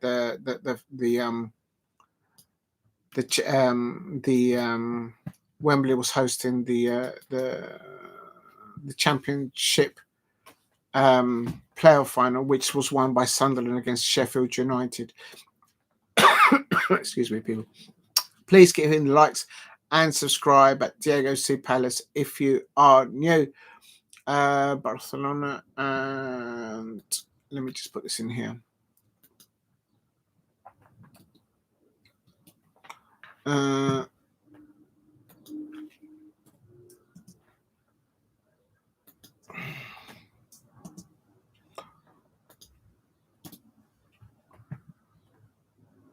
Right, I've put in the lineups and some descriptions there, and oh, right, I have put the description, but I haven't put the actual minute when they actually scored the goal. So let's get into that, because I think that's very important. They're going to do. I'm going to read out the quotes of the players to TNT Sports and to everybody there. If you're new to the channel, please subscribe at Diego C. Palace. Please help me get to 2,000 subscribers, and if you can, please help me get to 15 likes. Thank you very much for getting me over 10 likes today. Anything up to or around 5 likes, that to me is amazing. So thank you very much. I'm not complaining. I'm saying thank you. Please keep hitting the likes up. I'm just going to find the actual minute that they scored the goal. Yeah, it was on 75 minutes. It's 75 minutes. So so let me just put this in here, because it was 75 minutes. 75 minutes, and it's goal Arsenal 1-0 Barcelona. So Barcelona were not able to win their third consecutive Champions League final when Arsenal have taken it away from them. And I just think teams like Chelsea women's football team, Manchester City women's football team, and an outer shot of opportunity could also be another team. Will be Liverpool and Manchester United women's football teams. If they could get the right investment and the right squad in depth, I think they could definitely, if they can qualify for this type of a competition, they could land it. But at the moment, in the history of women's football, it's only been Arsenal that have won this competition twice. And, you know, Chelsea have been absolute dominance. The dominance of the Chelsea squad in depth, led by Sonia Bombasta, has been formidable and commendable. But they'll be looking at this and they'll be saying to themselves, how are we not in this final? So I expect next year for the Chelsea women's football team and the Chelsea women's football supporters, because I've met a few of them, spoken to a few of them, and there are not just hundreds but thousands of them. They'll be saying to them, we've got to land this trophy. How comes Arsenal have landed it twice? And well done to them. So I can't wait till next year's Champions League campaign. And I would have thought, obviously this year it's been Chelsea, Arsenal, and who's the other club that's qualified for the Champions League? It wasn't Manchester City. It's got to be Manchester United. I'll have a look in a minute just to double check. But I know Chelsea and Chelsea won the WSL. So Chelsea, Arsenal, but I think Manchester City just missed out. They finished in fourth because it's the top three that qualify for the Champions League, if I'm not mistaken. Let me just, I need to find out now. I think it was Manchester United. Was it Liverpool? No, it was Manchester United. Right, let me just go and find out. I need to find this out because otherwise... Oh, there it is. Yes, it was Manchester United. So I was right. I don't know why I'm doubting myself. Manchester United and Arsenal and Chelsea are all in the Champions. I wonder if because Arsenal have actually won the Champions League, does that mean now that there is a fourth spot? That means that Manchester City now get a shot in the Champions League. I don't know. I suppose somebody out there might know. Let's have a look. It's taken 18 years for them to get there. And does Manchester City now qualify for the things? This is Alicia Russo. What an amazing! I've seen her play live. She's formidable, both for Arsenal and for England. Speaking to TNT Sports, Alicia Russo says, "We worked so hard, and it's just feels amazing, just amazing." I bet it does. She goes on to say, Russo goes on to say, "We had to suffer a lot. They are a top side. We knew coming into the game we would have to suffer, and there would be moments where we wouldn't have the ball." We had to be content and happy with not having the ball, knowing our moment will come. Russo goes on to say, then when our game changes came on, Stinga, Beth, Lena, Lotte, everyone, our squad just wanted it so badly. I can't say enough. Listen, it's absolutely amazing, the achievement there from the Arsenal women's football team there. And Alicia Russo goes on to say to TNT Sports, says, it feels surreal. We did what we knew what we could do. I believe since the moment of our Champions League journey started, that we had the capability. We knew we could get good enough. It was just about going and doing it. On the fans, Alicia Russo says they were amazing every single game. They are there, home and away, wet or cold, whatever. They are every moment, every time. We'll be celebrating at the Emirates them on Monday, so they're going to be celebrating the trophy there on Monday. The Arsenal women's football teams at the Emirates. Look, let me tell you something. I remember doing the watch along between Real Madrid versus Arsenal, and I actually lost it because I just said to myself, there is no way that in professional football, any women's football team or any men's football team, but we're talking about women's football, but any women's football team should be subjected to play under those conditions, like how they had to play in that away tie leg against Real Madrid, the Arsenal women's football players. I thought it's just unacceptable. No professional football player or anyone should be put in it. It just was not a playing condition. I'm not a professional in the game, but I lost it because I was thinking this just doesn't make any sense. The welfare and the well-being of the Arsenal players has to come first, and the well-being and the welfare of the Real Madrid players should have come first to the foreground, but it wasn't. Maybe TV rights, maybe there was other pressures on the producers or whatever of the match on the day. But quite frankly, that match should have been postponed 24 hours and just play under playing conditions. But anyway, in the end, Arsenal took the game to the second leg and then they won. They beat Real Madrid, and the rest is history. But they absolutely deserve it. The Arsenal players deserve it. That mentality of winning to get the trophy, what Alicia Russo's just said,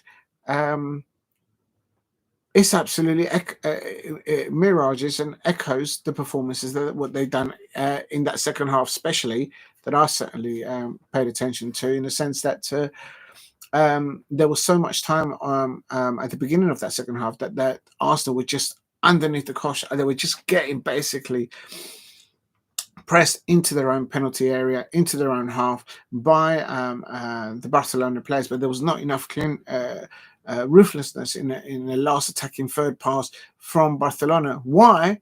It's because they didn't replace Kira Walsh, and now they understand why Kira Walsh was so important to them, in my opinion, and they haven't replaced her.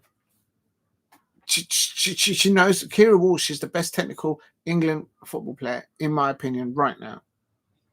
She's the best England player, and Barcelona let her go, and they also let go of Lucy Bronze as well. So it's like losing both of your legs, like literally. It's ridiculous in competitive football. It doesn't make any sense. Please hit a like and subscribe at Diego C. Palace if you're new. On beating, I've read this already. So Alicia Russo, I'm trying to wait for the quotes of the managers. I'm just waiting to see what they both have to say there. If you're new to the channel, please subscribe at Diego C. Palace. It's ended Arsenal 1, Barcelona 0. Arsenal have won their second ever Champions League. They're the only women's football club to win the Champions League. And as I said, clubs like Manchester United, Chelsea, oh my God, with their squad in it. And also Liverpool as well, if they can get the right investment in and back their managers there. And of course, Manchester City, a women's football team, they'll be looking at to see how Arsenal have just gone with the season that everybody has had in the WSL. And thank you very much to Leif Gunnar Summerud and also to Laura Kaminsky for their efforts in the Crystal Palace women's football team this WSL 24-25 season that's just finished. But those teams at the top, Manchester City in the women's game, in the WSL, Chelsea, definitely, Liverpool, Manchester United, they'll be looking at see how Arsenal have just got it over the line, and they'll be saying to themselves, we can get there. We can do this as well. We need to do this next season. So I know that Arsenal... Arsenal will be playing it, I presume, because they've won the competition. The question that I have is because they finished third and the top three in the WSL. Let me see if I can. Let me see if I can find out some more information on that.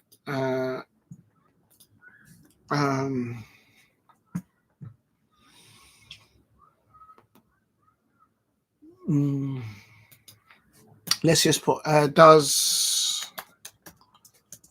Arsenal females team winning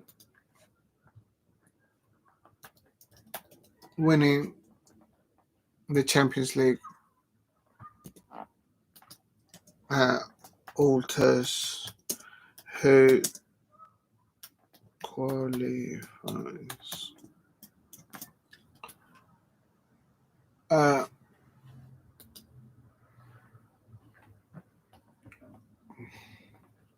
Who qualifies for the Champions League? In addition to previous season's Women's Champions League winner and the domestic champions, the top three ranked national associations, who qualifies directly into the qualifying formats? The champions of associations ranked 4 to 6 runners up. Oh, that's really complicated. I don't know how to get the answer to this question. Finishing third.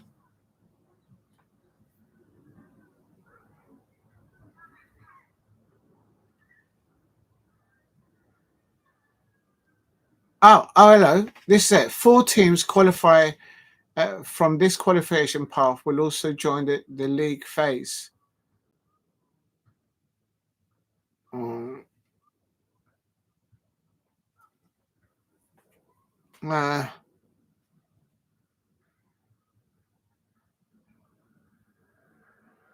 I think maybe now there's 4. Oh, I don't know. I have no idea. I'll have to find out for someone that's got a bit more in depth of the WSL and qualifying into the Champions League.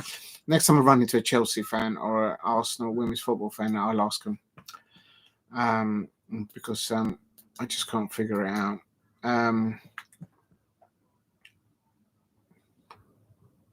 Please keep hitting the likes and subscribe at Diego C. Palace if you are new.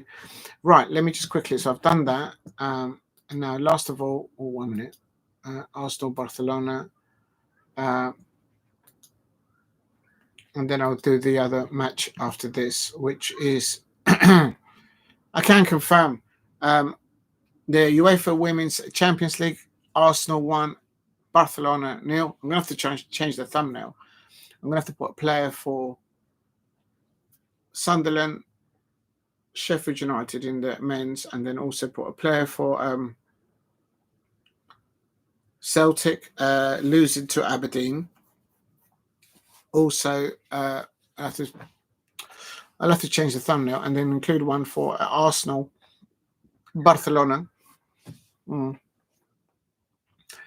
Aberdeen won the Scottish Cup. There was 2 own goals there in that Scottish Cup. Celtic were unable to win the treble this season. Aberdeen winning 4-3 on penalties. Kasper Schmeichel in goal for Celtic were unable to He kept on diving to the right, and all the penalties were taken on the left-hand side, towards the left, as you're on the penalty. So I just don't know why he didn't dive on the other side. Anyway, but Aberdeen won 4-3 on penalty, so well done. The biggest £220 million worth of final. Sheffield United lost out to Sunderland. Sunderland turning it around in the second half. Sheffield United 1, Sunderland 2. Unbelievable scenes. Please hit a like and subscribe at Diego Cepales. There is some evening matches there in the Spanish La Liga, but I might do AC Milan. It's going to start in 45 minutes. Or shall I do PSG? Oh, there is a final. There is a final. PSG versus REIMS. I'm going to do that. I'm going to try and do the PSG game. It's at 8 p.m. That'll be the fourth one. Yeah, I'm not going to do AC Milan. The Coupe de France final. So it's like the cup final for France. It's PSG versus REIMS. I think PSG are going to win that. I just got a feeling. The lineups have it. Dembele is starting, so he's not injured. Kvaratskhelia, if you know that name, such a long name to pronounce. He left Conte's. Conte sold him, and Osimhen from Napoli last season. And look what McTominay has done at Napoli. Look at those victorious celebrations last night. Kvaratskhelia, they're playing up top there with Dembele and Barcola. I'm sorry, I think PSG are going to win this one all day long. So I'm going to try and do that one next. But well done to the Arsenal Women's Football Club that have won the Champions League, the UEFA Champions League twice now. And they've had to wait a few years for it, but they're the only team there to win the Champions League. What an amazing performance by the Arsenal Women's Football team. Weathering the storm, as Alicia Ruscio mentioned there. They were prepared. They knew that they were going to have to play against Barcelona because they keep the ball so well and trying to through balls, through the angles, and also sometimes out wide. But Arsenal defended very well as a set piece. Not just the back line and the midfielders, but the whole team defended as a team. And they weathered the storm in the first half and in the beginning of the second half. 69 minutes, Barcelona should have scored. But boom, right at the end there, Arsenal getting an equalizer. That was a monumental equalizer for them. And then boom, they got the goal there. Unbelievable things. Well done.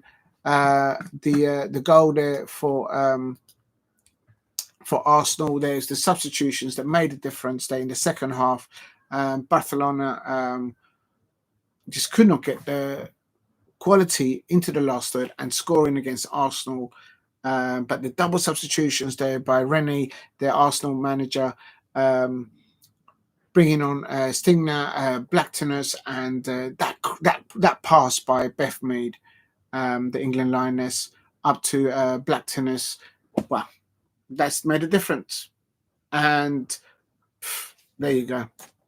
Barcelona have not replaced Lucy Bronze, and they've not replaced Kira Walsh, and that's why they haven't won this year's Champions League, and they know that. If you know, you know. Please hit a like and subscribe at Diego Cepales if you are new. Right, next up is going to be PSG versus REIMS. I'm going to just change the title.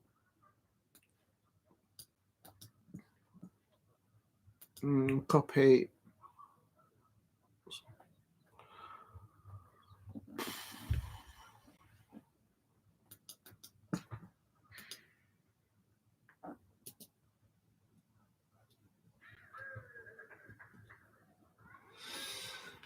No, I can delete that. I don't need that.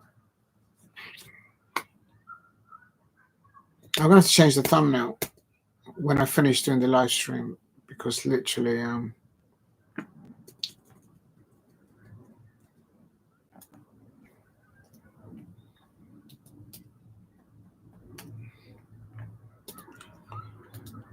Why isn't it working? I don't understand. All right, I'll leave it alone. So that's the third one. Right, the fourth one now is going to be.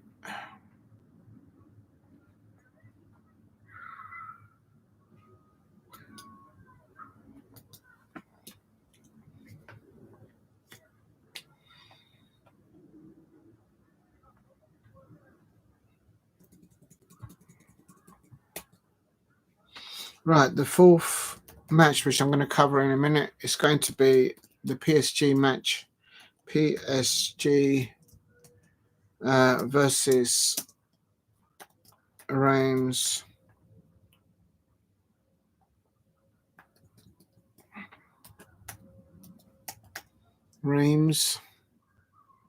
And that's the Coupe de France final. Coupe de France. Coupe de Finale. Coupe de Finale. The France final. Coupe de Finale final. Live.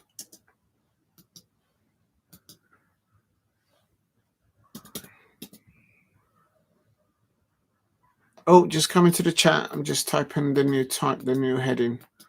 And then I'm going to go for a little break, so I need a little break. PSG versus REIMS final. France.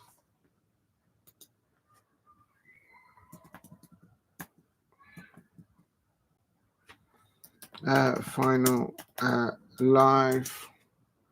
Oh.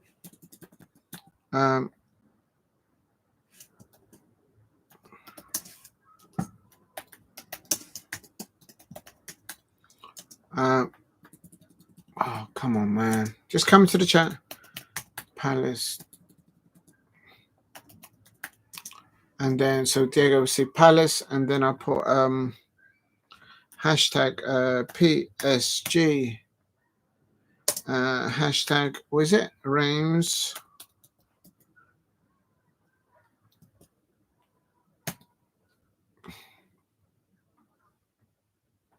Let me just save that. Big up to Say Me Diego, Champions League winners 2025. Big up to YouTube says, say it with me, Diego, Champions League winners 2025, Arsenal one club. I take it you're an Arsenal. Listen, the Arsenal women football team absolutely deserve it. But I have to say, they absolutely weathered the storm there. And they stopped Barcelona, the women's best team in women's football for the last 2 or 3 years. Squad in depth, questionable, and that's why they've come short. But the Arsenal have won. They're still the only women's football team to have won the Women's Champions League. They've won it twice now. And what a way to do it. And I think that's also sending a statement. The way that the Arsenal women's football team with Alessia Russo there, Stinia Blacktonus there, scoring their Beth Mead, Chloe Kelly, and all those players up there playing for Arsenal. They're sending a message there to the Chelsea fans, supporting their women's side, to the Manchester United women's football fans. They're supporting their women's side, and also the Chelsea fans, and also I think Manchester City fans as well. That they need to step up. They need to step up and get up there, because I think they've got a good shout into getting to the Champions League and doing really well. What an amazing day today. Big up to the Arsenal women. I don't really hate on Arsenal women. It's just the men's. Yeah, well, it's exactly the men's team. They could actually big up to Daniel 90. The Arsenal women's football endeavour, the wanting, need and desire to get the job done today. As Alessia Russo said there to TNT Sports, clearly they expected the Barcelona women's side with Bontami, Tane, so many other players there playing for Barcelona. They knew that they would hold most of the possession, most of the attacking prowess, but they couldn't get that quality ball through in the last third. Barcelona. Why? It's because they didn't replace Lucy Bronze. They haven't replaced Kira Walsh. They haven't replaced them. It's as simple as that. They've replaced them, but not with enough quality, and that's why they haven't got the job done over the Arsenal women's team. But they've done it. What a masterstroke substitutions there by Remy Slengers, the Arsenal manager. She brought on Beth Mead and Stinger Blacktonus, and a combination of them following a corner by Arsenal in the Barcelona penalty area. Barcelona did clear the ball, but then Beth Mead got hold of a loose ball, and what a peach of a quality ball to just see Stinger Blacktonus. And she was perfectly positioned there. She's on the right in the penalty area, in space, no one within 5 yards of her. She picked up the ball, one touch, two touch, boom, bish, bash, bosh. Arsenal 1, Barcelona 0. And a few minutes later, Arsenal lift the Champions League trophy. There you go. It is what it is. And yeah, this one's still big up to Daniel 90. All the Tottenham Hotspur fans out there will be still celebrating, bouncing. Right now, the Sunderland fans are still bouncing in West London, probably going into Central London, still celebrating. And it is what it is. And YouTube says, we have won the biggest prize of all, the FA Cup. It's okay. But you're also right there, go. We're about winning the trophies, the big ones. Yes, it is. It's about winning the trophies. But congratulations to the Arsenal women's football team and the Arsenal women's football supporters there. There is thousands of them that go and follow the Arsenal women's football team home and away. They are relentless in their support for their team. And today they've won the Champions League for the second time in their history. And they're still the only English side, or British side, actually. There's no one from Scotland, no one from Northern Ireland, and no one from Wales that has won the Champions League. It's only been Arsenal, and they've won it twice. There you go. So that's speaking volumes. Well done to them. Right, in the channel, I am just going to change the title to. I'm going to be doing PSG versus REIMS. It's the. Just bear me a copy.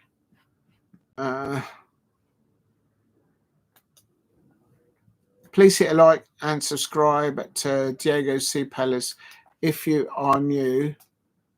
I'm just going to put the blue dot for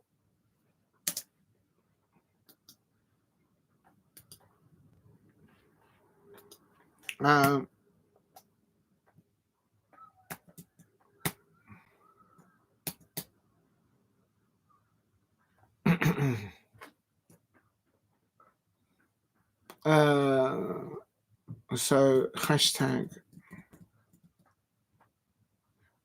REIMS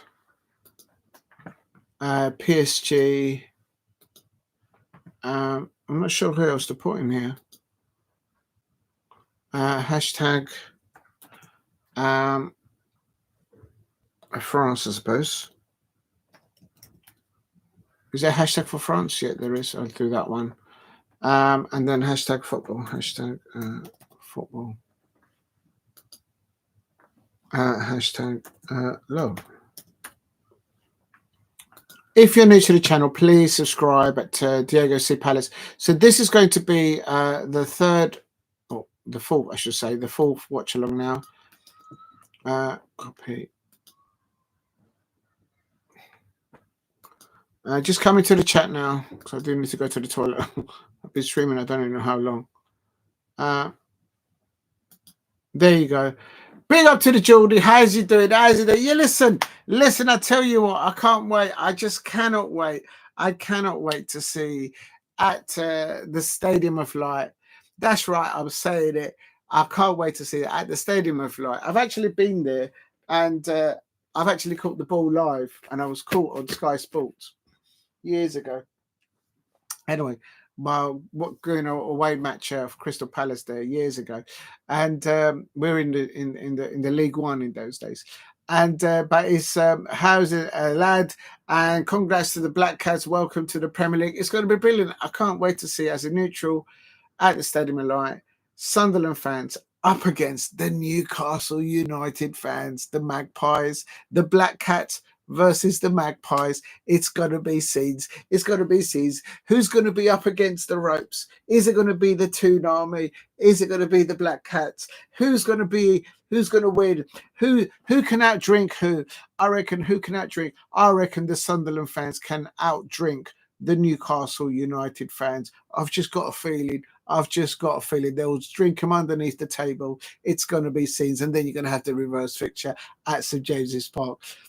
The Toon Army up against the ropes when the Sunderland. Can you imagine next season in the Premier League, the match at St James's Park, and Sunderland start and they score the first goal? Is kind for a neutral. It's just going to be brilliant. I'm just going to be like, more. It's going to be scenes. It's going to be absolute scenes. Of course, the Magpies, congratulations today. They won the League Cup final the way they beat Liverpool, Arnold Slot. Those Liverpool fans. Where are they now? Where are they now? The Liverpool fans, of course, they won the Premier League. So congratulations to them. But in the League Cup, we all saw how Eddie Howe and his coaching staff and Burns and all those players there playing for Newcastle United, Alexander Isak, how they did a number over the Liverpool had a striker called Darwin Núñez, and Newcastle had a striker called, well, they still got him, Alexander Isak. There's no comparison. No comparison. It's going to be seeds next year. I told you. Like I said it at Wembley. I told you that the Sunderland fans, the Black Cats, will be up against the Toon Army next season. It's going to be seeds. Timeware Derby's back, baby. Listen, I bet you the moment that the fixtures for the next season get released, I guarantee you that the Sunderland fans and the Newcastle United fans, they don't care about if there's an asteroid coming towards Earth. They want to know when is that match going to be at St James's Park, at the Stadium of Light. That's all that matters to them. Can you imagine next year in the Premier League, and within the first 5 or 10 minutes, the Sunderland fans away at St James's Park, and then Joby Bellingham scores a goal at Newcastle. Can you imagine the scenes? Can you imagine the scenes? How will the Magpies take a situation like that? It's going to be scenes. And yes, everyone, we're about trophies. The Magpies, the Newcastle United fans, they know about trophies. They won the league final, and it's not just the one they won the league final, it's the way they won it against Liverpool. Liverpool fans, where are you? Let's be having you. Please hit a like and subscribe. Is it all Trent Alexander-Arnold's fault? I say no more. Timeware Derby, back, baby. Yes, I agree with you, Geordie. I agree with you. It's going to be. Listen, I'm a neutral on that. I can't wait. I would love to do it. I would love to be there and do a match day blog on that. That would be scenes. And Daniel90 says, Geordie, congrats, fellow champion. Yeah, it's all champions in here. You won't find any Arsenal fans here. Well, actually, the Arsenal fans have actually won tonight a Champions League for the second time. So well done, the Arsenal women's football team. Let's all be honest. Leeds, Sunderland are all going straight back down. Who joins them? Spurs. It could be Spurs. Do you know what? It might be Manchester United. I'm not even joking, because if they don't back Ruben Amorim correctly, they're going to be they're going to be different. And the thing is, if Manchester United lose Bruno to Saudi Arabia, had it not been for Bruno Fernandes at Manchester United, they would have been in the bottom three. They might have still survived, but they would have been closer to the bottom three, point-wise, in my opinion, as an outsider looking in there. I think they'll do good to keep him and build a team around him. Maybe I'm wrong. I don't know. Big up to Jordan says, it's actually funny that Sunderland have had a better season than Arsenal. Everybody's had a better season than Arsenal. Everybody has had a better season than Arsenal. I'm talking about the men's team, not the women's team. The women's team have just won the Champions League within the last 20 minutes. So respect to the Arsenal women's football teams and their fans. But the Arsenal Football Club in the men's side, everyone who's got silverware this year, even Aberdeen have had a better year against in respect to Arsenal men's football fans, because the women in the men's football side. I mean, it's Geordie. It feels good ending trophy in it, like lifted off your shoulders. Yeah, exactly. Listen, Daniel 9-0 and Geordie. I'm a Crystal Palace fan. I need to see more silver next season, so I expect the Tottenham Hotspur fans will be looking for more silverware, and also the Newcastle United fans. They need to look after Eddie Howe, make sure he's healthy and he's well looked after, and they'll do well next year. They're going to keep Alexandra Isak, clearly, so build team around them. They might have some players that are leaving, and they need to fit. If Newcastle United lose Tonali, Sandro Tonali, they're going to have problems. They might come in for someone like Adam Walton of Crystal Palace, maybe. I don't know. But yeah, no. If the Geordies, if the Magpies, if they lose Tonali, I think they've got problems. I think they're going to have problems there. It's not an easy player to replace in their side, in my opinion. I'm just chilling, pulling the biggest scam with job football, 17th and the Champions League.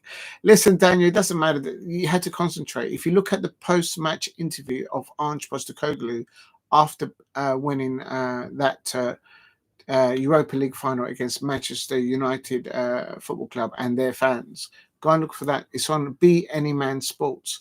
Go and look for it. And he said, no, in January, I had to concentrate on the Europa League. So, yeah, Daniel, my dad also got emotional. There was also his frustration since he was born. It's absolute sense. It means so much to the Geordies.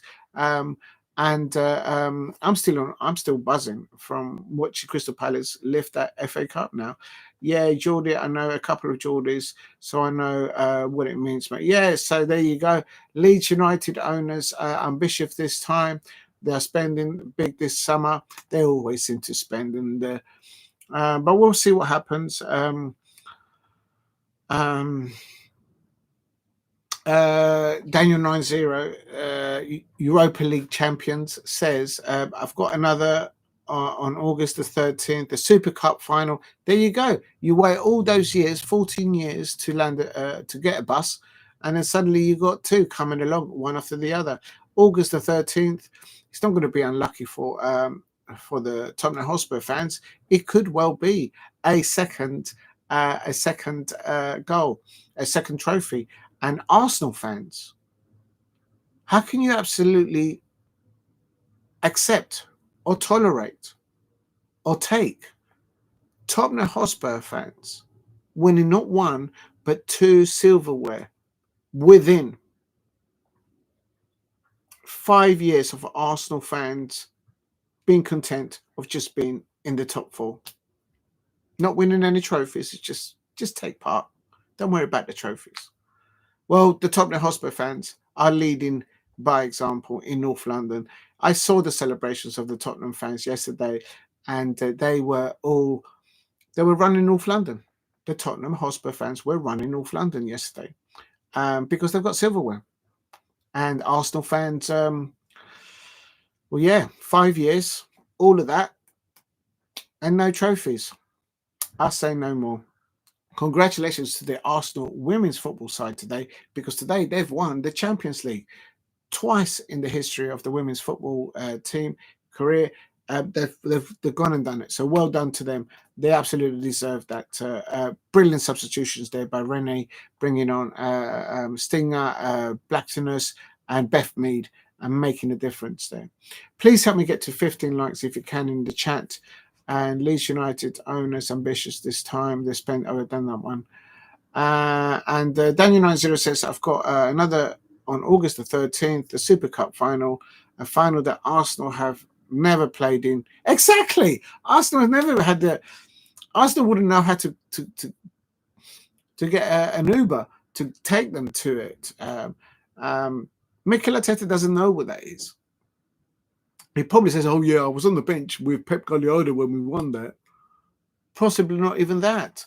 Arsenal have never played in that entire history of the Super Cup final. Well, there you go. Chelsea have won that. Manchester City fans have won that. So there you go. The Arsenal fans, all they've got going from, no, we were the Invincibles, decades ago. and that's all they've got. Arsenal have basically become the old Tottenham. Daniel 90, you know what? You're not the very first person to say that. And some of the Arsenal fans who actually called out Mikel Arteta for the first time when he was appointed. They're exactly pointing to that point, that literally Arsenal FC right now has become the Tottenham Hotspur of old days. If they keep Mikel Arteta for another 5 years, I guarantee you it'll be 10 years without them winning a trophy. Unbelievable. They're basically a poach team. You can have good coaches and good managers like Mauricio Pochettino, but you need lucky ones as well. And I'll tell you something. Ange Postecoglou, did he have a mic drop when he won against Manchester United? He just couldn't have timed it any better, because Manchester United they're not on a rebuild. They're in a dismantling mode. Do you know what Manchester United football team is right now? The men's side. They're literally going to a building site, and with a bulldozer, they're trying to knock over the foundations of the old building. They need to get rid of players earning over £200,000 a week, and they would not get into a Crystal Palace first lineup. They wouldn't get into a first lineup of Tottenham Hotspur. They wouldn't get into a first team lineup. How many Manchester United players will get into a first team of Newcastle United, winning the League Cup against Liverpool? How many Manchester United players would actually get into a Crystal Palace side that faced Manchester City at Wembley for the FA Cup? None. How many Manchester United players would get into the Tottenham Hotspur side that was actually up against the Manchester United side themselves? Absolutely none of them. None of them. The only one that might be able to claw in there would be Bruno Fernandes, in my opinion. The rest of it, not even that. So look at Chelsea. Chelsea are going to probably win next week silverware. So it's going to be Chelsea, Tottenham, Crystal Palace. The Arsenal women's team have won a Champions League, so they've got some amazing silverware there. Tottenham Hotspur have got silverware. Magpies have got silverware. Newcastle fans. Liverpool have won the Premier League. They've all got silverware. And the Arsenal men's football supporters they're like, yeah, it's all right. We're in the Champions League next season. We'll give Mikel Arteta another 5 years, another £100 million to spend on. It's all right. It doesn't matter if we don't win, but we're making a progress. Do me a favour. Do me a favour. Big up to everybody in the chat. Right. Please hit a like and subscribe at Diego C. Palace. Next up is going to be PSG versus REIMS. I'm going to take a 10-minute break because I need a break. So I'll be back. And I am going to have to change the thumbnail. Right, so I'll be back in 10 minutes for the start of the what's it called? Coupe de France. Coupe de France final. PSG versus, who's it? REIMS. REIMS.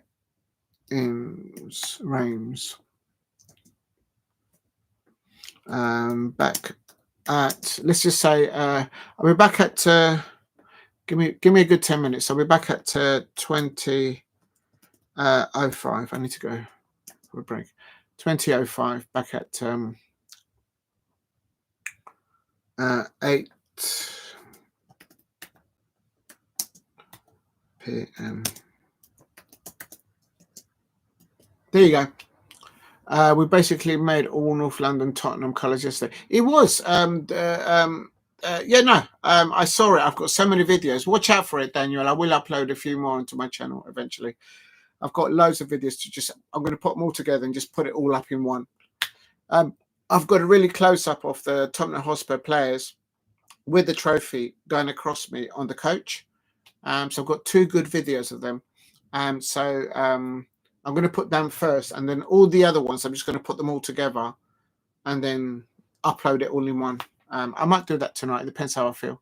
Right, I'll be back in 10 minutes, people. I'm just going to go for a little break. Big up to everyone. It's about trophies. Trophies. Back in 10 minutes.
Sorry, I had you guys on mute there.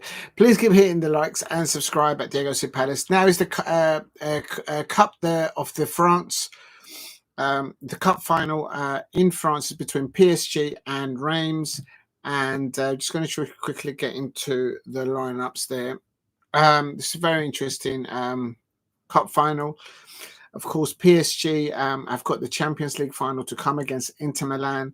And it could well be that Tottenham Hotspur will be facing this PSG side from being managed by Luis Enrique. We all know what PSG, the magnificent performances that they had against Liverpool and, of course, Arsenal. So a very informed side, a very strong side there, starting by PSG there in this final. And where they're playing in the Stade de France, the main stadium in France. It is still 0-0, so I'm just going to put it into the score line because it's 0-0.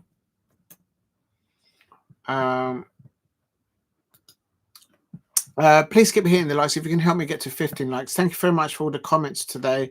Daniel 90, European League champions, of course, Spurs fans.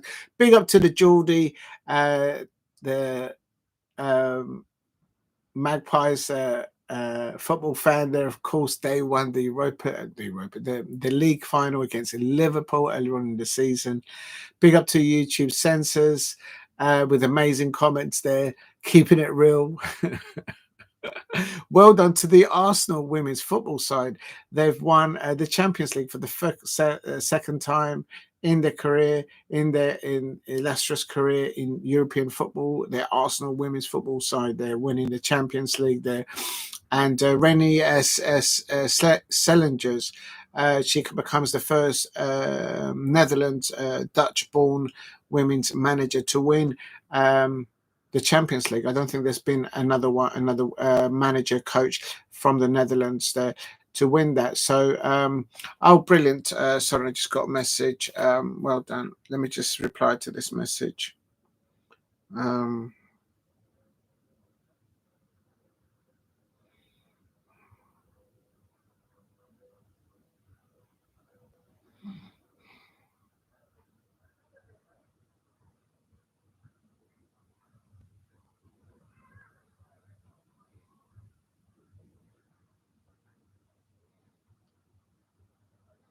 Please keep hitting the likes and subscribe at Diego C. Palace if you're new. Right, I'm going to try and find the if I can find it. Just remember that PSG are going to be in the Champions League final against Inter Milan. The Stade de France.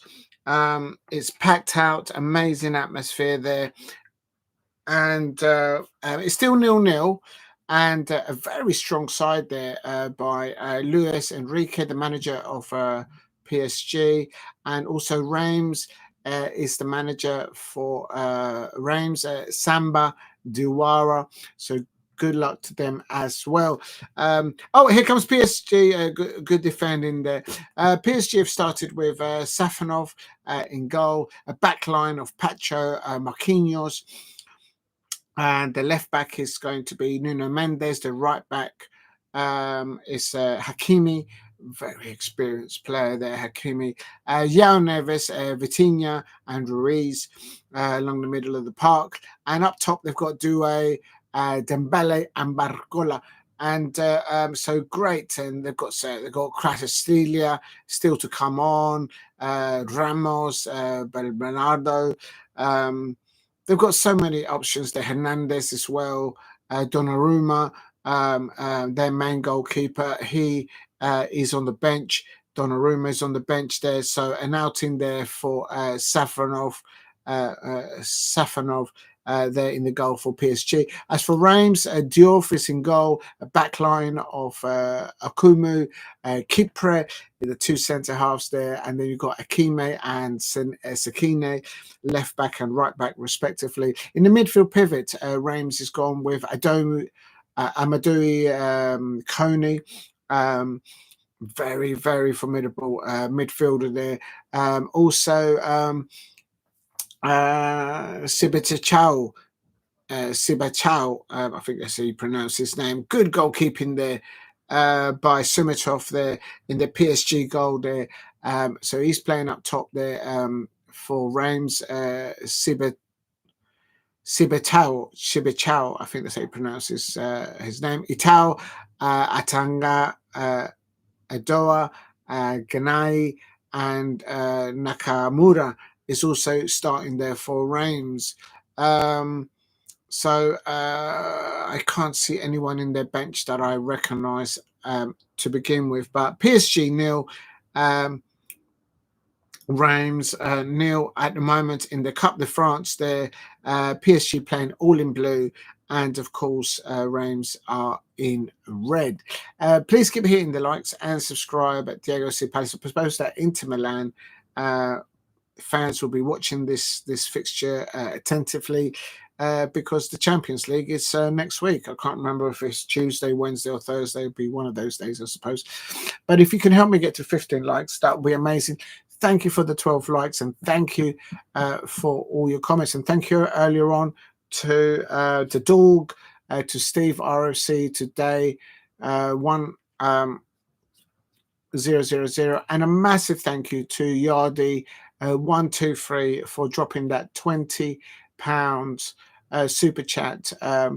And thank you very much for doing that. I really appreciate that. It helps the channel an immense deal. So thank you, Yardi 123. Massive thank you to Henry Smith as well. And here comes PSG. PSG! Oh, there it is! I told you that PSG, this is the side that could be facing Tottenham Hotspur in that World Cup UEFA Championship later on in a few weeks' time, and or a couple of months. And PSG have just taken the lead there. Barcola not missing, and a great breakaway play there by PSG, right from the back into the midfield. And that's Barcola, ball fed up to Barcola. I think that was Vitinha up to Barcola, and Barcola just doesn't make it, doesn't mix up his mind. Yes, that was Vitinha up to Barcola. He takes two touches, bottom left-hand corner, and Diouf there in the REIMS goal. No choice but to just kind of like try and palm it out of the way, but he couldn't get a hand into it. Wrong side footed there by Barcola. This time he doesn't miss from and he gets greeted there by Dembele there, and PSG have taken the lead. It is PSG 1, REIMS 1 nil, I should say. Right, I'm going to try and get, if I can, the lineups and then put them into the description. If you're new to the channel, please subscribe at Diego C. Palace if you are new.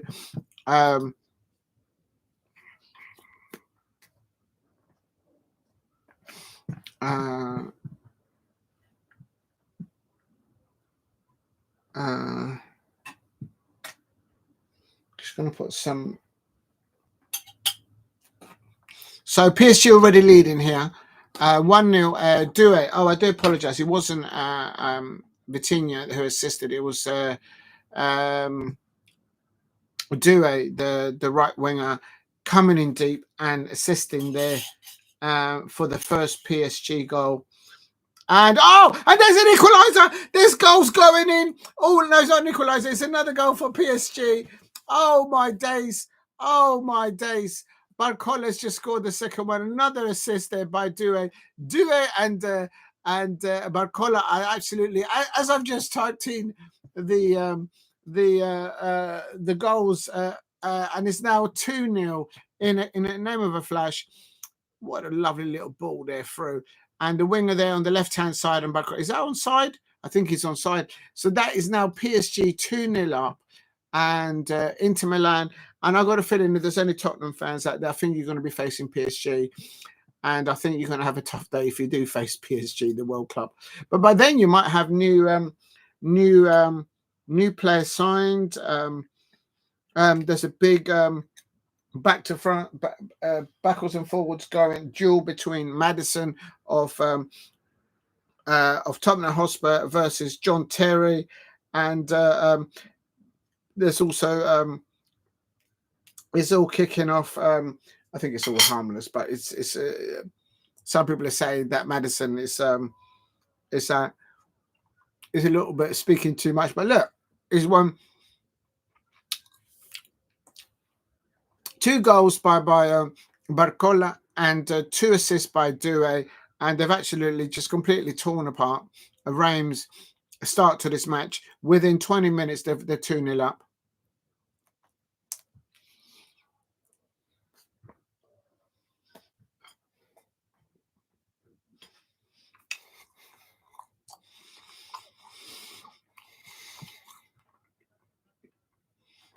Mm. Mm. Well done to the Arsenal women's football team. They've become 2 times Champions League winners, and also well done to Aberdeen. They've beaten a Celtic in the Celtic Cup, in the Scottish Cup, stopping the treble for Celtic, and so Aberdeen winning it on penalties there. And well done to Sunderland fans. They weren't doing too well in the first half. We're losing 1-0 against Sheffield United, but in the second half, they came back and they won 4-2 on penalties or something. Please hit a like and subscribe at Diego C Palace if you are new, and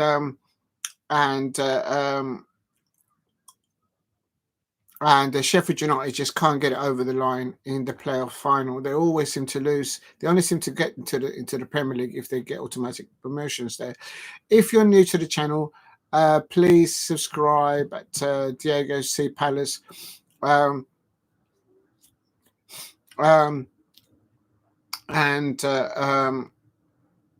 is also this other breaking news. Gary Neville was banned or has been banned from attending the Nottingham Forest game following his comments on the owner of Nottingham Forest. Please hit a like and subscribe at Diego C Palace if you're new, and quite frankly, and also Regis Lebris there getting interviewed there on TV. It's been so many magnificent performances today of football. If you're new to the channel, please subscribe at Diego C Palace. I'm going to try and find the so this is the Coupe de France, and it is PSG 2-0. PSG 2-0, and I have to say they deserve it.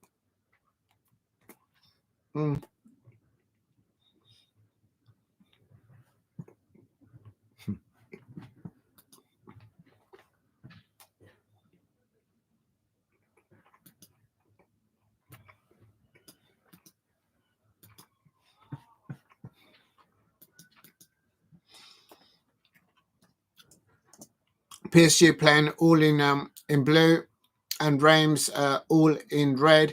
So they've got all to do. REIMS, they need to try and get back. That's the coach and manager of REIMS. So they're up against it. I have to say, that was the 19-minute goal. Just going to put all of this into the description. If you're new to the channel, please help me get to 15 likes, and if you haven't subscribed, please subscribe at Diego C Palace. I'm going to have to change the thumbnail because I've included so many other football games. I didn't think I was going to be doing so much, but it is what it is. Please keep hitting the likes and subscribe at Diego C Palace if you haven't. So this is a 19-minute goal, and it's Paris Saint-Germain 2, REIMS 0. Bradley Barcola, and they, oh my god, PSG have gone in around the back on the right hand side now, paying it into the penalty area. This could be the third. Oh, but it's not. Oh my days. Please hit a like and subscribe. PSG are actually just practicing building up the play and trying to score an opponent, and REIMS are just like literally target practice. They've been schooled right now. That's the 19-minute goal there by Bradley Barcola. And then a few minutes before that, it was on 16 minutes. Let me just put this on here. 16 minutes.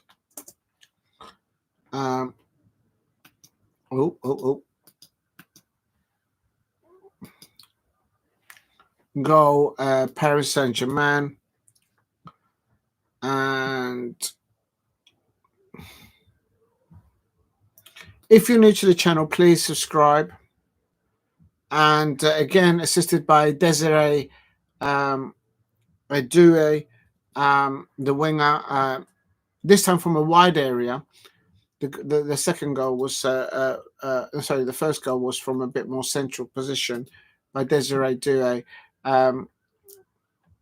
And well deserved their 2 minute, coming up to about 30 minutes, and it's PSG 2, REIMS 0. Just gonna make sure that this copy.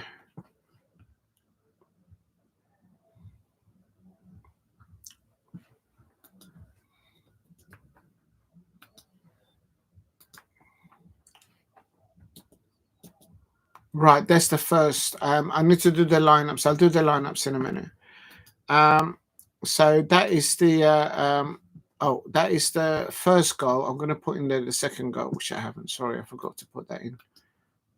So this is the second goal, and this was on 16 minutes. I have put it in the description if anyone wants to have a look.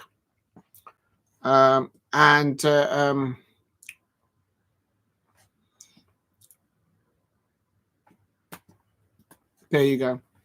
So that's the first goal, 60-minute goal, and the second goal, both assisted by Desiree Doué up to Bradley Barcola, both on 16 minutes and 19 minutes. So 2 assists and 2 goals there by the 2 same players. And REIMS, there's just such intensity off the ball. You can see the PSG players closing down any potential outplay, playing it out from the back. But look, they've lost the ball there, REIMS, and PSG won the ball down on the left-hand side. And I'll tell you what, Tottenham Hotspur, if you guys are going to be playing, oh my God, they nearly got a third there, PSG. PSG can easily have had 4 or 5 goals, and we're not even into 30 minutes yet. It's just absolute scenes there. If you're new to the channel, please hit a like and subscribe at Diego C. Palace. 1 minute. Let me just adjust this seat, because this seat is just doing my back in. I don't know what to do. I need to put it like this. Maybe that will make it better. I need to get a better seat. Let me just put another drink here.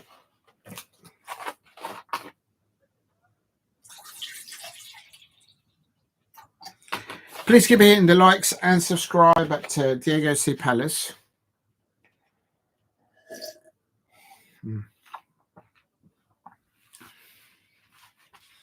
What a brilliant start there by PSG. And oh, that's a lot better. That is a lot better. And this is REIMS. Oh, he's got a deflection. Oh, nearly got. This is on 30 minutes here. Oh, actually on 28 minutes. But 30 minutes is PSG on a half. On 30-minute mark on the first half, PSG 2, REIMS 0. Brilliant start by PSG. Inter Milan fans and Champions League fans, they'll be looking at this lineup, very strong lineup here by Luis Enrique, with Dembele, Barcola, Doué there, and at the moment, REIMS is struggling to get hold of the ball and creating anything. Only a half chance here and there. There seems to be the majority of fans there in the Stadio de France are PSG fans, but there's no surprise there. But I suppose it might be even that half and half. In the chat, I have put the 2 goals that have been scored. It is PSG 2. Do you know what? When is the that's the Sunderland, Sheffield United, Aberdeen, Celtic, Arsenal, Barcelona. Well done to the Arsenal Women's Football Club team winning their Champions League for the second time. Let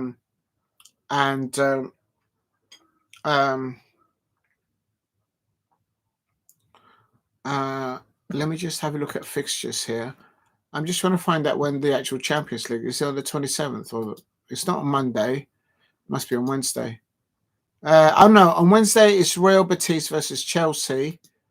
And when is it? Oh, it must be on Saturday. It's next Saturday. Oh, right. Oh my God. Please hit like and subscribe. So it's on Thursday that it is. Oh no, it's not Thursday. It's on Wednesday that it's Real Betis versus Chelsea. So good luck to the Chelsea fans there. It's Dembele there. A lot of games that's happened today. But I'm watching this closely, attentively to see how PSG fare. But they more or less got one hand, if not two hands, on the trophy already. And we haven't even reached 35 minutes, like literally.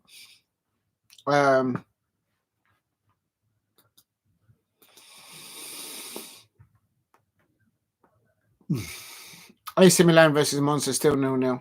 If anyone's interested out there. Please hit a like and subscribe at Diego C. Palace if you are new. No substitutions thus far, no injuries, and PSG winning 2-0 at the moment. Let's see what maybe PSG might be able to do as a mistake to let in REIMS, but I just don't see it somehow. I think they've just got too much on them. I mean, this could be the PSG side that faces Tottenham Hotspur on the, I can't remember, Daniel 90 said on the 13th of August, because on the 13th of August, the winner of the Champions League will play the winner of the Europa League final. And here comes, there's nearly a third there.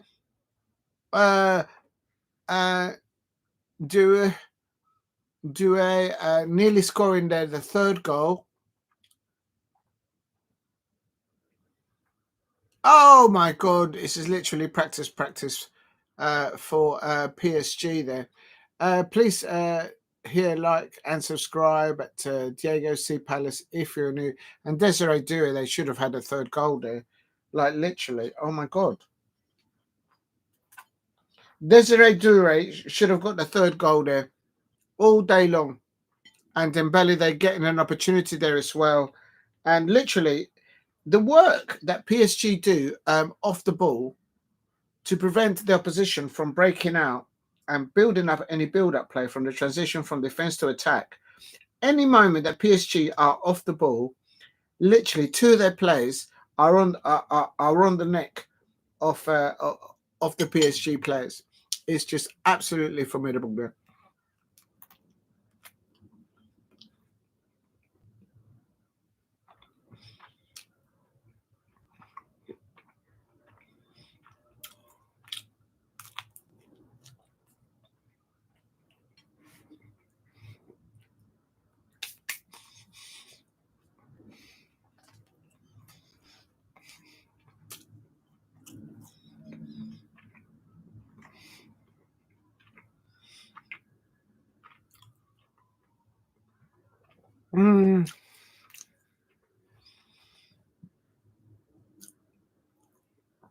This is Barcola.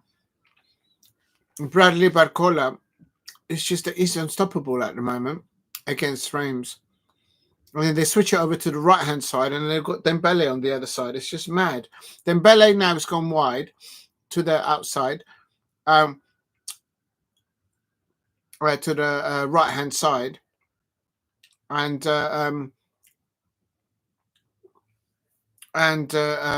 Desiree Doué has gone a bit more central now.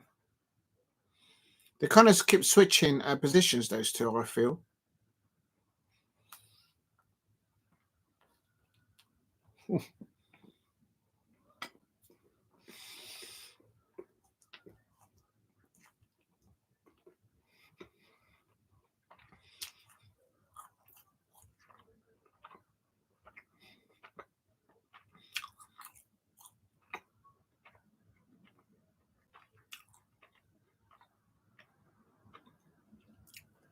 You know what? I think just PSG, they've done their homework from last season.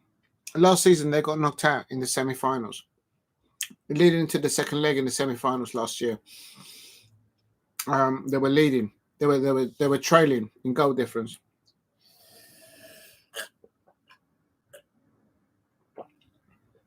And this season, they've absolutely bossed it. This ain't the first team of PSG. This is how dangerous PSG are, because Donnarumma, he's their first. He's their first goalkeeper. Safanov has had some good saves so far. The second goalkeeper for PSG, he's playing today. Carlos Stalia, who they bought off Napoli, off Conte at the beginning of the season. He normally starts.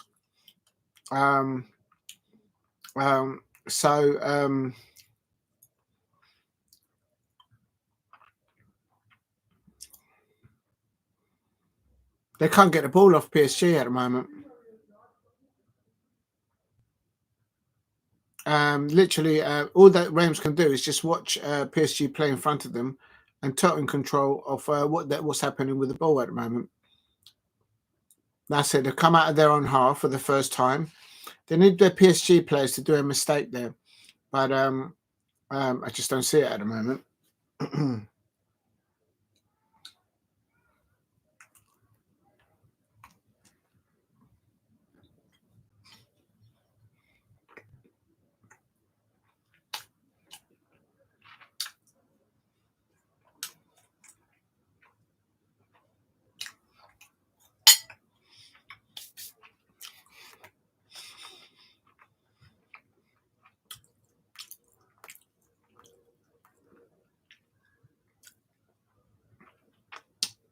I think PSG are going to beat Inter Milan. I think they've got more attacking options up front. Inter Milan have got very good ones. Lautaro Martinez, of course, the name one. They've got, but PSG is just, they've come on age now. I think PSG. Please keep hitting the likes and subscribe at Diego C Palace if you are new. PSG 2, REIMS and nil, coming up to 40-minute mark here.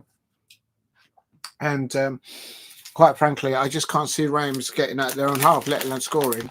At the moment, it's just PSG now. Another corner here. They probably had about 6 or 7 corners.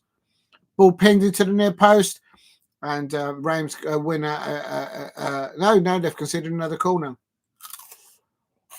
I'm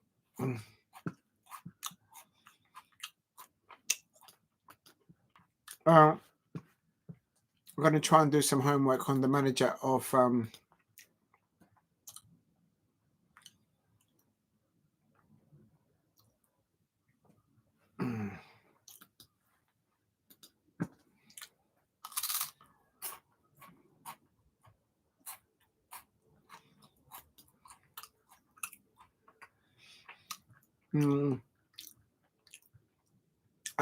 Samba Diawara. He's the manager of REIMS. He was born in France, and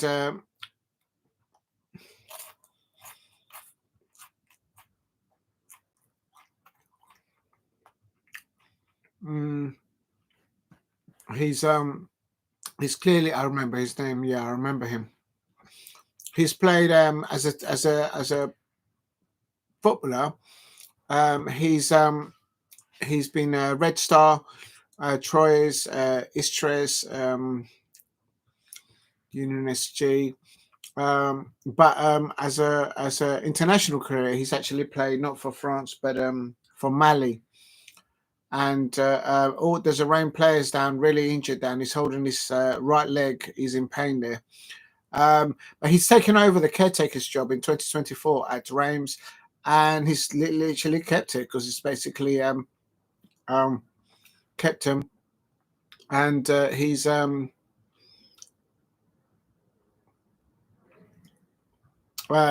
played a few international games for the national side. If you're new to the channel, please subscribe at Diego C Palace. Let me just close that one down. And let's do a bit of research here on, of course, Luis Enrique, which is a very... we'll know, of course, what happened to his late little daughter. Very sad story there. Please hit a like and subscribe to Diego C. Palace if you're new. I just want to see the previous teams that he managed.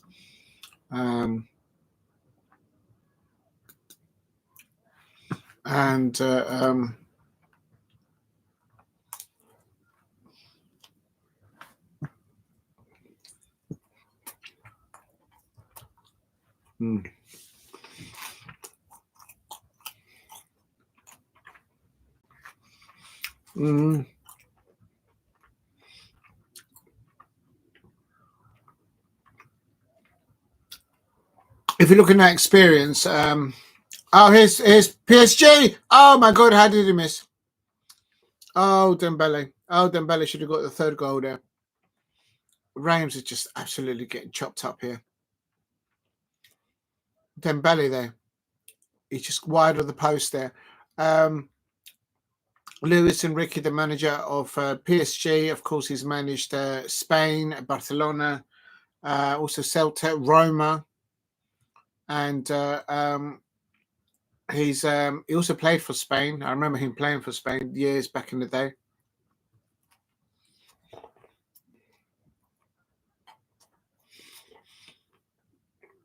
And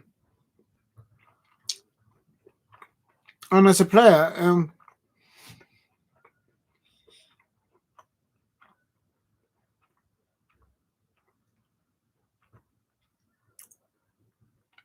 Luis Enrique has played for both Real Madrid, firstly, and then he moved over to Barcelona. He scored 73 goals and then less for Barcelona, and before that, 15 goals for Real Madrid. And he's also played in the Portuguese league, Sporting Gijon.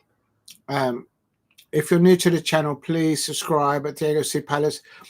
And his position before was a midfielder and also a forward player, a false nine, I suppose, type of striker there. Please hit a like and subscribe to Diego C. Palace if you are new. It's coming up to about half time mark.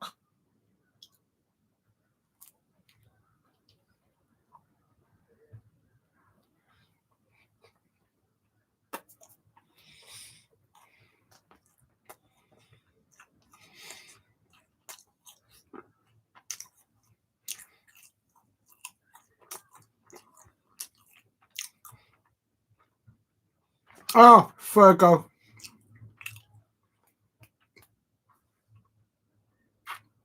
It was coming. It's actually getting a bit embarrassing. Paris Saint-Germain are just levels above REIMS at the moment. This team, and it's not even the first team as well. Not all their first players are actually playing right now. It's 3-0 now. Hakim.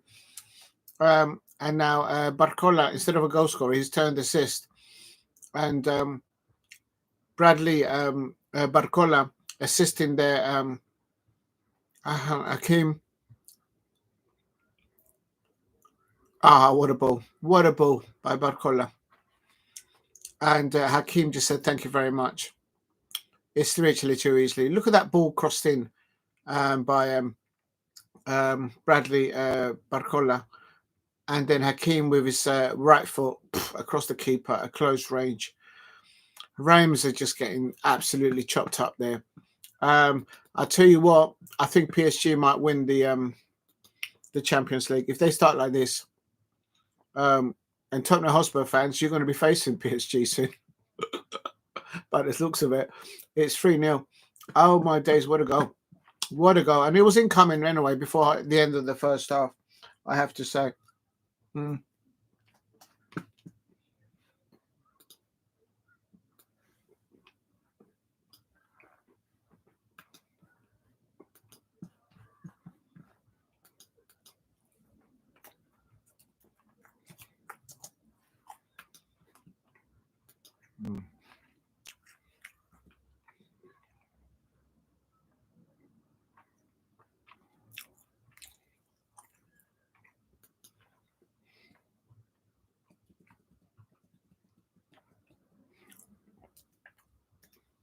I'll tell you what, I'm not seeing a more one-sided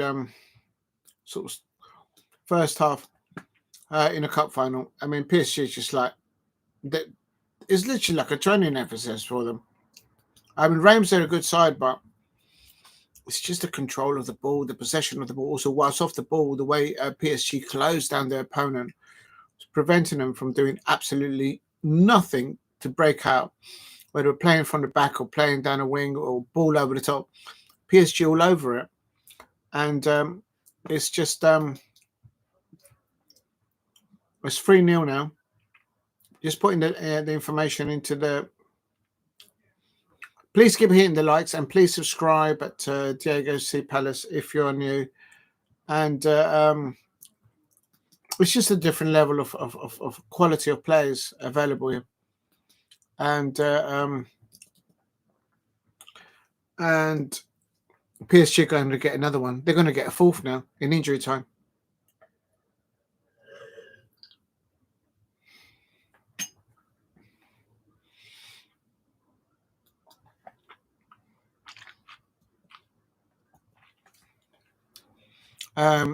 Akram Hakim, lovely little shot there by him. And I bet you REIMS fans are probably saying, can the referee just blow up for half time, man? We need a break here. From the relentless attacking play by 2 goals early doors by Bradley Barcola, and they're just unstoppable at the moment, quite frankly.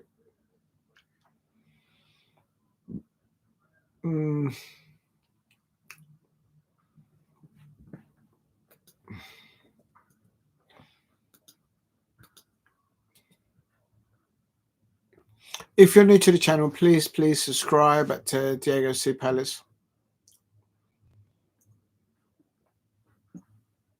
It's 3-0 to PSG. Very, very dominance performance by PSG.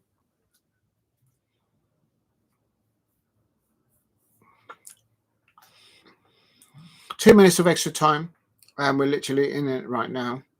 And oh my God, PSG are going to get a fourth here. That's mad. The dominance of holding the ball, distributing the ball left to right, switching the play. I mean by that, by the PSG players. It's just, and that is halftime. It's halftime. It is halftime, people. Let me just put the lid on that. I don't know where the lid is for this now. Oh, there it is.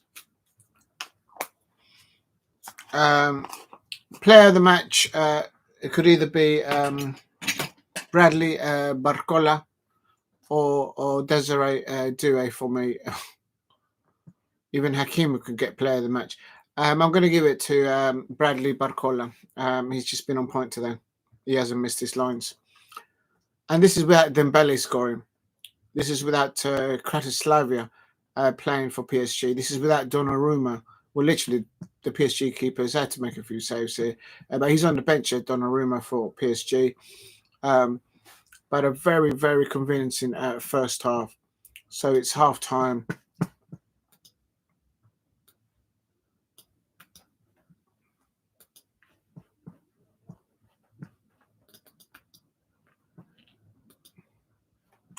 It's half time, and I've got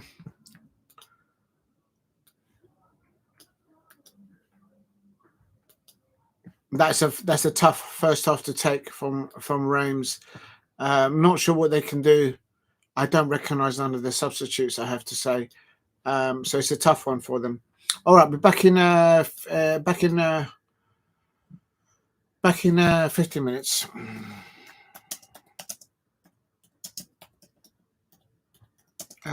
For the second.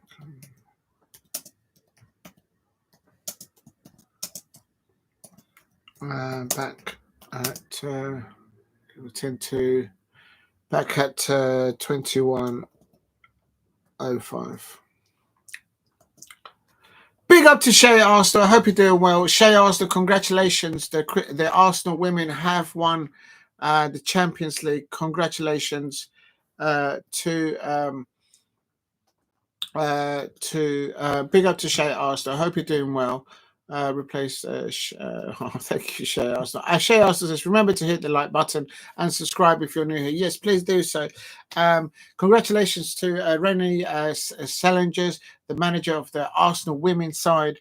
What an amazing performance. They had to weather the storm against Barcelona, and they absolutely deserve their win. The Arsenal women have now won the Champions League. They're the only WSL side, or British side, if you like, to win the. Oh, you've done your predictions. Oh, bless you, Shay Arsenal. I will do my predictions.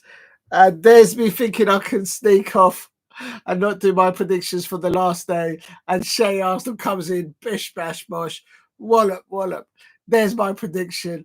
And great energy from Shay Arsenal. I'll tell you what an amazing energy and performance by the Arsenal women's football team.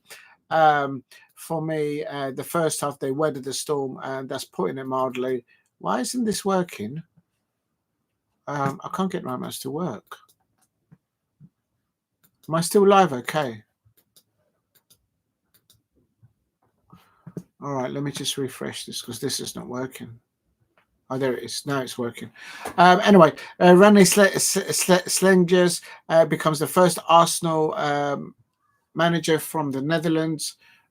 She's the first Dutch manager in women's football to ever win the Champions League. So congratulations to her. And what a way to do it. What a masterstroke from Randy Slengers. She brought on both Blackness and Mead, Beth Mead, and what amazing, because he had an impact, and they both found the crucial point on 75 minutes or so to win that winning goal against Barcelona. Barcelona, for me, as an outsider looking into Barcelona, for me, they haven't replaced Lucy Bronze or Kira Walsh, and that's why they haven't won it. Arsenal have stopped Barcelona from winning the Champions League 3 years in a row, I believe. I could be wrong on that, but I think that's the case. I expect that Arsenal, by winning the Champions League for the second time, and still the only club in the WSL to ever won the Champions League, will be sending a strong message to Sonia Bombasta's Chelsea, to the Manchester City, Manchester United women's sides as well, and also to the Chelsea women's side to... if Arsenal can get to the Champions League final and win it the way they've beaten Barcelona, the Chelsea players, especially Sonia Bombasta, the manager of Chelsea women's team, they'll be saying, that should have been us. That should have been us in that final. And it is what it is. But big up to Shay Arsenal, has dropped in the predictions for tomorrow. And I will be doing my predictions as soon as I come back from halftime. Shay Arsenal, thank you very much. Shay Arsenal says Bournemouth 1, Leicester 2. And he's done Palace, Liverpool 1, Crystal Palace 3. I like it. I like it. I like it. And you're going for a Manchester United win over Villa. I think Manchester United players need to give something back to their fans. I mean, like, oh my days. They're having a bad time at the moment. So they don't want to finish. Do you know what? I don't even know what.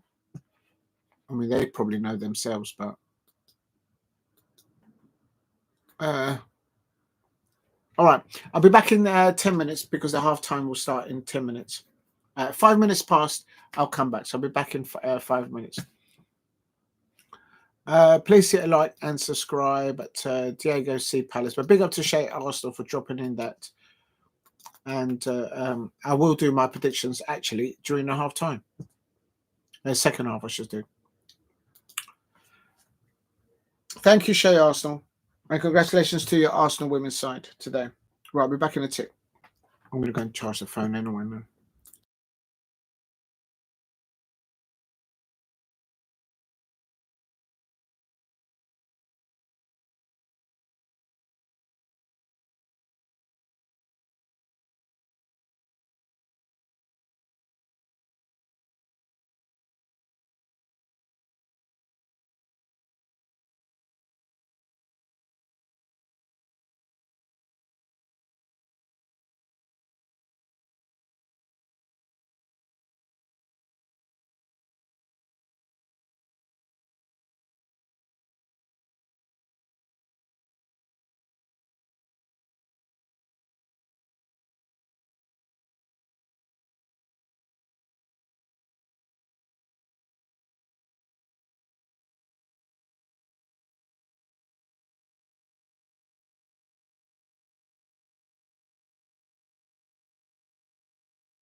Sorry, I had it on mute.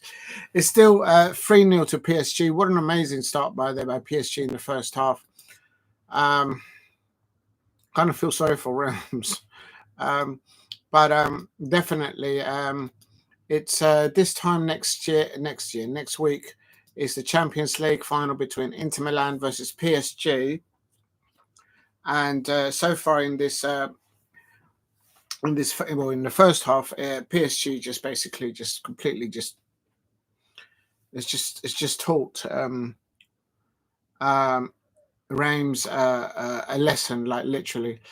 And I told you, I told you.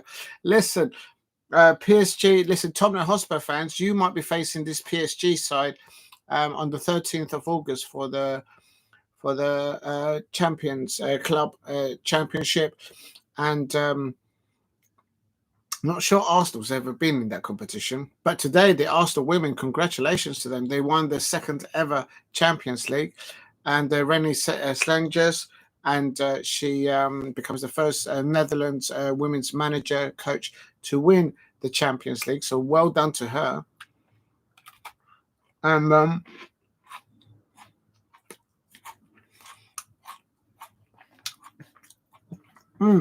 right.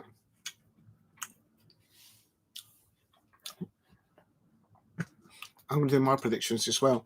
So while that's going on, it's still 3-0 to PSG. The second half has started. Let me just quickly check to see if they've changed any of the lineups. REIMS have made two substitutions at half time. Diakite is come on. Diakite is come on. I don't know how you pronounce that name. He looks like it's a striker, so number 9 for number 9. And also one of the defenders, Gabriel Moscarda, has come on for Okumu. Please hit a like and subscribe at Diego C. Palace. If you can get me to 15 likes. And it's PSG. Oh, my days. Oh, is that a penalty? Is that a penalty for PSG on 52 minutes?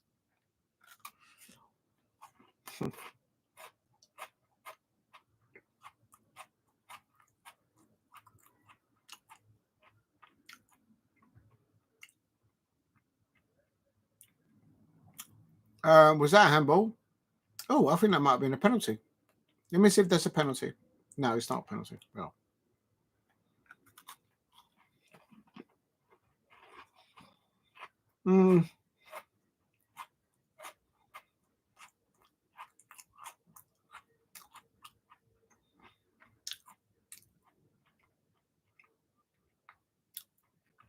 Please keep hitting the likes and subscribe at Diego C. Palace. PSG 3, REIMS and 0.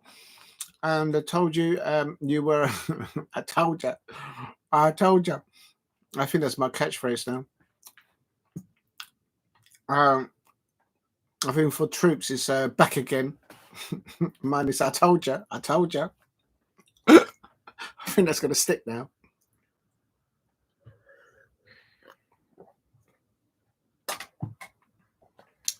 Please keep hitting the likes and subscribe at Diego C. Palace if you are new. Oh, is that a penalty for REIMS there? PSG. No, it's not. Oh, it's good defending. I missed when you used to say we'll talk. And no, that's Master Splinter's catchphrase, I suppose. I told you, I told you, you're blood. About who? About what? Or was it like a who? Like a what? Big up to troops out there. I haven't been to his channel for donkey's years. I hope he's doing well. He's probably underneath the walls. I expect expressions and everybody else is giving him absolute stick there. But it has to.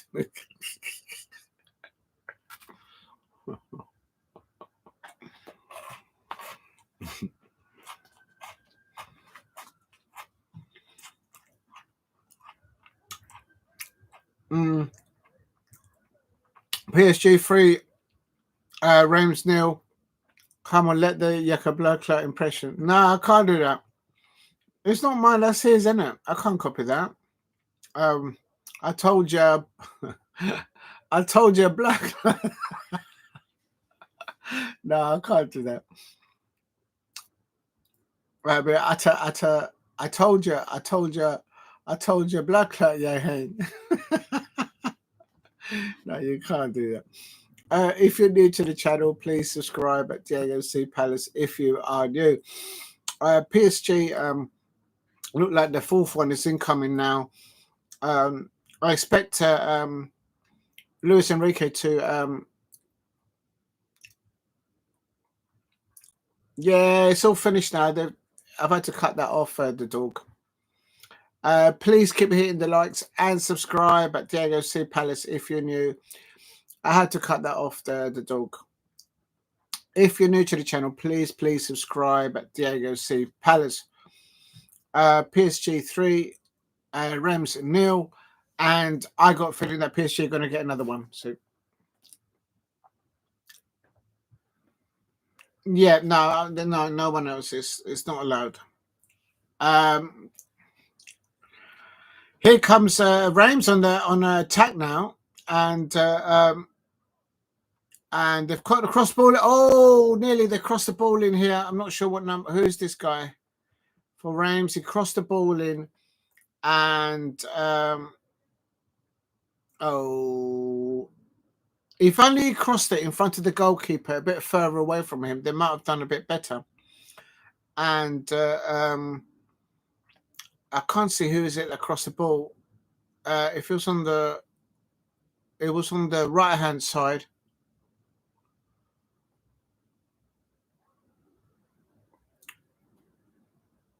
But may I have a bit of context? What have I? No, missed anything. You haven't missed anything. It's all right to talk. I think that was on 56 minutes. On 56 minutes, Reims had an attack on PSG, but I just can't see them bringing back a 3-goal difference. Don't want to be nosy there, but I might have missed a context. What have I missed? It is what it is. Just move on from it now, the talk. Move on from it. I've moved on. But please keep hitting the likes and subscribe at Diego C Palace if you are new. And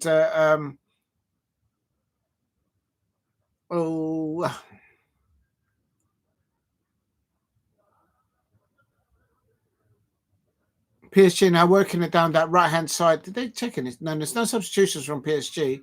So down the right hand side, they sometimes have. No, I had to cut it off the talk. I have to protect my channel. I've done a lot of work in this channel. I don't need a headache. It is what it is. We just move on. On the right hand side,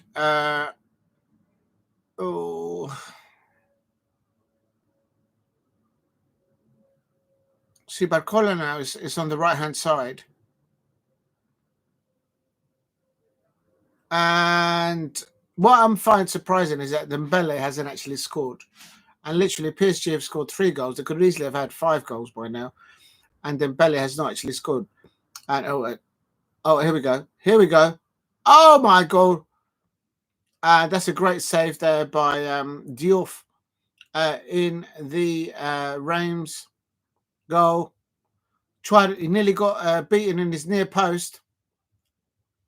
See, if that would have been Andre Onana or David Raya, they might not have saved that. If you're new to the channel, please subscribe at Diego C Palace if you are new.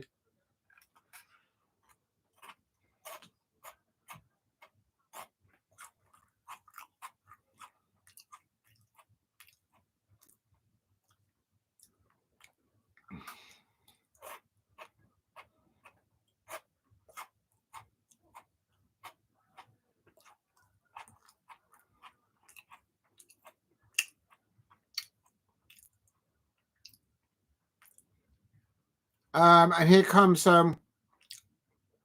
PSG again. Bakula. And cross back in. Oh, no one attacking the penalty area there. And what's his first name again? I've put his name in here somewhere. It's Desiree Doué.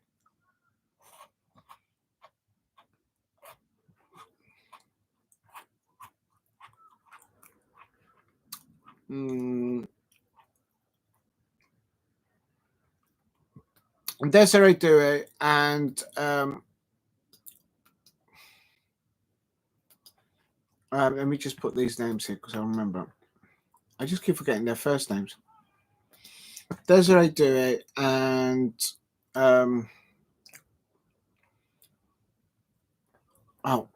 and Bradley Barcola. They'd be the brightest two players, and some substitutions taking place here now. There we go. If you're new to the channel, please subscribe at Diego C Palace if you are new. Desiree Doué and Bradley Barcola, for me, have been the best players there. But I can confirm that there has been a substitute. There was a double substitution at half time for the REIMS manager, Samba Diawara. And he's now officially their manager. He used to be the caretaker manager. But he has been officially announced. But to get to the final, I suppose, of the Coupe of their final, it's just whoever beats PSG. I suppose they win the cup final. I suppose PSG very dominant. They just made a substitution. Nuno Mendes is off. Hernandez is on, and Pacho's off, and Belgardo. Where was Belgardo? I know Belgardo's come on for Pacho, who's a defender. So Mendes. Literally the PSG left back and centre half have been substituted. I don't know the dog, but I have to move on from it now. It's all over. Just move on from it, buddy. It is what it is. Please keep hitting the likes and subscribe at Diego C Palace if you are new. PSG 3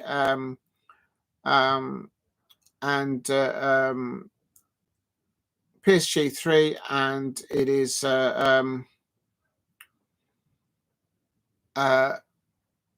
substitutions come on, but they didn't let him on. I know that he's coming on. The substitute went to come on, and then they're going to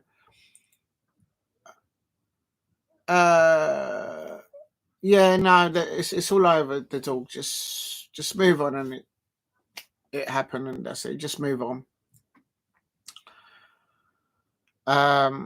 If you're new to the channel, please subscribe at Diego C Palace. It's a learning curve for everybody, so it is what it is. I can't believe that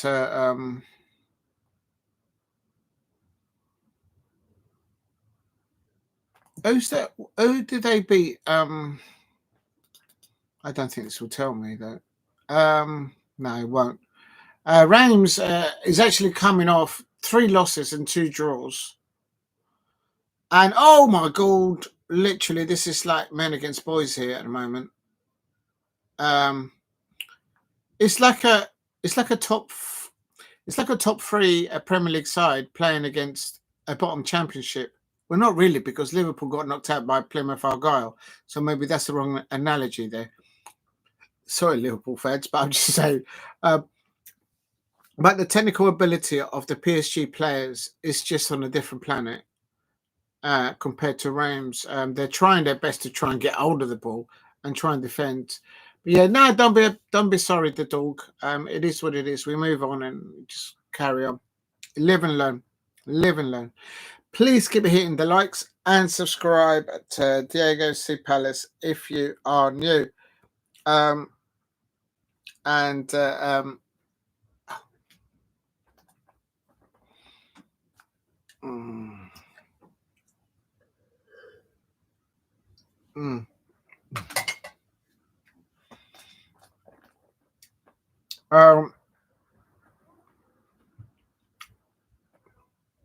I can't see a way back for REIMS to get back. They might get a consolation goal, but At the moment, they just can't get hold of the ball. It's like they don't know how to go and press the ball off what's been off the ball. Whilst the PSG players, whenever they find themselves off the ball, there's two of them on the attacking player. Literally, not one of them, two, closing them down. And then you win the ball back. And the moment that PSG get hold of the ball, it's just look forward looking, go and attack, and get the game done. If you're new to the channel, please subscribe at Diego C Palace if you are new. And oh, this is the goal. This is another goal. Oh, he's hit the crossbar. He's hit the crossbar on 65 minutes. Dembele, it's not Dembele's day. I mean, literally, PSG, everybody has scored. Hakimi has scored. Bradley Barcola, he scored. And Dembele goes to dink it over the goalkeeper. It's a little bit close to quarter, so he kind of dinked it a bit too much. But that was, oh my days. So Dembele just can't get it into the net at the moment. You don't often say that of PSG's Dembele. But in the contrast, PSG are coming off a win of Auxerre, Montpellier, Arsenal 2-1, and they actually lost against Strasbourg, but that's the one they just let go. And then Arsenal, they beat Arsenal, of course, 1-0 at the Emirates. Whilst REIMS have come off 3 losses and 2 draws.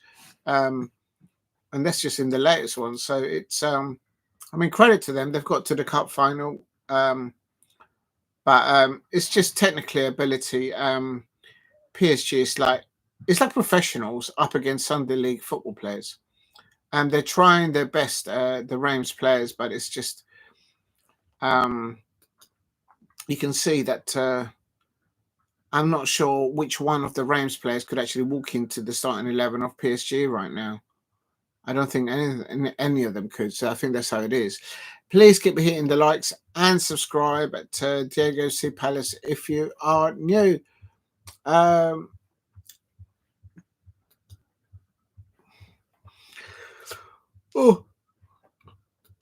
I'll do my predictions for tomorrow. Oh my days. Actually, let's just have a look. Oh yeah, everybody's playing tomorrow, of course. And it's the playoff final tomorrow. Charlton Athletic to Leyton Orient. Oh, I've got to send the message to somebody. And wish them luck.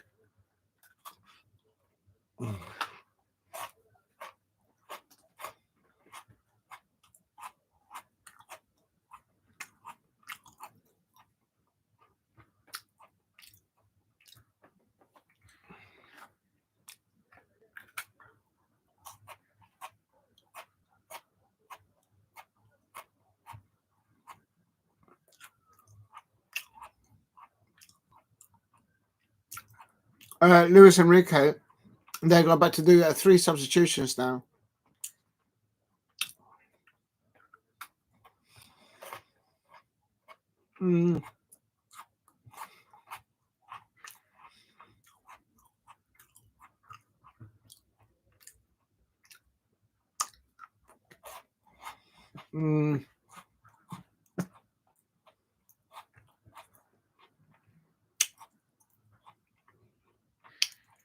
Where's Shay at Arsenal? There it is.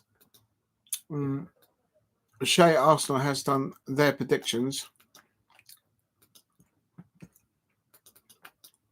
I'm going to put it in here.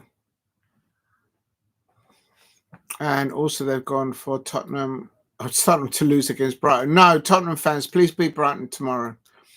I don't want Brighton to win tomorrow.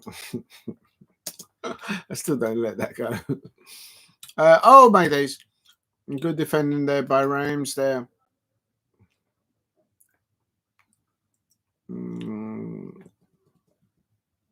Oh, it doesn't fit. That's why he said to do it. Copy.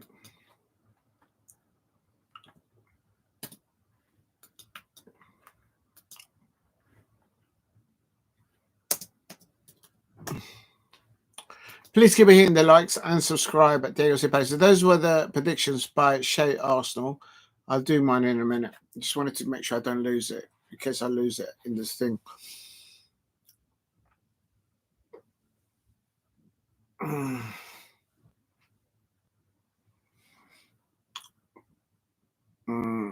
Big up to the. Oh, was that you take the bubble? What did they do? No, I moved on from it. I'm not going to go into it. It is what it is. You just move on. Just move on. Please keep hitting the likes and subscribe at Diego C. Palace if you're new. I moved on from it a long time ago. It is what it is. PSG 3,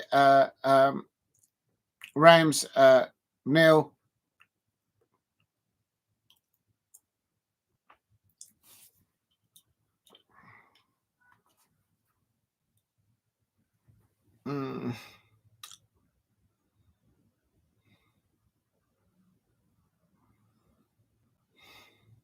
Three substitutions.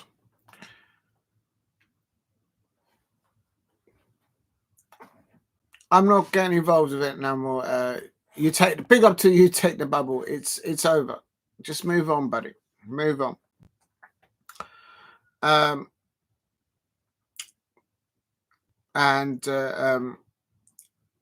I've worked too hard for this channel just to get involved with anything that I don't need to get involved in. So it's over. Just move on from it, buddy.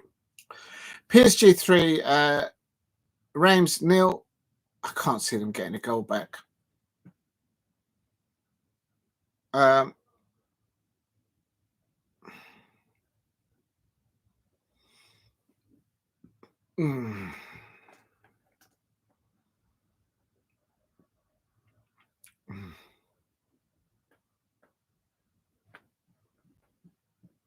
Big up to you. Yeah, it's all right. Just forget about it. It is what it is. Just move on. And it is what it is. PSG 3, REIMS are trying to get out their own half. They just can't seem to do it. Look at the work that PSG plays. They're 3-0 up, and they are pressing so hard on the REIMS players. They just unrelentless attack there, and it is what it is. PSG now they win the ball.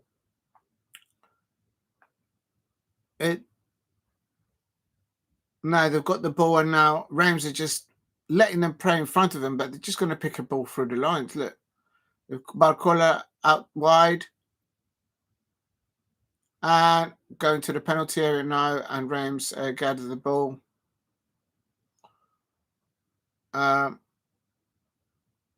It's a tall ask. They can't get out their own half. That's a foul by the PSG player. And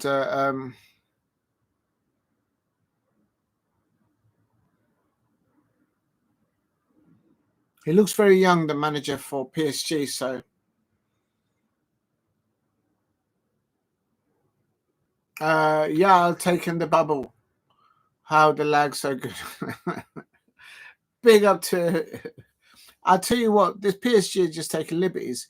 The manager for REIMS looks very young in experience, and so this will give him good experience. He's got his REIMS to the final. He's recently was the caretaker manager at REIMS.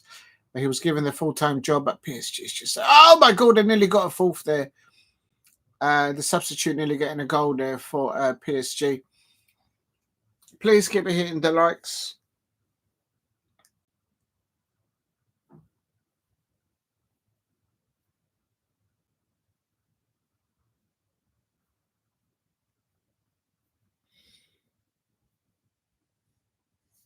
Oh, I think this is one of the most one-sided finals I've ever seen. It's not because REIMS are not there trying to make a game out of it. It's just the quality of the players. There's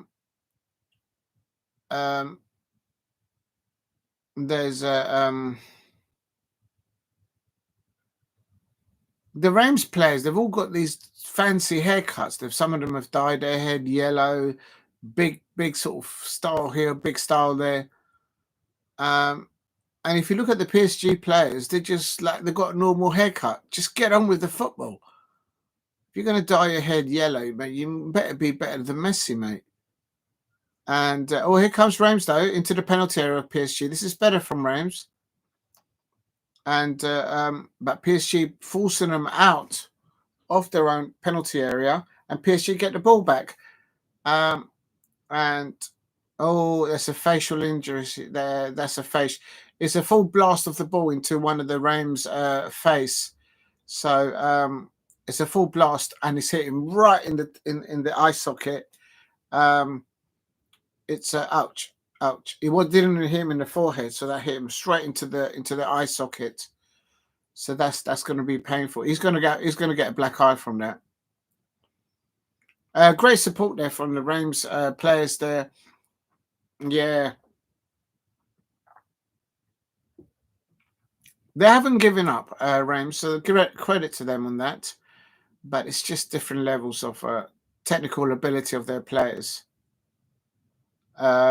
It's just on different levels. But they've got to the final, so there must be a good side. But it's just the squad in depth and ability of the PSG players is just too strong, far too strong.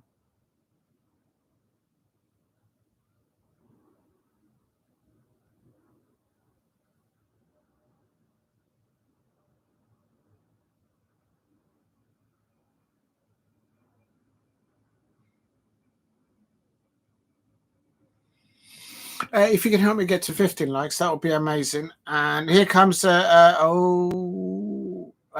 is PSG. They're going to get the fourth now. Oh, that's good defending from the substitute of Reims. They can't play out wide. Look at every time a Reims player's got a ball, literally there's two PSG players on that player. I know that they've lost the ball again. I'm on coming up to 77 minutes. Diego Black. I can't copy Troops Slay. I'll get chopped up. No, big up to Troops. No, I don't like to. I mean, you don't mind doing a joke about somebody, how somebody else has done it, but you can't copy somebody else's catchphrase. That was just formidable for him, and he'd done that really well. Mine is, I told you. What did I tell you? I told you. Oh, dear.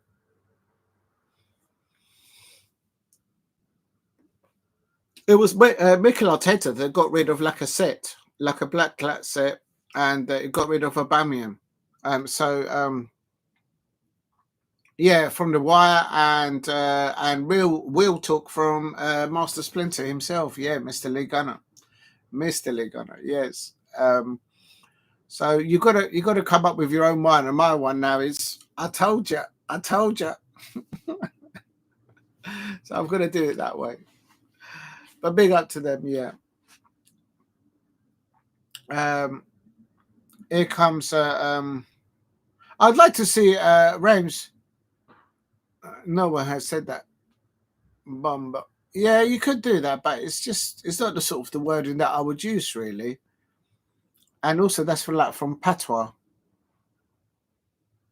Yeah, but you got to know the understanding of the second part of that. It's quite descriptive what it means in patois accent. So it's not the sort of the word that I would use normally. Oh, nearly. Reims nearly got the ball into the PSG penalty area, but PSG cleared their lines. I don't think I'm going to see a Reims even a consolation goal. PSG is so dominant there. But they're not giving up. Hello. Oh, he slipped. Oh, the Reims player, a ball was played into the penalty area, and then he slipped. Chopped up. Oh, dear. Yeah, chopped up. Please give me the likes and subscribe at Diego C. Palace. I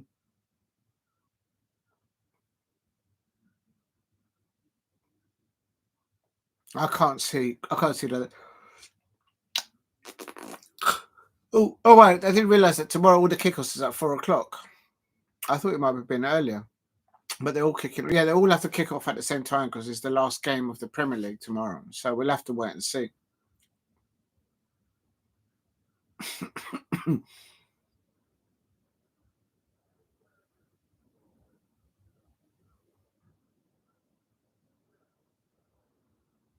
um, mm. So literally for tomorrow, I suppose.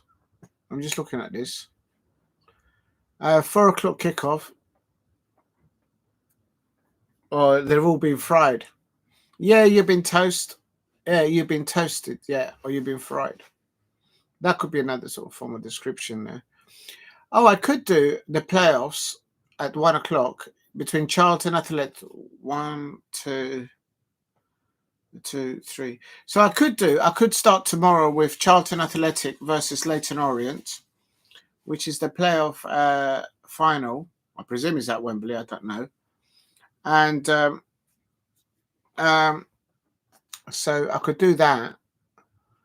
And then jump onto the 4:00 kickoffs. Of course, I'll go into them in a minute. It'll be Liverpool versus Crystal Palace, and then I'll keep an eye on them. And oh yeah, the dog. That's on at. I did actually note it down here. Hold on.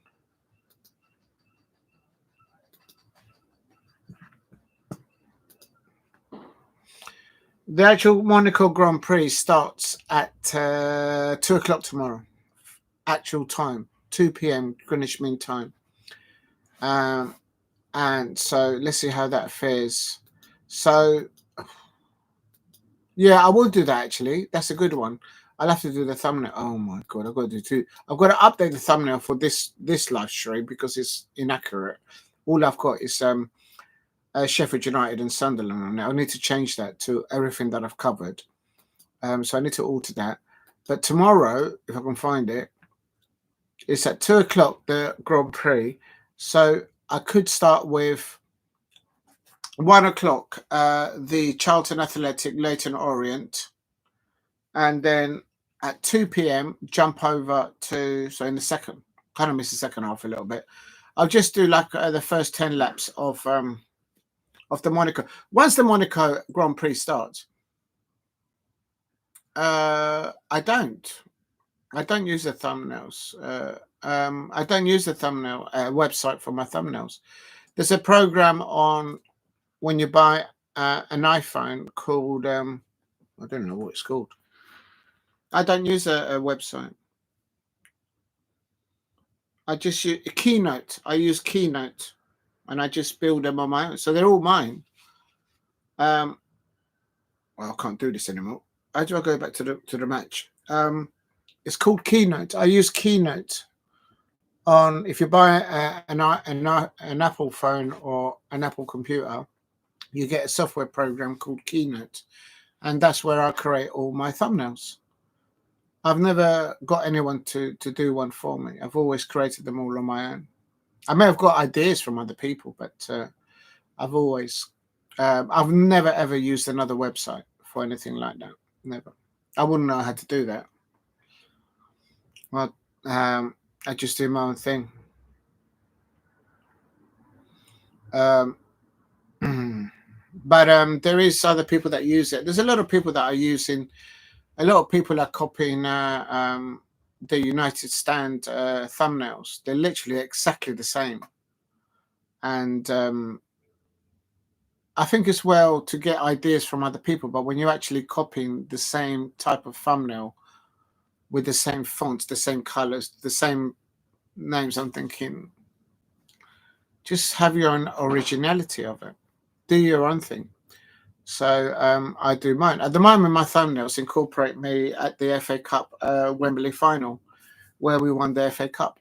And then the rest of it is whatever I'm going to be streaming about. But that's my own idea. I didn't take that off anyone.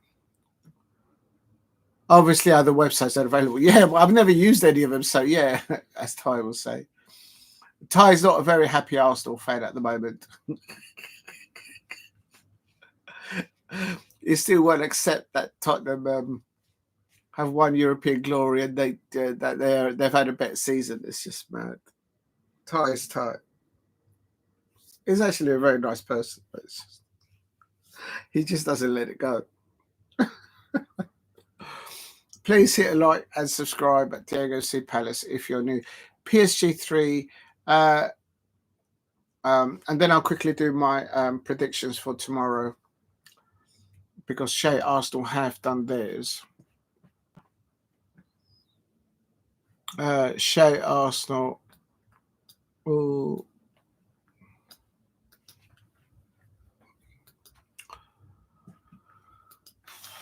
Right, I've got to put this in here and then so that's Shea Arsenal. Where's the other one from Shea Arsenal? And then the other one that Shea Arsenal did was they're predicting Brighton to win 4-1. Nah, I don't want Brighton to win 4-1. No way. I don't want them to win at all. So Tottenham fans, don't let me down tomorrow.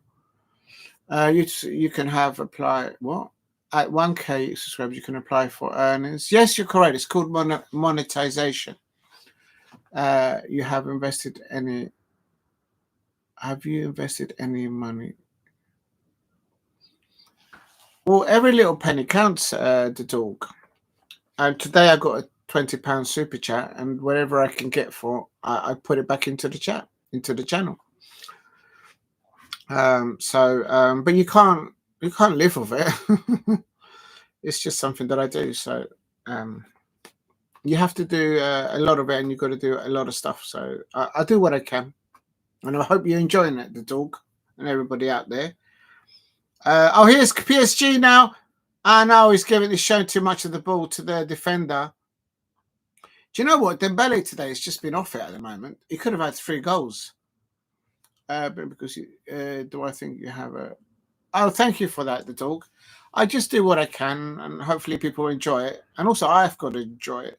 If I don't enjoy it, then no one else out there is going to like it, I suppose. I can't be like moany, and people aren't going to enjoy it. So, and crack up. Please hit a like and subscribe at Diego C. Palace if you are new. So we'll see what happens. PSG, I've been kept at bay in the second half by REIMS, but really they've just taken a foot off. But in the first half, the dominance of PSG have clearly outshone. And it's PSG 3, REIMS 0. And the PSG fans are waving their flags. They're about to celebrate winning another silverware, another cup final.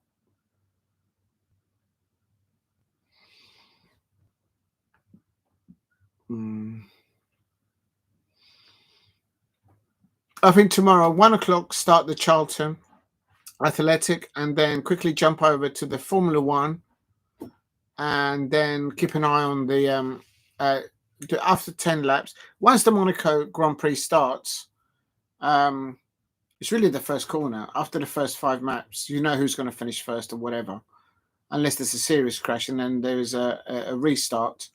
So I'll do it that way, and then after that, then go on to this 4 o'clock kickoffs, which is the Premier League for 5 and 6. So at 6, let's have a look. And I might finish off with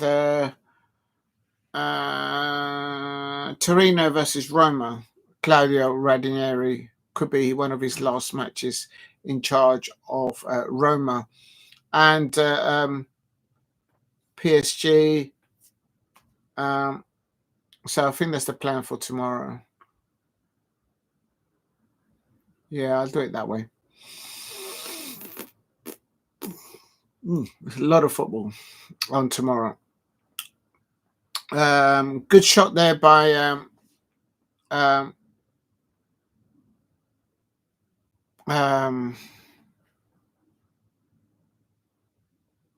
Great shot there by who was it? Bradley Barcola.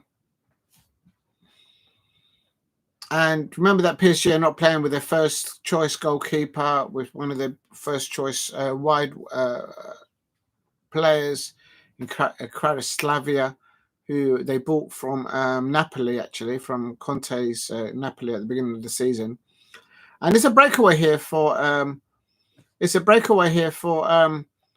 Reims. Can they score? Oh, that's good defending. And it's a big foul. Is it a red card? They're calling for a red card there. He wasn't the last player, but that's got to be a yellow card.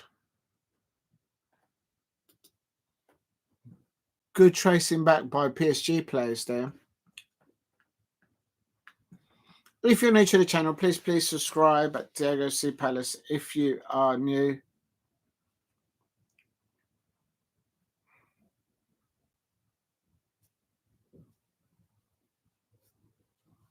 Free kick here for Reims. In a dangerous position. I'm not sure if they've got the quality to take free kicks in these type of positions. In this type of positions, players like Bruno Fernandes of Manchester United can score. He's done that this year for their side. Declan Rice can score free kicks like this from this kind of range. And at Crystal Palace, of course, we've got Ebrieze. Oh no, it's a bit wide and left. So nearly, but he couldn't get it over the wall. He got it over the wall, but it was just too wide. Yeah, it's having the technical ability. 1 minute of extra time here, and then I'll quickly do the. And no, 1 minute. That's it. It's full time now. What am I saying about 1 minute? That was the 1 minute at full time. So that's ended. Paris Saint-Germain 3, Reims 0, and Paris Saint-Germain win the cup in the French Cup in the Stade de France. Very convincing win by PSG, I have to say. And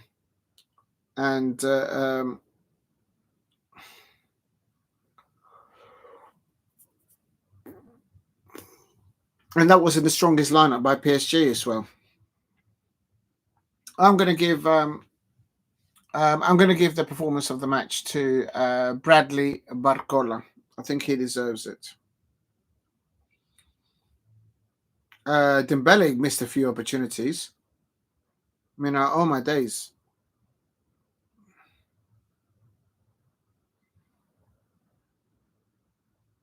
And the PSG fans are very happy there, of course.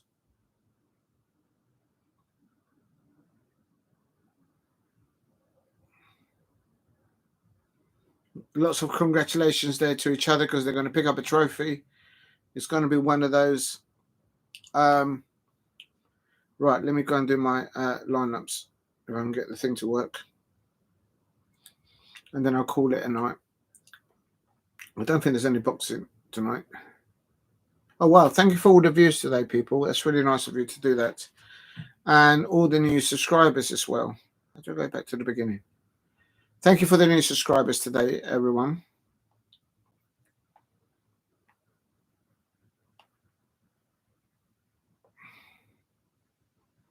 Right, let's have a look. Right, I'm going to do my predictions for. Oh, did I put the okay, before I move on to my predictions, did I put the third goal in? Third goal. No, I've only done the second goal, the 16-minute goal. I've done the 90-minute goal. So I've put it in the wrong place. Oh dear. Copy, paste.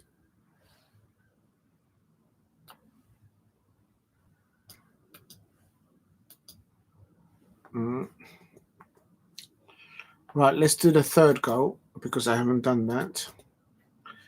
And then I will go on to my predictions and then I'll call it a night because I'm done. I'm a little bit exhausted, I have to say. So it was at half time. It was 3-0. So I'm looking. There's that. Some 43 minutes. Please keep hitting the likes and subscribe to Diego C Palace if you are new. 43 minutes, and that was the third goal for PSG. Oh, and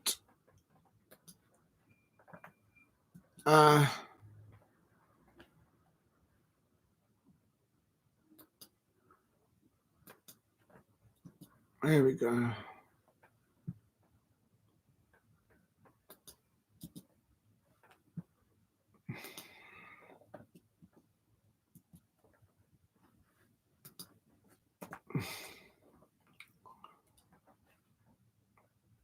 Okay, so that's the third goal, and then half time it was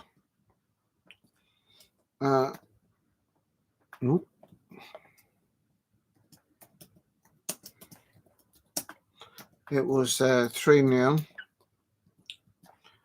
and nothing really much happened in the second half. That was no sending offs or anything like that, but it has finished full time.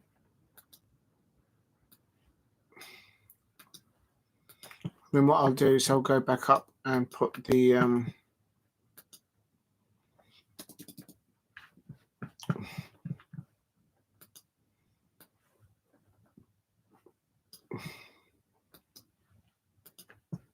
Paris Saint-Germain 3, Reims 0 point.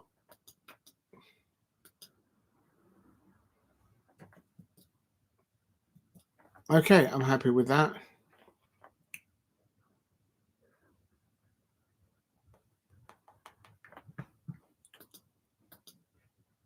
UEFA.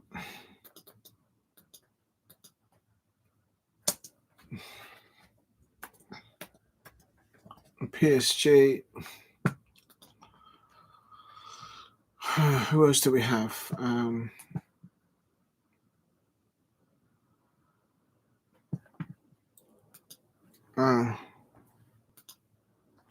Hashtag.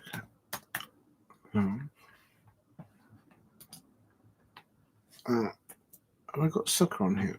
I don't even know if I have. I think I have. Have I got it here already? No, I haven't. I think I have. Okay, that'll do. Right. Big up to Steve. I'm looking forward to tomorrow's games. Yeah, I'm going to do my predictions now. Shay Arsenal's just done his predictions. I've just put it above Steve comments there. So my predictions are I'm not going to write them down. I'm just going to put them on here. Shay Arsenal went with Bournemouth. Arsenal 1-2. So let's go into it. So football. Just tomorrow, Sunday, isn't it? Right. So my first one is Shay Arsenal's gone with Bournemouth 1, Leicester 2. No, I disagree with that. I think it's going to be Bournemouth.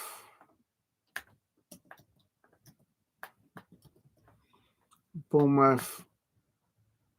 If I can spell.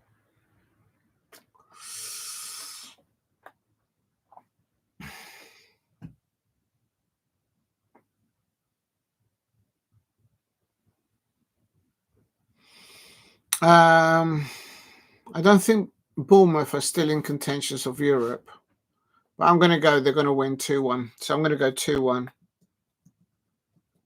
So Bournemouth 2, Leicester City. Leicester City. And then the next one is Fulham Man City. Fulham.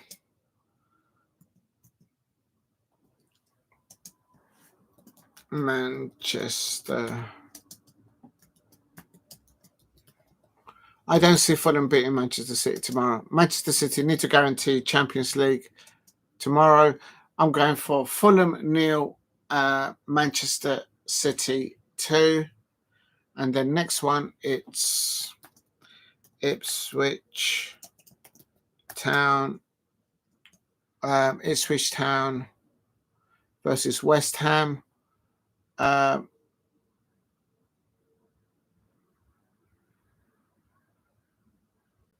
on a minute. Ipswich Town versus West Ham.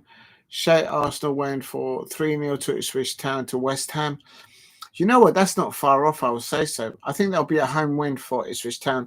But I'm going to go Ipswich Town 1-0. Oh, I nearly wrote one. West Ham. That's my prediction so far on that one. I'll give my tomorrow. Yes, okay, Steve.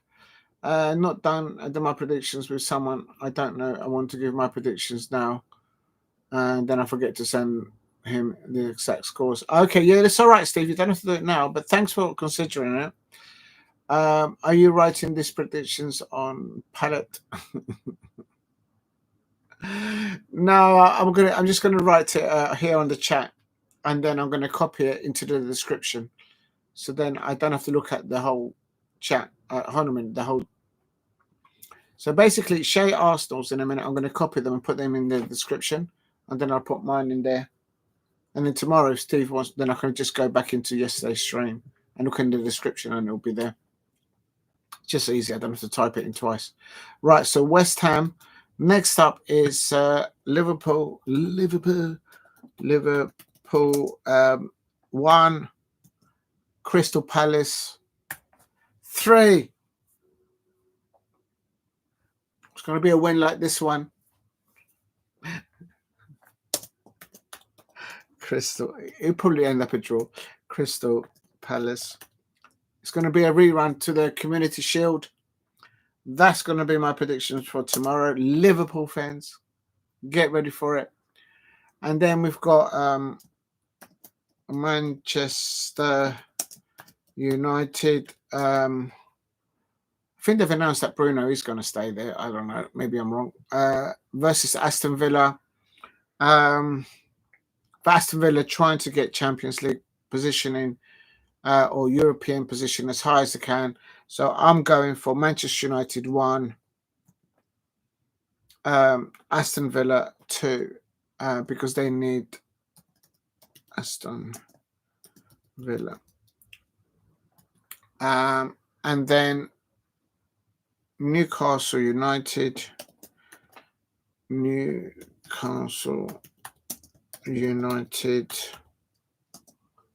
versus Everton.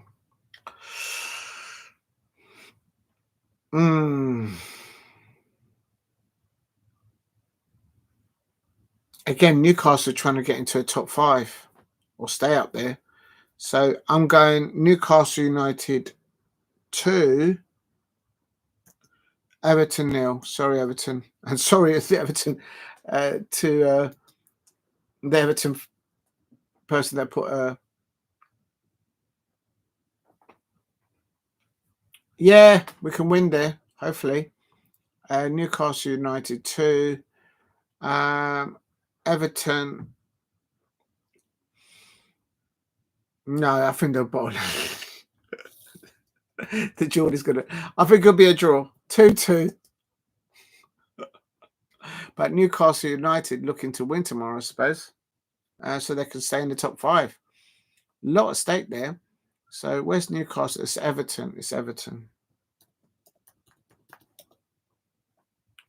Next up is Nottingham Forest versus Chelsea. I'm going for. Remember, Gary Neville's not been allowed to commentate there for Sky Sports. The owner of Nottingham Forest has not taken a liking what he said about him. And anyway, but Nottingham Forest, Chelsea trying to stay in the. These two teams are fighting for top 5. So it's going to be scenes here. I'm going for a 1-1. Not sure what a 1-1 does for both teams. but I think they will settle both for a point. If a 1-1 means both Nottingham Forest and Chelsea get into the top 5, they'll probably go for that. But I don't know. And then Southampton versus Arsenal. 0 to Southampton, Arsenal 3. And that will give a narrative to the Arsenal fans. Yeah, it's all right. We're back to winning ways. They'll be all right next year. Whether they win the trophy, I don't think so, though. Not with Mikel Arteta. Arsenal, in my opinion. And then Tottenham Hotspur.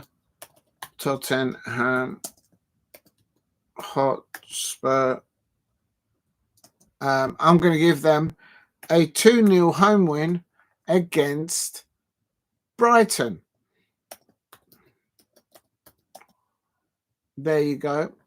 And then last of all, Wolves.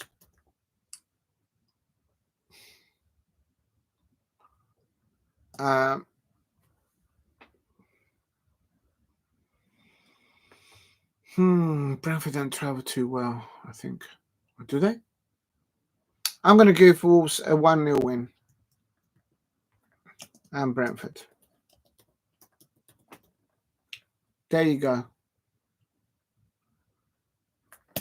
That's my prediction. So what I'm going to do now is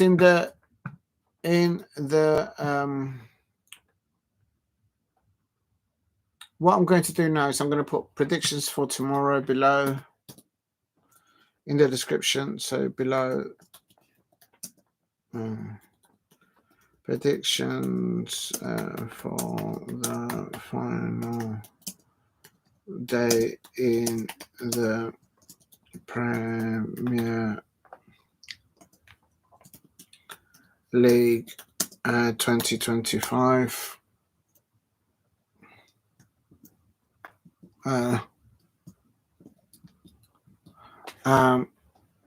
Right, let me just save that. I'm going to put in there, first of all, Shea Arsenal's, which I put in here somewhere. And then I can just, tomorrow when I'm live, we can reflect on that if people want me to do so. Please hit like and subscribe at Diego C. Palace. And tomorrow, Steve, if you do give us your predictions tomorrow, I will put it in here in the description with this lot. And then we'll compare it to what everyone is. Oh my God, I've run out of room. There's no room. Oh man, are you kidding me? What are you doing, man? I'm gonna have to delete some stuff now.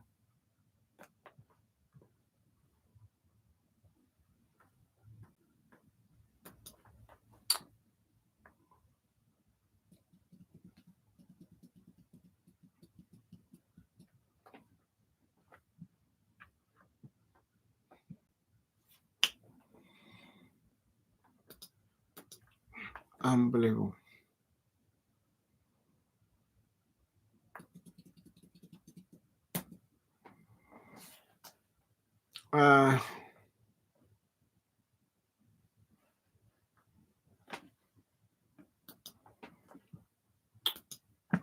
That means I'm nearly at a threshold here.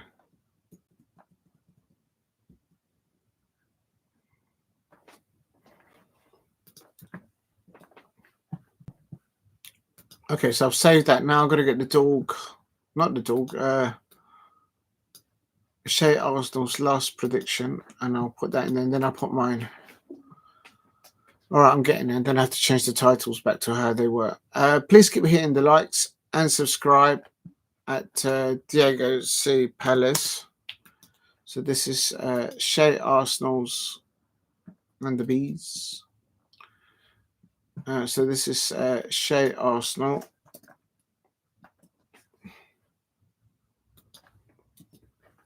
Right. So I've done that. Now let me do mine. I can find it. Where's my predictions? There it is.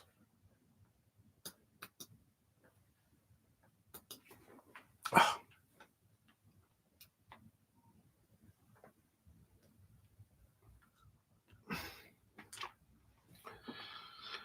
Okay, let me just put this in here, and I'll come back to the chat. Just coming, I'm just putting this in the description, and then I've got to change the title to back where it was, and then just do a quick roundup of everything that happened today.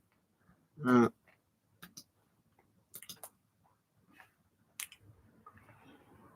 predictions. Great. There's not enough room.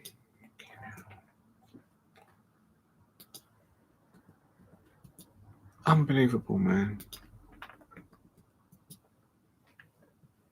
Hold on, I've got to delete some more stuff.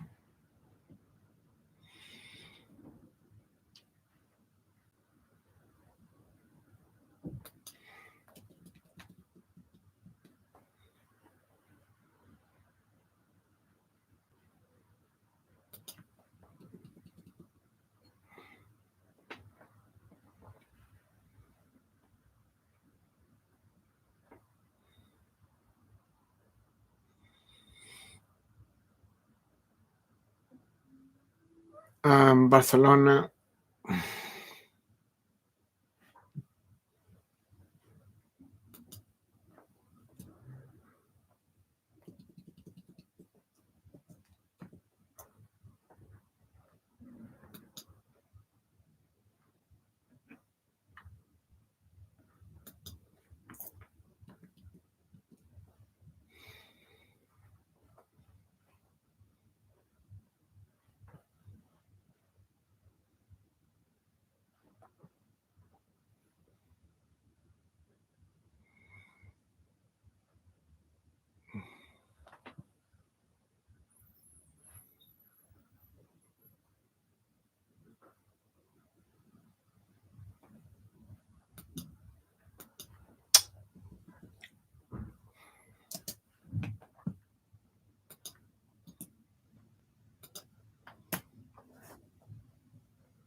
Okay, so that's fine. Right, okay. Just coming to everyone. I'm just putting the. I'm trying to put my predictions into the description, but I've just run out of room. So I've done Ipswich Town, West Ham. So now I need to do. Oh my god. Liverpool. The mouse won't let me do it. Please keep hitting the likes and subscribe at Diego C Palace if you are new. Oh, is match of the day going to start? I don't think there's match of the day today, is it? Oh no, I'm too tired to do it. I'm too tired to do it. I'm too tired. No, there won't be any match of the day because there wasn't any. There might be a. All right, let's find out.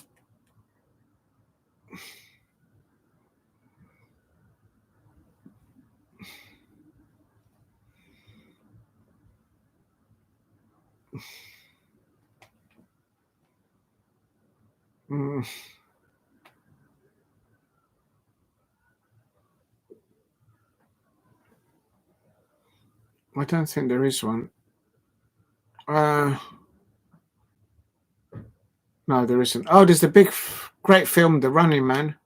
That's on Channel 4, if anyone's interested. That's a great film. Anyway, I'll actually watch that later on, I have to say. Please keep hitting the likes. I'm just typing my predictions into...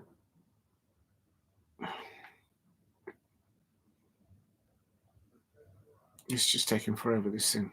Come on. Why is my TV so slow? It's like literally, it must be like an old-fashioned old thing. All right, never mind. Okay, Aston Villa. I've done Manchester... oh, shit, it's too long. I've got to delete something.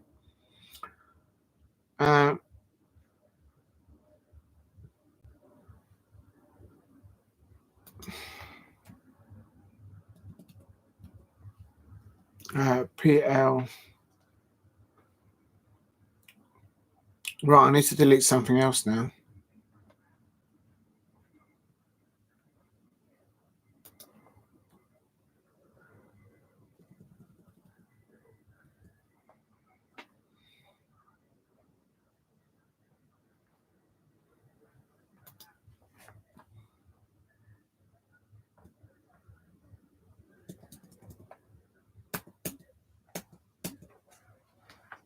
Right, let me just save that.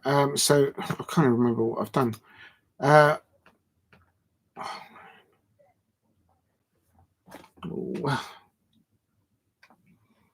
right, Aston Villa. I've done Manchester United, Aston Villa.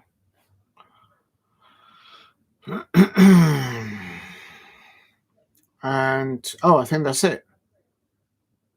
Oh, okay, so that's it. So I've done Manchester United and Crystal Palace and Aston Villa. Oh no, there's still more. Oh my god, Newcastle United. I knew there was more. Top 5 races most exciting, but I wish title was. Yeah, no, the title was done ages ago. But yeah, the top 5 was going to be interesting tomorrow. I'm just going to type this in here. Do you know what? I don't need to have all of this stuff in here.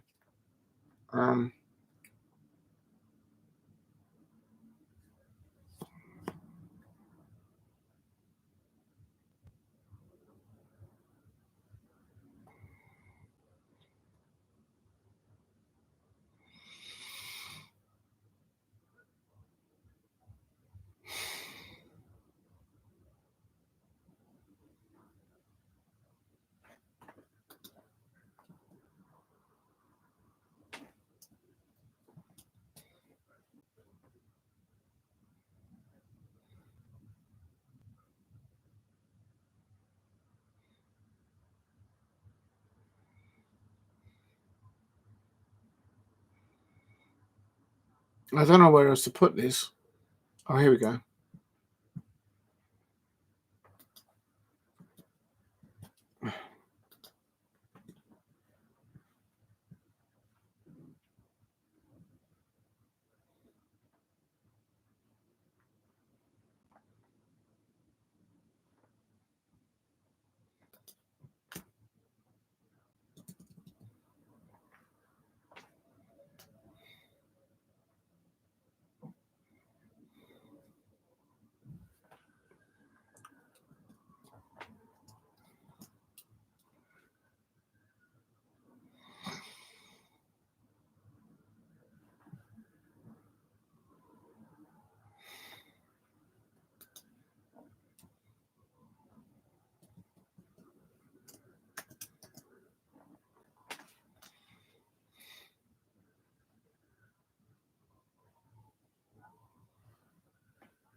Okay, I'm nearly there.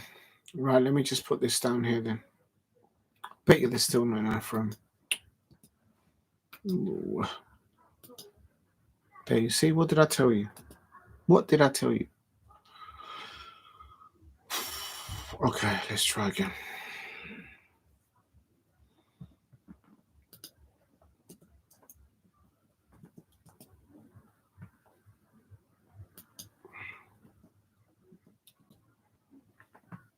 This is all Shea Arsenal's fault because they came in and put their predictions and now I'm doing it. I big up to them. Okay, Wolves, Brentford. Okay, so I think Wolves will win that one. Okay, so I've got to delete some more stuff.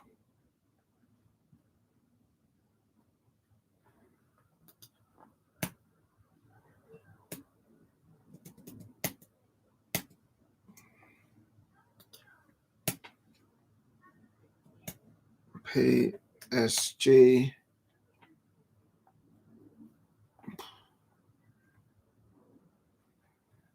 And then this one, change that to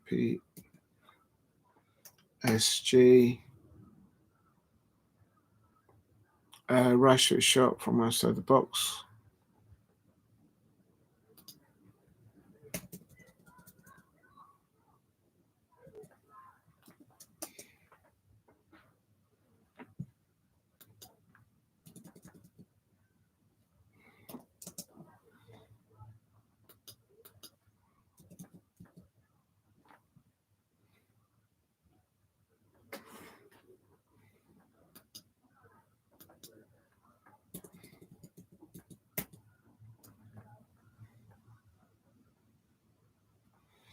Okay, I can't cut that anymore.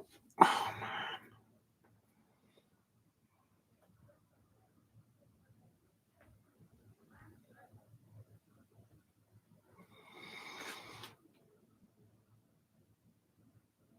Just coming to the chat. I'm just trying to find some space. I've got to delete something. I don't know what I've got to delete. Well, here we go.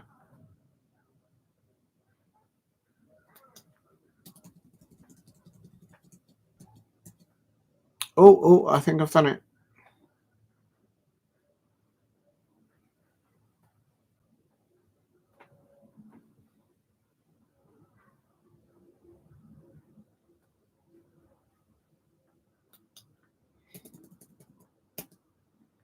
Right, that's it. I can't fit any more in there. It's saved. Big up to Steve. Right, here we go. So I've done it. I've put my predictions in the description. Steve says PSG will look to win the UCL for the first time. Yeah, I think they will do it. I think it is their year. But Inter Milan,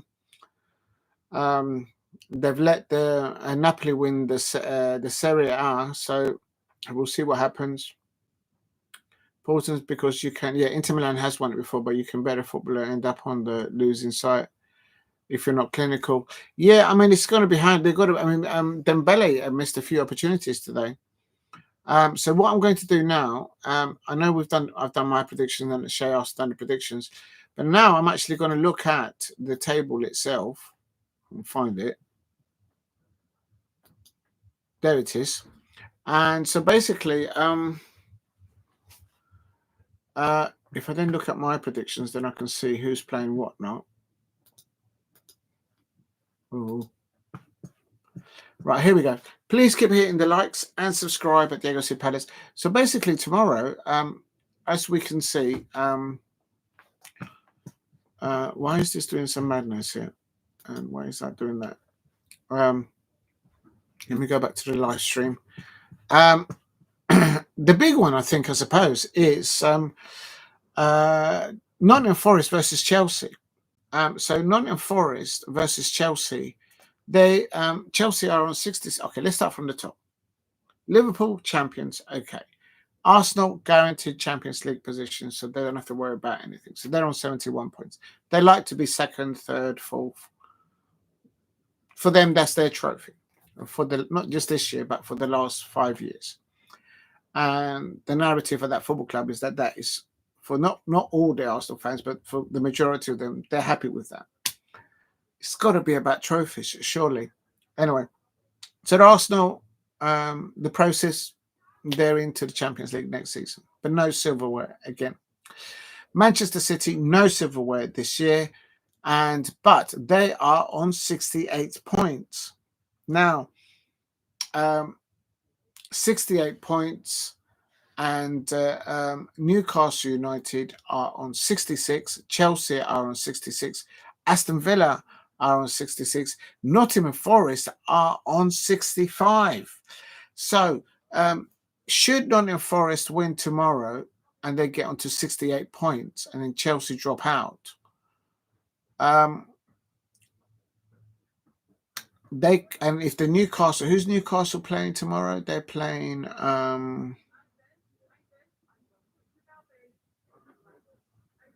I can't find it now. I've forgotten Newcastle United tomorrow. West Ham. Newcastle against Everton. Right. Should Everton can't catch us up, so we're not going to finish anything but 12. So below 12. So we are going to finish 12. But if Crystal Palace can win tomorrow against Liverpool, we'll be on 55 points, and we could creep in, given the results on the others, we could creep into the top 10. So that I will take that all day long. So for me, going back to the Champions League qualification there,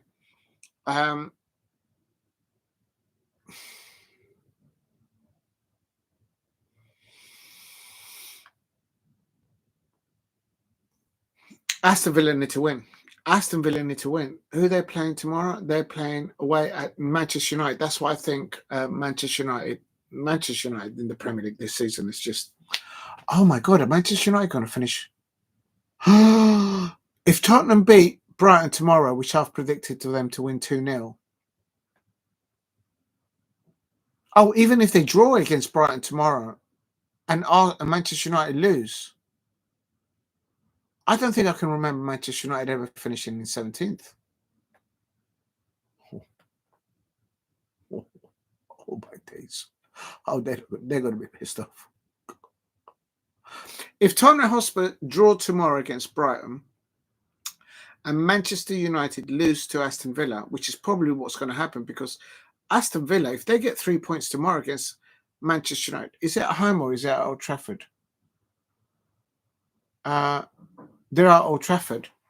They're not very good at Old Trafford, Manchester United. Oh, my God. I can see the worst scenario for Manchester United fan, if it's not worse, it can't get any lower, is they could be finishing 17th.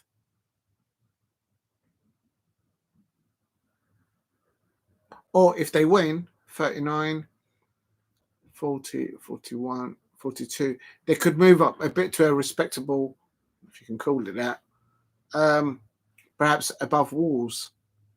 Boy. Yeah, thanks at Old Trafford. It will be a hard season for United, but I didn't expect this. I mean, people are saying that they need to do a rebuild. They can't do a rebuild until they get rid of what they need to get rid of. They need to get rid of what is clearly not good enough, because what they've got there is only good enough to be 16th in the Premier League. The table doesn't lie. Oh my God, I didn't realise that. Well, anyway, if Aston Villa don't win tomorrow and Nottingham Forest just gets a draw, they can go. Aston Villa can go from being the potential of being in the Champions League to being in the Europa Conference. The financial inward revenue turnaround for clubs to get into the Champions League is too much. So Liverpool are going to go there, Arsenal are going to go there, and then it's either Manchester City, Newcastle, Chelsea, Aston Villa, or Nottingham Forest. 1, 2, 3, 4, 5. It's a 5-team shootout for 3 places. So 2 of those teams are going to be disappointed tomorrow. If Chelsea's Enzo Maresca, whom are playing away at Nottingham Forest, lose tomorrow, he will lose his job, because he was brought there to be in the Champions League, in my opinion. I don't rate him. He might even lose his job before the Conference League final. They are that ruthless. So I don't know if they win the conference. If they win the Conference League, do they go into the Champions League next season? I don't think so. They'll probably be the Europa. I don't know. So that's going to have effects there. Newcastle United will be looking to get a draw. Won't be enough. They need to get a win. And Newcastle are playing at home against Everton. Who are Bournemouth playing tomorrow? Leicester City. Oh, they're not going to lose. I need Bournemouth to lose tomorrow and Fulham.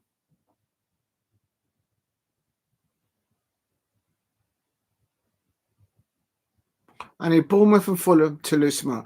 Even if we finish with 3 points more and we finish on 55 points, we're not going to beat Brentford on goal difference. So Fulham and Bournemouth. Who's Fulham playing tomorrow? I can't remember.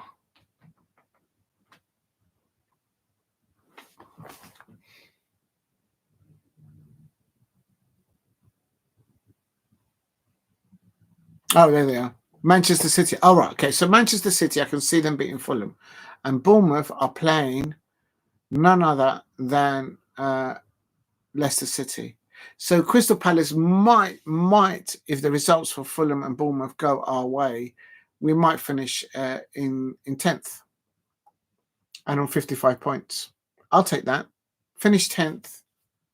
FA Cup, Europa League for next season. That's not a bad season. If only we could have sorted out our home form at the beginning of the season, we could have been up there with Nottingham Forest and Villa, 6th and 7th place. So it's going to be interesting tomorrow.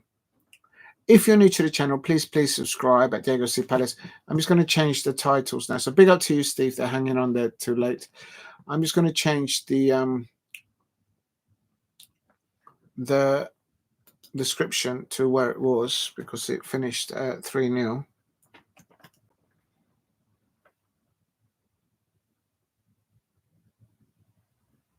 And then just change to what it was, which is Sheffield United.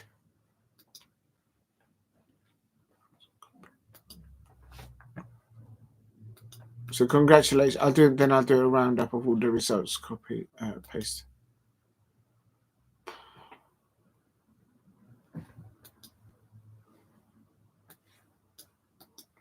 Cut. Oh, this doesn't fit. Oh, man. Okay, Sheffield United 1, Sunderland 2, live championship playoff.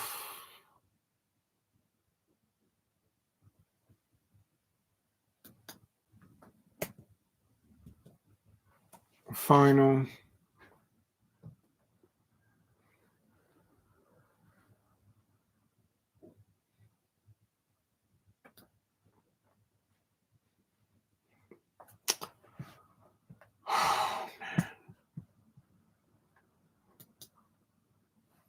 Wait a minute. I'm fighting with this thing now. Why doesn't it fit? It must have fitted before, so I don't understand. Sheffield United 1, Sunderland 2, live championship playoff final.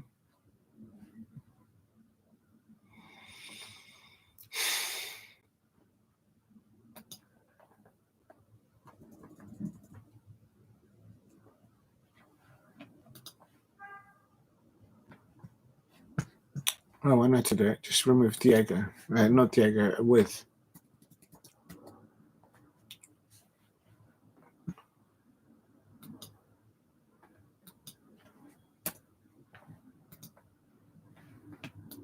There you go. Okay. That's all saved. So, we'll put on here. Watch along. Oh, you're kidding me. It doesn't fit. I can't even put watch along. Are you mad? Are you mad? We've got to be able to put watch along.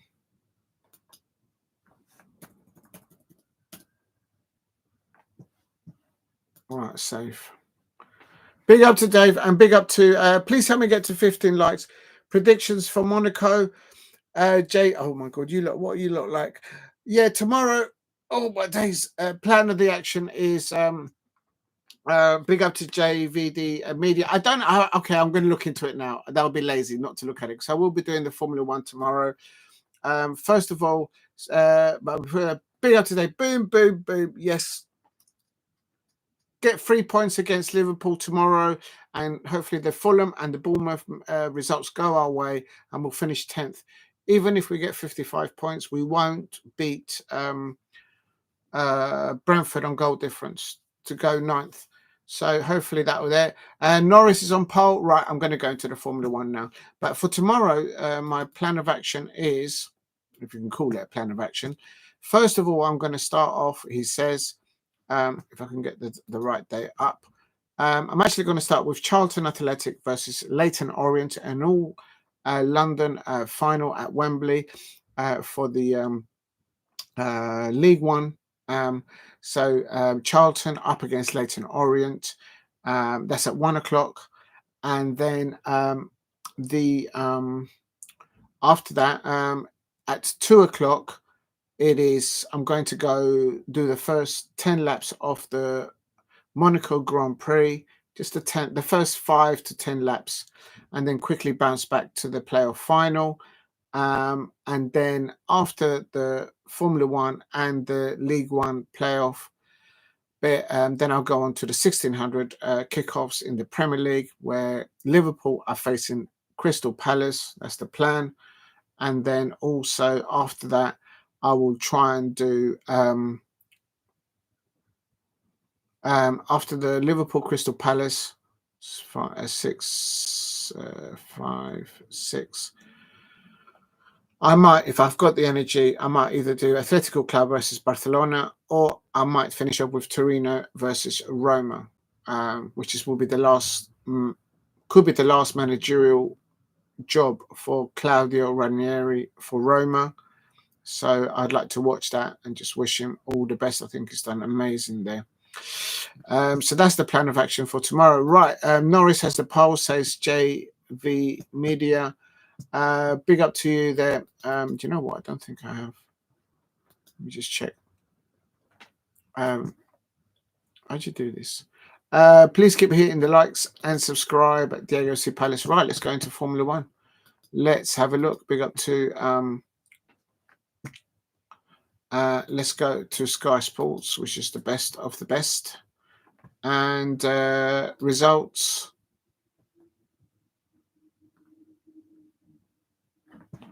Oh, there was chaos and strategy games. Okay, so this is interesting. Wolf Beyond's abysmal Monaco qualifying for Mercedes. So, oh dear. How do we know who's starting tomorrow? Circuit guide. Oh man. Just keep it simple, man. Right, Sunday's Grand Prix. I can confirm for Monaco starting lineup. Who won the sprint race? But never mind.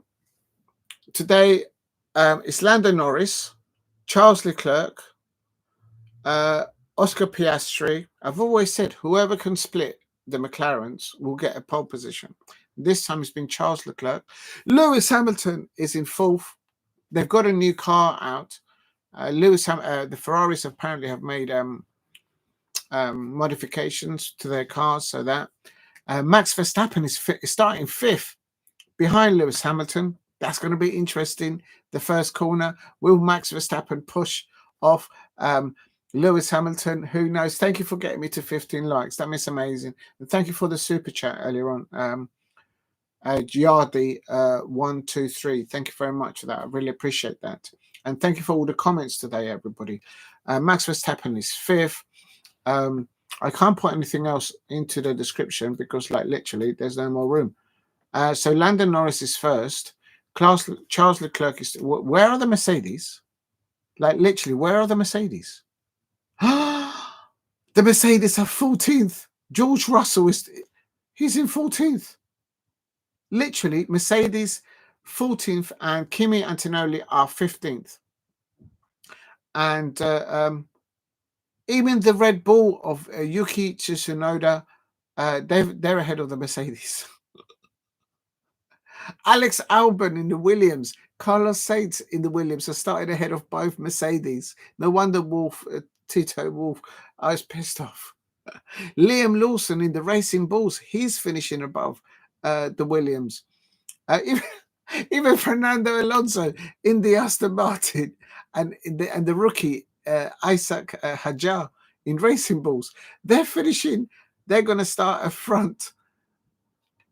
The Mercedes is terrible. Boom, boom, boom. That's right. Since the FA Cup, how are you looking forward to next season? Most Palace fans will be excited for next season. We're all buzzing for European football. I can't wait for it to start. I can't wait to see a European evening fixture at Crystal Palace. It's going to be scenes. And yeah, Steve, I'm looking forward to it. I'm really proud of Oliver Glasner, Daniel Munoz, Jefferson Lerma. Thank you for signing my shirts, Daniel and Jefferson Lerma. Oh, I knew that was going to happen. I'll leave it here. And but they signed my shirts there. So thank you very much. I don't know if you can see it there. I'll leave it there. But thank you very much for signing my shirts there. And yeah, looking forward to it. And then please say it means Lewis is finally actually competitive in the podiums for now. No, I don't know the dog. Well, I don't know. He knows Monaco well. He probably lives there. A lot of the racing drivers, they all live in Monaco.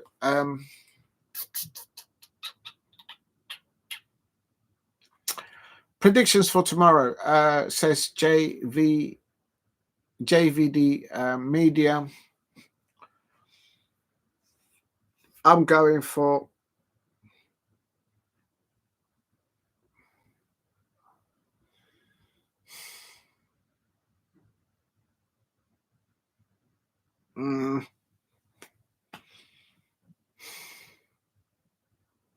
I'm going Lando Norris first to win the Grand Prix at Monaco.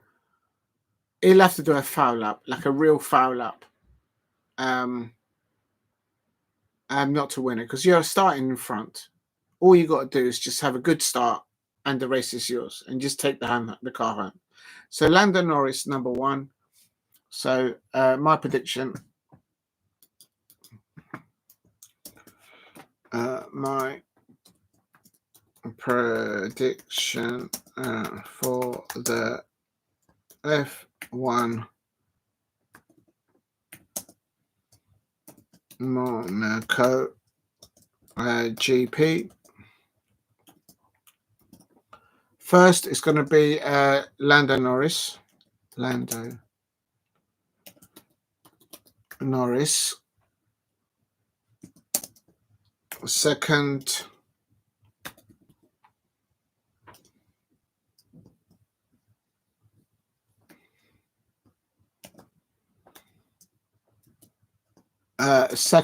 I'm going to give it to Max Verstappen. He's just an animal. He's an animal.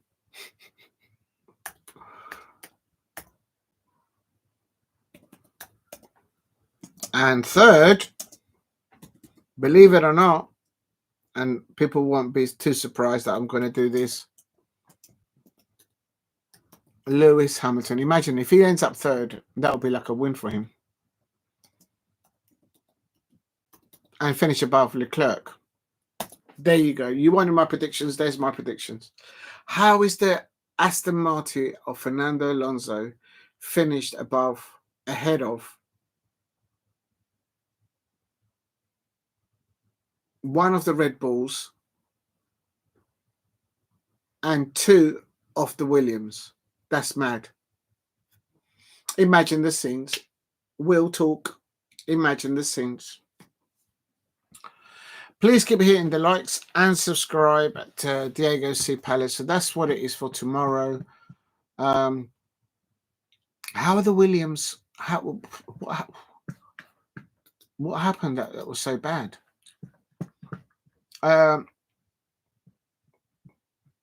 Lando Norris has never won the Monaco Grand Prix, so he might have a good association. He's got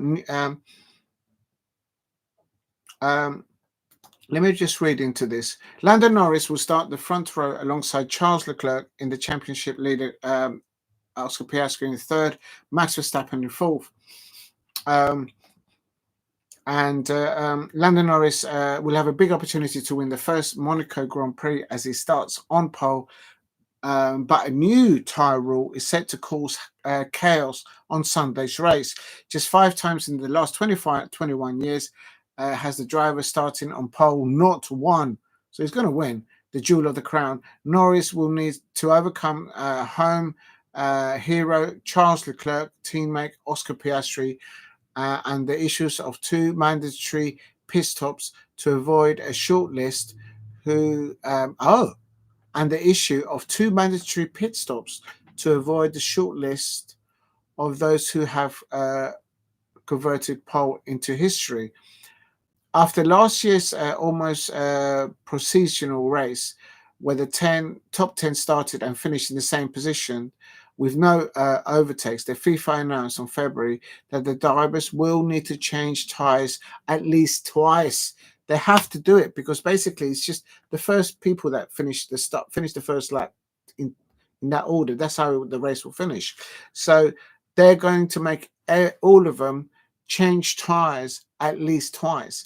So that's where Lewis Hamilton might be able to get ahead. So I'm looking forward to that. Right. So I wasn't aware of that until just now. So something's going on with this. It's like really running really slow. Mercedes boss Toto Wolff describes his team's Monaco Grand Prix qualifying displays as abysmal after George Russell and Kimi Antonelli missed out on the top 10. I mean, he looks absolutely fuming. He looks like he's sucking on a lemon. And Hamilton receives a Monaco Grand Prix penalty for impeding Max Verstappen. So those two are already out of it. Lewis Hamilton will start the Monaco Grand Prix from 7th. Oh, so he's not starting in 5th. He's starting in 7th after receiving a 3-place grid place impeding Max Verstappen during qualifying. So let me just have a look at that. So that means Lewis Hamilton is going to... Oh, Lord. Well, I didn't know that before I did my predictions. So he did finish 4th. But because he impeded Max Verstappen, he now has to start in 7th. So, yeah. But he's a good starter of a race. So we'll know. Depends what kind of tyres. Has he got new tyres on there? Has he got used tyres? What is remember that there's going to be 2 pit stops at least, because last season it was just the first 10. And that is okay, so that's going to be interesting to watch. Okay, that's going to be a big up to the dog, to JV Media, and also to Day 000, and to Steve RFC, to Henry Smith as well, to Shay Arsenal, who says, remember to hit the like button and subscribe if you're new here. Thank you very much for the 15 likes, everyone. Big up to you, Shay Arsenal. I hope you're doing well. And Daniel90, congratulations. You are Europa League champions. The Tottenham fans are running North London at the moment. But I didn't say that, Shay Arsenal. That was Daniel90 that said that.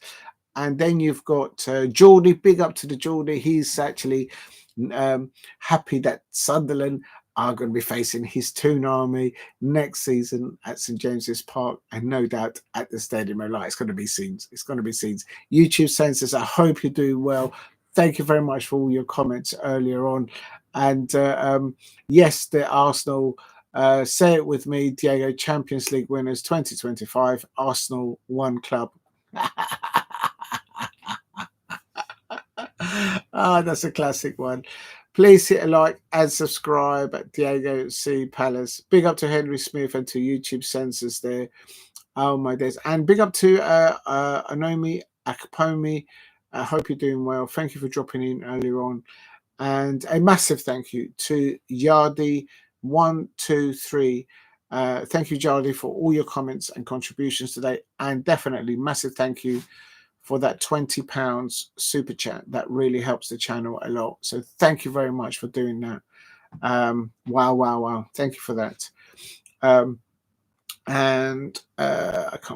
All Football, thank you for dropping in, and keep uploading your content on Crystal Palace. Please hit a like and subscribe at Diego C. Palace if you are new. Right, I think that is it. Let me just quickly check that. Let me just check that everything else is okay. Thank you for the new subscribers today, people. And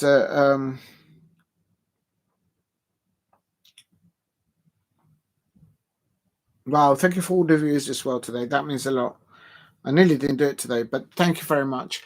Right. I think I'm going to call it a night. Quickly, the roundup is, just quickly round it up. How long have I been live anyway? Wow, 7 hours and a half. Right, I'm not going to go through every sort of breakdown and everything, but oh my God, I can't believe I just did that. That is Sheffield United, Aberdeen, Celtic, Arsenal, Barcelona, and this is what I want. I've done it. I've done my predictions for tomorrow. I've done it. I've done it in my in the chat, and also I've put it into the description. So I've done Shay Arsenal's and I've written mine in there. My predictions just above Steve comments. So I'm predicting Liverpool 1, Crystal Palace 3 for that one specifically.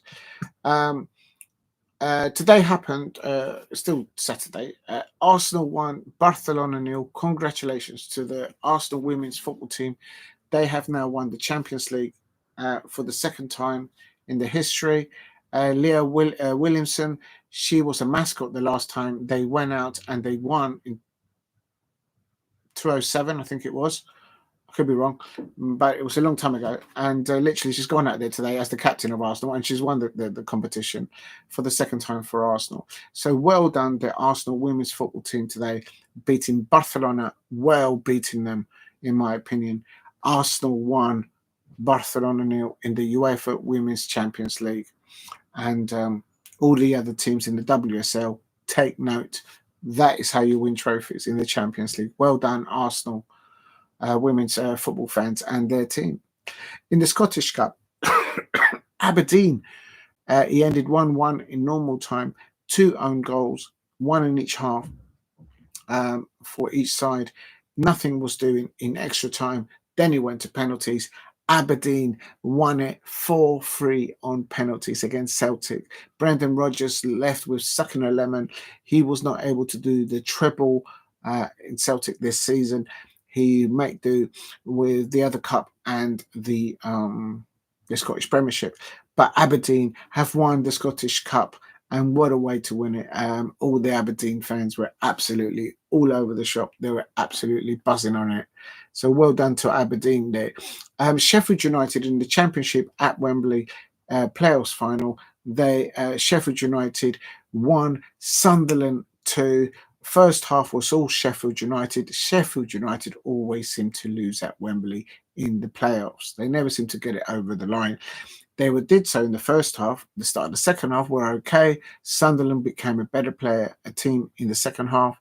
And then bish, bash, bosh, they scored 2 goals and within the 90 minutes, and they made it count. Sunderland will be facing Newcastle fans next season, home and away, in the Premier League. Watch this space. Well done to the Black Cats, and commiserations there to the Blades, to Sheffield United. They just never get it right at Wembley. You got to feel it for them. And they had a goal disallowed. Their fans would be fuming. They're just like, it is what it is.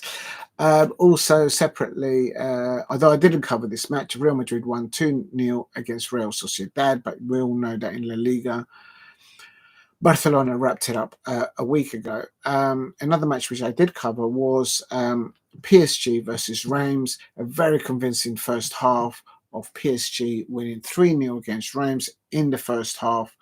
And Barcola, I gave him the player of the match there. Ola imagines the scenes of Sunderland versus Newcastle derby. Everyone's going to be waiting for it. I told you that was going to happen. And hey, why not, man? Everyone's going to be buzzing for that. How do you think Sunderland will do in the Premier League next season? They need to buy defenders and more people that can score goals. If they play how they played in the first half today, they'll end up like Leicester, unfortunately. So I think they're going to struggle next season, but who knows? And they need to keep hold of their best players and do a little bit of investment. Also, Celtic have qualified for the Europa League, so we may be going to the north. Who knows? Who knows where we'll end up? Knowing Crystal Palace fans, we'll end up somewhere near in the Far East, some mad cold place.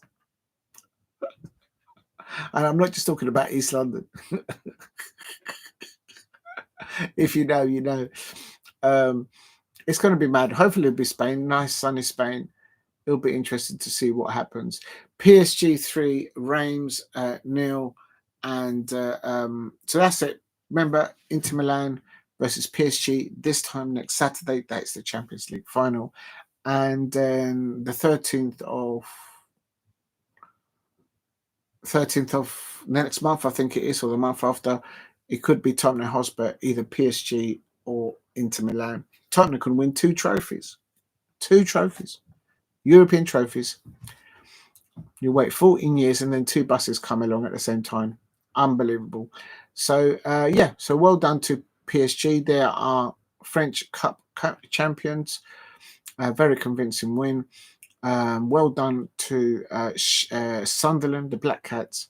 They are now in the Premier League. That is winning that game is accountable to about £220 million of inward revenue.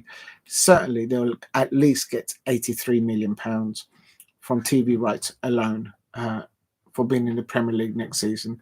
A massive win for Sunderland. Well done to Aberdeen winning the Scottish Cup, stopping Brendan Rodgers' Celtic. They weren't able to do the treble. Aberdeen winning 4-3 on penalties. And the big win, has to be said, is Arsenal. Well done, the Arsenal women's team, winning against Barcelona, the best European side. Well, they're not really the best European side now, because the best side in Europe now is Arsenal. So Chelsea fans, Manchester City fans, and Manchester United fans of the WSL, food for thought. Arsenal are the best in Europe tonight. What a way to do it. What a brilliant way to win it. Not conceding any goals against Barcelona in the UEFA Champions League final. Arsenal 1, Barcelona 0. There you go. Right. Big up to everyone. Big up to the dog and everyone in the chat. Thank you for getting me to 15 likes. Oh, man. Oh, for the fifth. Thank you for the 15 likes, and I hope to catch you up all tomorrow. Early doors, midday, around noon, for the first half of Charlton versus Leyton Orient at Wembley. Wow, that's going to be a great final as well. Right. Thank you very much, everyone. Thank you for all the likes. Thank you for the super comments as well, for the super chats, and thank you for all your likes. If you're new to the channel, please hit a like and subscribe at Diego C. Palace. I'll catch you up tomorrow, and unless there's some boxing and some UFC, I don't think I'll come live tonight later on. Good night. Have a good rest. I'll catch you up tomorrow. Come on, Palace. Let's finish on a win tomorrow against Liverpool. Come on. We can do it. Good night. Take care. Catch you up tomorrow.